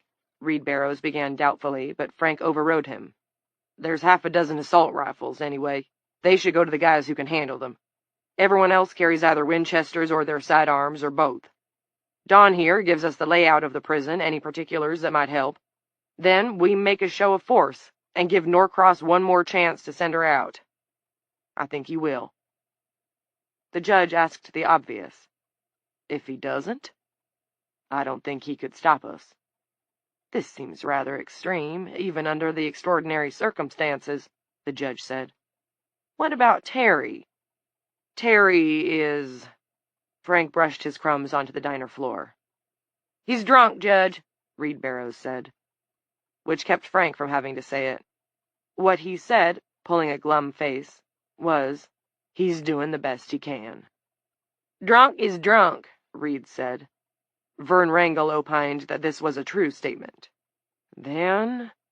The judge touched Frank's big shoulder, gave it a squeeze. Guess it's you, Frank. Gus Vereen came over with Don's slice of ice cream cake. The diner owner's expression was dubious. The slice was bearded in frost. You sure, Don? What the fuck? Don said. If the pie ladies of the world were gone and he still wanted sweet stuff, he was going to have to eat more adventurously. Frank, Vern Wrangle said. What? It sounded more like, what now? I was just thinking maybe we ought to have a cruiser watching the prison, in case, the doc decides to take her out and hide her somewhere. Frank stared at him, then slapped the side of his own head, a good hard whack that made them all jump. Jesus, you're right. I should have done that right away. I'll go, Don said, forgetting the ice cream cake. He got up fast, his thighs striking the underside of the table and making the cups and plates rattle. His eyes were bright. Me and Eric. Anyone tries to get in or out, we'll stop 'em. Frank didn't much care for Don, and Blas was just a kid, but maybe it would be okay. Hell, it was just a precaution. He didn't really think Norcross would try to take the woman out. To him, she probably seemed safer where she was, behind the prison walls. Okay, he said. But if anyone does come out, just stop them. No drawn guns, you hear? No OK Corral stuff. If they refuse to stop, just follow them, and radio me ASAP. Not Terry? The judge asked. No, me. Park at the foot of the prison access road where it meets West Lavin. Got it? Got it, Don snapped. He was on the case. Come on, partner, let's go. As they left, the judge mumbled, "The unspeakable in pursuit of the uneatable." "What, Judge?" Vern Wrangle asked. Silver shook his head. He looked weary. "Never mind. Gentlemen, I must say that on the whole I don't care much for the way this is going. I wonder—" "What, Oscar?" Frank asked. "What do you wonder?" But the judge didn't reply. 5. How'd you know? It was Angel. About the baby? The question drew Evie away from the Olympia diner, where, from the eyes of the moth perched on a light globe, she'd been observing the men making their plans. And just to add to the fun, something else was going on, much closer. Clint had visitors. Soon she would have visitors as well. Evie sat up and inhaled Dueling Correctional. The stench of industrial cleaning products went horribly deep. She expected to die soon, and felt sad about that, but she had died before. It was never nice, but it had never been the end, although this time might be different. On the bright side, she told herself, I won't have to smell this place anymore, this mixture of Lysol and despair. She'd thought Troy stank. The corpse piles, the fires, the fish guts thoughtfully left out for the gods. Gee fucking thanks, guys, just what we want. And the stupid Achaeans stomping around on the beach, refusing to wash, letting the blood cook to black in the sun and rust the joints of their armor. That was nothing compared to the inescapable reek of the modern world. She had been young and too easily impressed then, in the days before Lysol and bleach. Meanwhile, Angel had asked a perfectly fair question, and she sounded almost sane, for the time being, at least. I know about your baby because I read minds. Not always, most of the time. I'm better at reading men's minds, they are simpler, but I'm pretty good with women, too. Then you know. I didn't want to. Yes, I know that. And I was too hard on you, before. I'm sorry, there was a lot going on. Angel ignored the apology. She was focused on reciting something she'd clearly memorized, a little comfort she'd created to provide light when the dark was at its deepest, and there was no one awake with whom to speak and take her mind off herself and the things she had done. I had to. Every man I killed did hurt me, or would hurt me if I give him a chance. I didn't want to put that baby girl down, but I couldn't let that be her life. The sigh that Evie produced in response was thick with real tears. Angel was telling the truth, the whole truth, and nothing but the truth, of an existence in a time and a place where things had just not worked out. Of course, chances were slim that they would have worked out for Angel anyway. The woman was bad and mad. Even so, she was right. They had hurt her, and they probably would have hurt that baby girl, given time. Those men and all the men like them. The earth hated them, but it loved the fertilizer of their murderous bodies. Why are you crying, Evie? Because I feel it all, and it's painful. Now hush. If I may once more quote Henry IV, the game is afoot. I have things to do. What things? As if in answer, the door at the far end of A-Wing clashed open and footfalls approached. It was Dr. Norcross, Officers Murphy and Quigley, and two strangers. Where's they passes? Angel shouted. Those two don't have no passes to be back here. Hush, I said, Evie told her, or I'll make you hush. We were having a moment, Angel. Don't spoil it. Clint stopped in front of Evie's cell. The woman pushed up beside him. There were purple pouches beneath her eyes, but the eyes themselves were bright and aware. Evie said, Hello, Michaela Coates, also known as Michaela Morgan. I'm Eve Black. She put her hand through the bars. Tig and Rand moved forward instinctively, but Clint extended his arms to hold them in place. Michaela clasped the offered hand with no hesitation. You've seen me on the news, I take it. Evie smiled warmly. I'm afraid I'm not big on the news. Too depressing. Then how do you know— Shall I call you Mickey, as your friend Dr. Flickinger does? Garth jumped. I'm sorry you didn't get to see your mother, Evie went on. She was a good warden. Like fuck, Angel muttered, and when Evie cleared her throat forbiddingly, "Okay, I'm hushing. "How do you know," Michaela began, "that your mother was Warden Coates? That you took the name Morgan because some silly cockhound of a journalism professor told you that television audiences tend to remember alliterative names? Oh, Mickey, you never should have slept with him, but I think you know that now. At least the miscarriage saved you having to make a difficult choice." Evie clucked and shook her head, making her dark hair fly. Except for her red-rimmed eyes, Michaela was dead pale. When Garth put an arm around her shoulders, she clutched at his hand like a drowning woman clutching at a life-preserver. "How do you know that?" Michaela whispered. "Who are you?" "I am woman, hear me roar," Evie said, and once more laughed, a merry sound like shaken bells. She turned her attention to Garth. "As for you, Dr. Flickinger, a word of friendly advice. You need to get off the dope, and very soon. You've had one warning from your cardiologist already. There won't be another. Keep on smoking those crystals, and your cataclysmic heart attack will come in—" She closed her eyes like a carnival psychic, then popped them open. "In about 8 months. 9, maybe. Most likely while watching porn with your pants around your ankles and a squeeze bottle of Lubriderm near at hand. Still shy of your 53rd birthday." "Worse ways," Garth said, but his voice was faint. "Of course, that's if you're lucky. If you hang around Michaela and Clint here, and try to defend poor defenseless me and the rest of the women here, you're likely to die a lot sooner." "You have the most symmetrical face I have ever seen." Garth paused and cleared his throat. "Can you stop saying scary things now?" Apparently, Evie couldn't. "It's a shame that your daughter is hydrocephalic and must live her life in an institution, but that is no excuse for the damage you are inflicting on a formerly fine body and mind." The officers were goggling at her. Clint had hoped for something that would prove Evie's otherworldliness, but this was beyond his wildest expectations. As if he had spoken this aloud, Evie looked at him and winked. "How do you know about Kathy?"